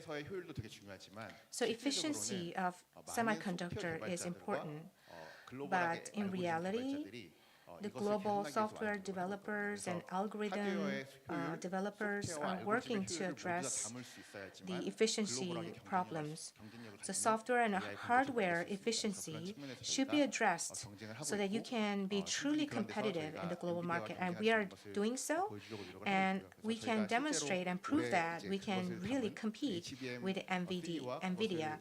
So HBM3 and AI semiconductor embedded with HBM will be launched this year, and next year we expect that we can produce a really good result in global competition. We ask for your support, and also we are working very hard in terms of intellectual property rights. Technological development is receiving a lot of attention at our company, but also we give equal amount of attention to copyrights.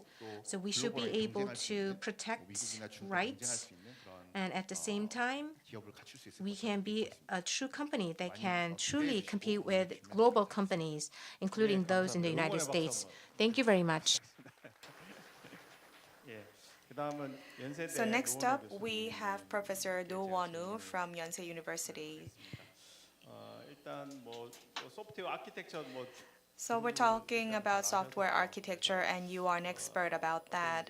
And so when it comes to AI models and hardware and about the optimization of both items, what are the measures for optimization? And because you're also a lecturer at Yonsei University, it's also the role of the academic circle is very important. So when we use semiconductors and make ChatGPT, well, for instance, these days I use ChatGPT to do the semiconductor design work.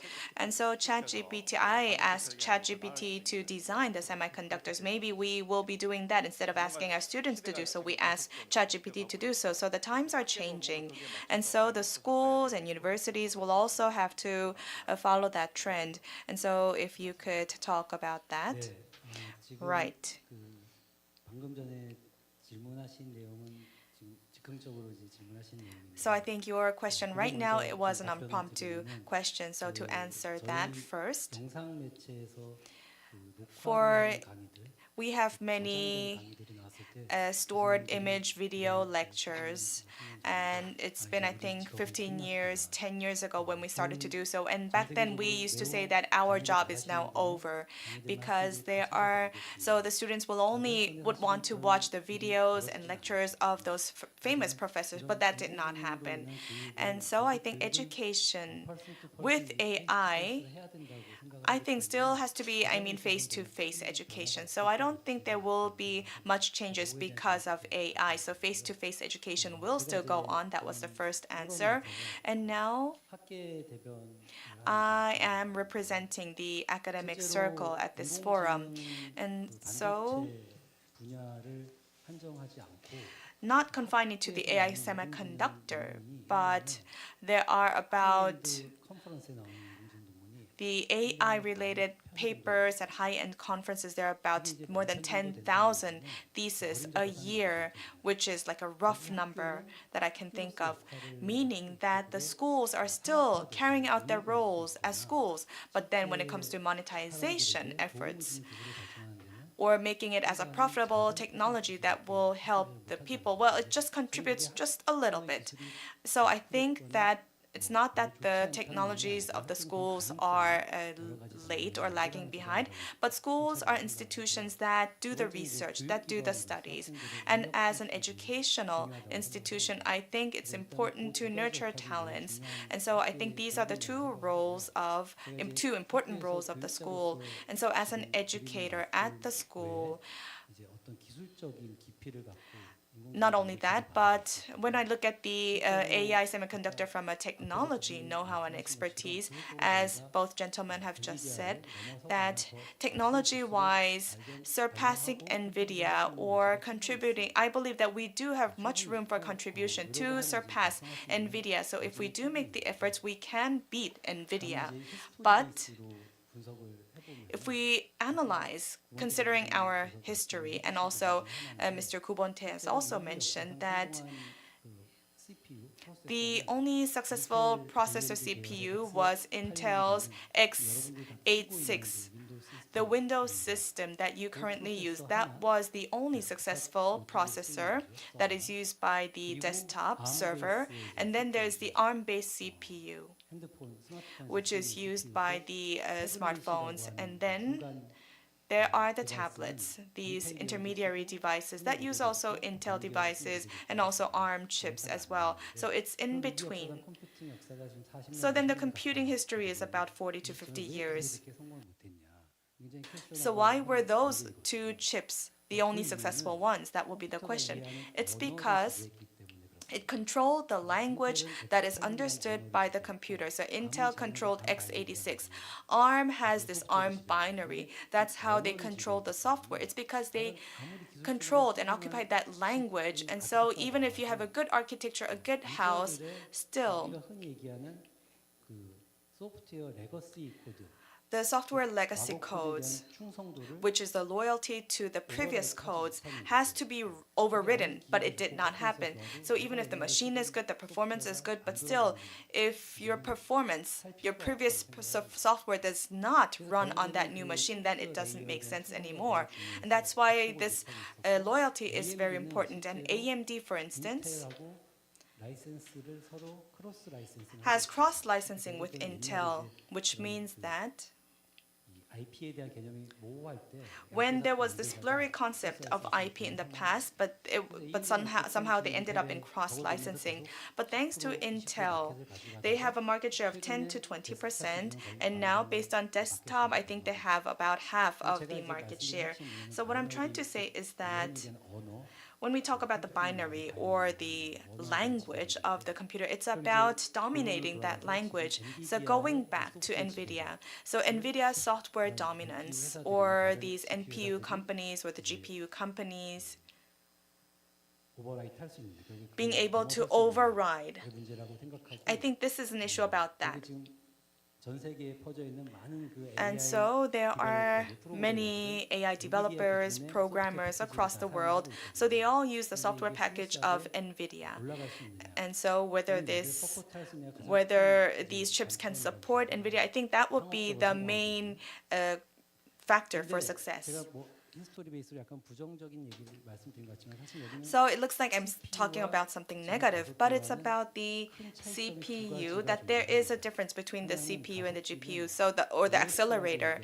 Accelerator, as you know, there is the OS like Windows, and there is no dependence on the OS, and I think that's one crucial point. And the second point is that the mobile phones or desktops, they are for general usage. And so this is a software based on or focusing on general usage. However, these accelerators, these are domain-specific accelerators.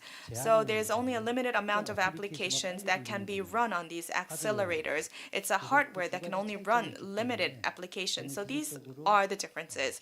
So I think technology-wise, if we do make the efforts, then we can surpass NVIDIA and have a specific domain purpose application which does inference, which does on-device inference, and I think we can be competitive in that regard. Thank you. 감사합니다. 예, 뭐 박수 한번 쳐주시고요. So give a round of applause. Thank you. SK 하이닉스 이세호 Now, 부사장님께 제가 Vice President Lee Se-ho of SK hynix. Let me ask this question. This question is, of course, related to HBM and memory. HBM, VM's technological advancement has reached a certain level. How far it could go, I would like to ask you about your insights regarding that.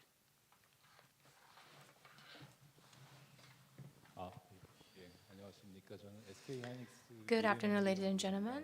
I am Vice President Lee Se-hoon, Head of Future Memory Research Lab at SK hynix. Thank you for inviting me to this significant forum. So I see many competitors for Jensen Huang of NVIDIA.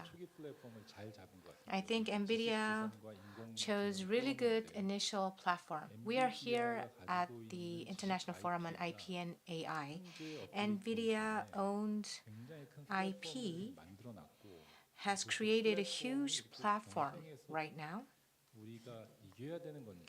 And do we need to defeat NVIDIA on the same platform?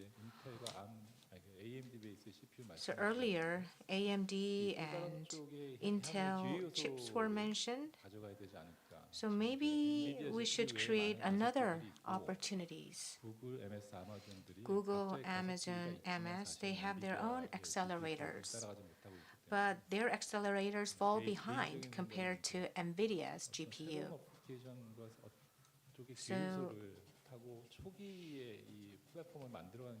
So creating a platform at an initial phase is very important. From that perspective, Professor Kim Young-gi talked about memory. When it comes to memory resources, accelerators and CPU, So they work really hard as long as there are orders. So a lot of information which include data and orders. Actually, data takes a bigger share. So we were actually doing the scaling to create business values so that they can work more. Large-scale models requires a lot of data capacity and resources. So Korea's memory semiconductor should create values through scaling. In that way, it was taking the leadership in the market. So we should have continued to maintain the leadership through scaling, but there was an issue in memory. So what computing requires for memory is that you need to have a lot of data, but at the same time, you need to bring data quickly. NVIDIA GPU can actually do that through rapid parallel processing. So basically, NVIDIA meets the needs of creating many channels through which they can work really fast. So large superscale GPU, that actually works. NVIDIA can move large quantity of data. We need to provide relevant solutions. Otherwise, NVIDIA alone cannot run the ecosystem as a whole. So memory resources should catch up in the platform and ecosystem. So NVIDIA alone cannot continue to take the lead. So it will continue to develop with HBM. So you need to create as many pathways through which data can be transported. But still, a lot of data is required. Then what's the next step? Certain computer units will be located. So that is the concept of process in memory. This new technology is in right direction. It's a data movement-driven value creation. In that sense, it's on the right path. But in order to operate the hardware well on the system, model, programs, and every element should be optimized together. Currently, we have Von-Neumann computing structure. The data movement efficiency, the amount of data to be moved, that should be improved. But we can actually do that with the Von-Neumann computing system. So we don't know when it will happen, but that's the ultimate destination we should move forward to. So computer and memory, that is the structure of Von-Neumann in terms of data movement efficiency. What about you can just process data where data is located? Then you can address efficiency issue. And then the memory will go beyond HBM. Non-Von-Neumann computing architecture. So that is the next step after PIM. That's my insight. Thank you very much. Thank you. And lastly, we have Mr. Chun Jae-min from the Korea Semiconductor Industry Association. Now, since you are from the association,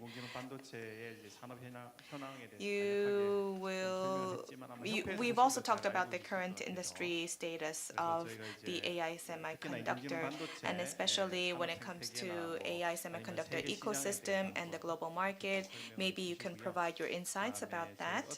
And then also you can let us know about the policy support that is required as well. Right. So I would like to make it very quick and brief because the time is almost up. So I think people might be confused about what AI semiconductor is. The same goes for me too. So what is AI semiconductor? It's the one that goes into AI? Well, as we see the ChatGPT, we see that the semiconductors are widely used. So that's why we call it AI semiconductor. And I believe that the history of AI semiconductor was that, or semiconductor is that it was actually AI semiconductor. And so when we talk about AI semiconductor ecosystem, well, we also have the CEO of Furiosa, and there might be some special characteristics, but the semiconductor ecosystem itself is the same as the ecosystem of AI semiconductors. So I would like to say that, so then what is AI? Well, the semiconductor is in charge of the hardware. And yes, of course, we have the hardware manufacturing and the software there, but now it becomes even harder to split that hardware and software. So I think I can say it in this way. Then if we, let's say we see a match, and there are those who are physically outstanding, those who have better techniques. So who would win? Or who would defeat the other? And so even if you have good techniques, that is the software, but if you're physical, if there's someone who has better physical characteristics, then it's hard to beat that person. That's why semiconductor is very important in AI. And the market will exponentially grow. And that's why the US and China and Europe and all the countries are trying to utilize AI more and more. And Korea is doing a fair job, but we do need to have a lot of systems and policies in place. But for semiconductor actually requires a good collaborative system. TSMC has the foundry, and Europe does the design of the semiconductors, and Southeast Asia would be doing packaging, and Korea does most of the memory business. So it's more like a collaborative system when it comes to semiconductors. And probably it's because of China's IPR issues, and that's why we have built this kind of a framework and since a decade ago. And as a result, the US is doing more sanctions, and there are trade disputes going on between China and US. But we at the association hope that this relationship can be reconciled, because semiconductor is something that will be used in AI, and the lives of the people have to be bettered. And so this is all about to live a better life. And I wonder why this technology development goes the harder way if the purpose is to have us live better lives. And so in this competition, Korea has to surpass and be better in this competition, and we will have relevant policies. Yes, we nurture the talents, we do a lot of R&D, and so I hope we can come up with many outcomes so that we have our own capabilities, and that we can also collaborate with other countries, and that we can really be one of the top players. That's it. Thank you. Thank you very much. Please give him a big round of applause. So each organization and company presented their ideas. So I'd like to use some more time.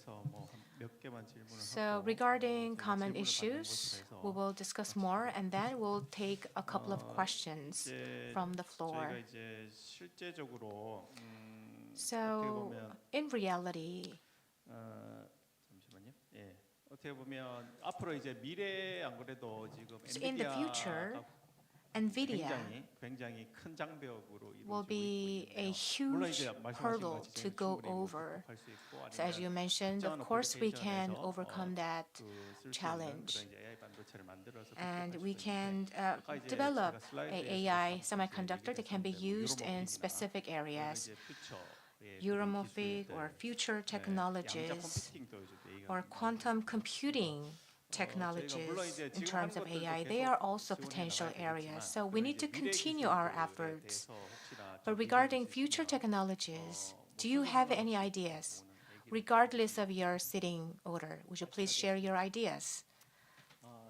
2024년 4월 달에 대한민국 In April 2024, the Ministry of Science and ICT announced AI Initiative, AI and AI Semiconductor Initiative. So basically, the Korean government will take the initiatives in those areas.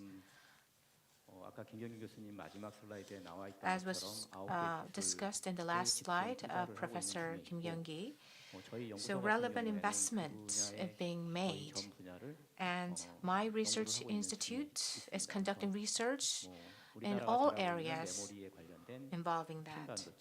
PIM, semiconductor, and extremely low power semiconductor. NVIDIA consumes 700 watts per chip, but we are trying to develop European semiconductor which can be operated like a human brain at extremely low power. So for the future of AI semiconductor, Korea is fully prepared and is preparing fully. This is it. Any other ideas? Another question. No matter how good of semiconductor we develop, if there's no companies requiring them, it would be of no use. So until semiconductor companies grow to a certain level, they want continued support from the government. So newly developed semiconductors can be used for the purpose of servers. They could be another option. Right now, our chips and semiconductors are not good enough to defeat NVIDIA. Would you please share your ideas regarding that? So developing AI semiconductors, and we have sort of the K-Cloud, that is a project led by the government, and we are working with the domestic cloud company so that our semiconductors can be used there. And we're also collaborating with many AI service companies to do actual projects. And so I believe that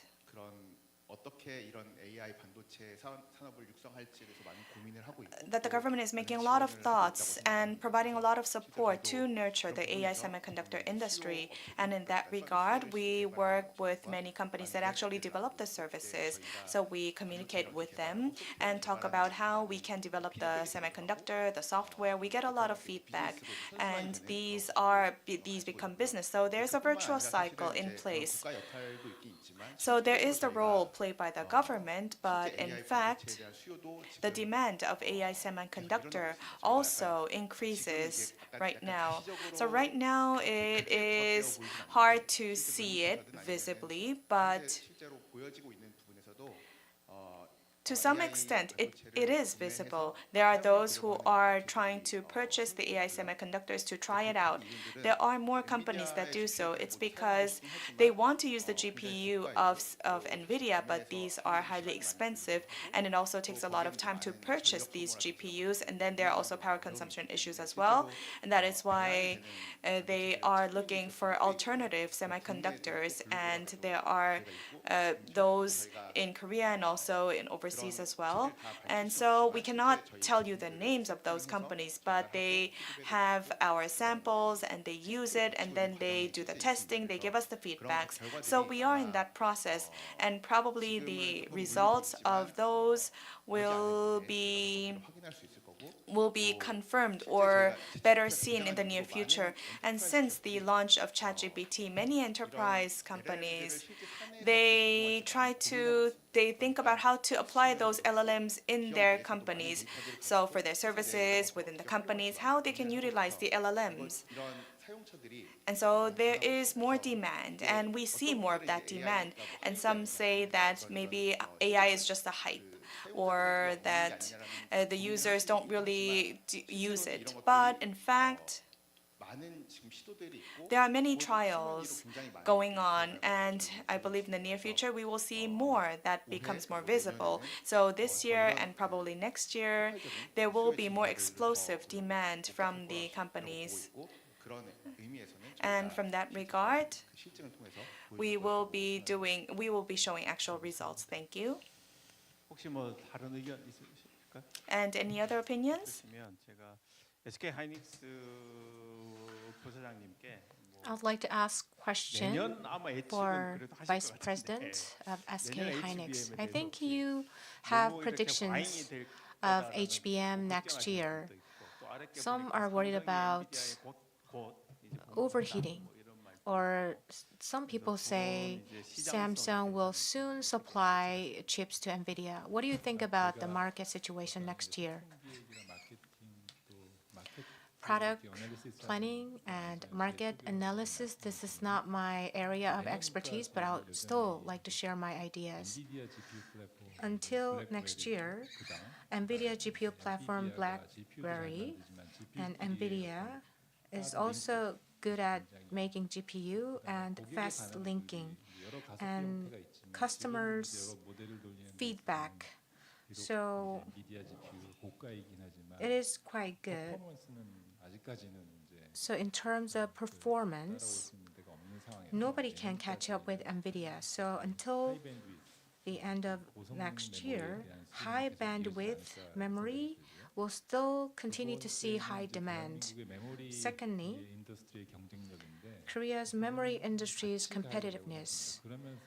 So we need to promote the memory technology, and memory will be the critical factor in the AI technology. So we need to create the pie together instead of just focusing certain area. So high performance memory should be needed not only by NVIDIA but also by other companies.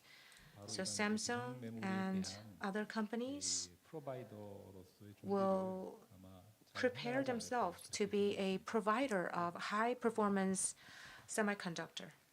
그리고 저희가 거의 이제 마지막 질문으로 And this would be the last question, which would be about packaging. I don't think I've explained much about packaging.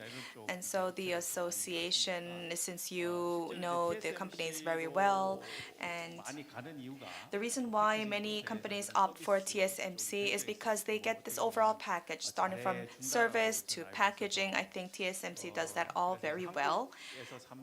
And so Samsung, what should be the direction of Samsung moving forward? What is your opinion? That is a very difficult question for me to answer. So let me rephrase. TSMC is a foundry, but it also has great packaging infrastructure. So that's why it does very well its business, and continuously it continues to secure more clients.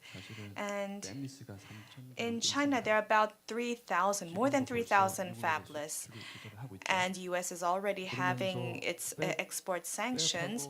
So for the fabs, and they are dividing the fabs and the packaging. So export is done in Taiwan, for instance.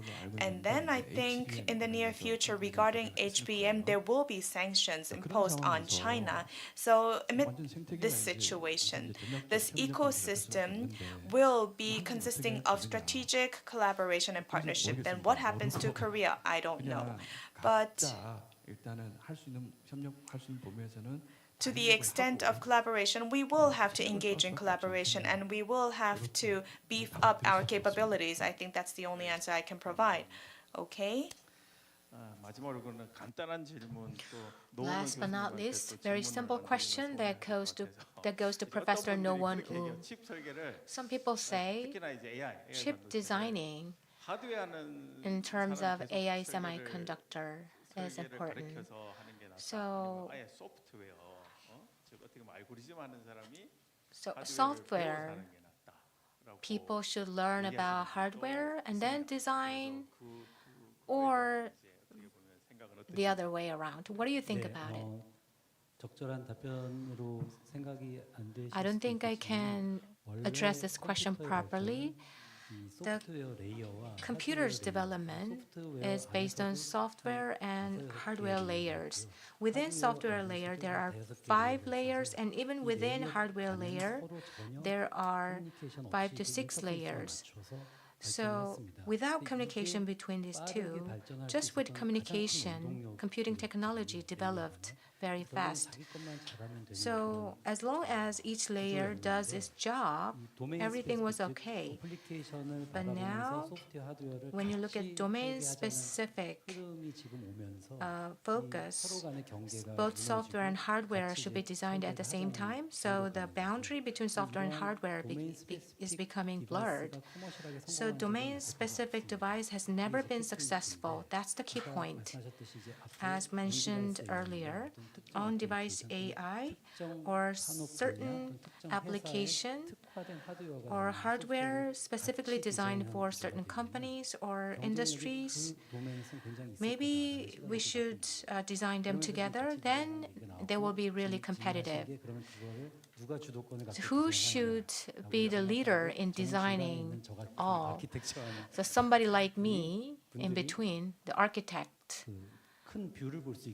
can have a bigger picture, can control both sides. That's why the architects like me should take the control. So the time is up, but maybe we can receive 1 or 2 questions. Yes, if you could hand over the microphone.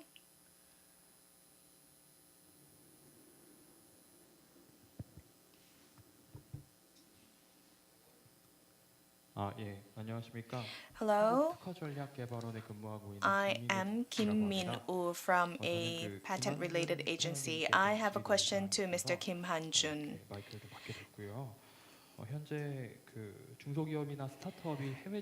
So for SMEs and startups to tap the overseas market, their challenges would be patent-related disputes. And I've read a paper saying so. And so Puriosa AI has announced the AI Navigator chip, and also there are about 10 or more patents that Puriosa has. That's what I read. And so regarding tapping the global market, what are the patent-related preparations that startups and SMEs should do? So that would be my question to you. Thank you for the question. So first of all, I believe that, and we also are aware that these disputes are very important. And regarding those disputes, we also receive a lot of consulting services to do the thorough preparation. And especially in this field of semiconductor, well, there's one, applying for a patent, and second is about protecting our know-how, internal know-how. So these 2 aspects are very important. Let's say some things we have to announce as patents, but then there are some things that we have to hide internally and not disclose it. It's because even if it is used by other semiconductor companies, it is hard to detect that. And so it's not also easy to win in the cases of disputes. So that's why there's some things that we hide, some things that we disclose. And so at NVIDIA, there are things that are disclosed that are not disclosed as well. And so I think we need to make preparations on both sides. And right now, we are doing global preparations, and we are doing a lot of preparations regarding our patents. And in fact, when it comes to, we have applied for patents, we have the relevant papers and thesis, but we have to do the PCT first, and we are doing the preparations for patent application. So we're trying to increase the size, because we had the first generation product before this one, and we had a smaller audience as a global target. But now with this new product, we are targeting the global market, let's say the US market, and we have announced it to the US academic circle. So in that regard, we are preparing for the global patent applications, and we are receiving a lot of support. 아직은 저희가 So right now, 더 많은 그 조언을 들어야 될 것 같아요. we will have to get more advices on these efforts, and if you could help us out in this process, then I think we can prepare better and also make sure that our IPR can be rightly protected in these disputes. Thank you. 예, 감사합니다. 혹시 뭐 추가 질문 Do you have any other questions? 없으신 것 같은데. 예, No further questions. 없으시군요. 예, Then 알겠습니다. 그러면 with 수고해 this, 주신 I'd like to close this 분께 panel 다시 session. 한번 Would you 박수 please give a big round of applause to these 5 panelists? Thank you very much. 네, 고맙습니다. Thank you AI와 very much. 반도체에 대해서 AI 정말 and 의미 있는 semiconductor, 논의를 해주셨습니다. they engaged in truly meaningful discussions. I'd like to thank our moderator and panelists. 자, 이렇게 해서 2024 With this, 지식재산과 2024 International Forum on IP and AI has come to an end. Thank you very much for staying here with us till the end of this forum. I hope one day AI and IP can coexist and develop together. In that regard, I'd like to request your continued support. And Artificial Intelligence 2024. We'd like to express our sincere gratitude to all of our speakers and participants. Thank you very much for joining us.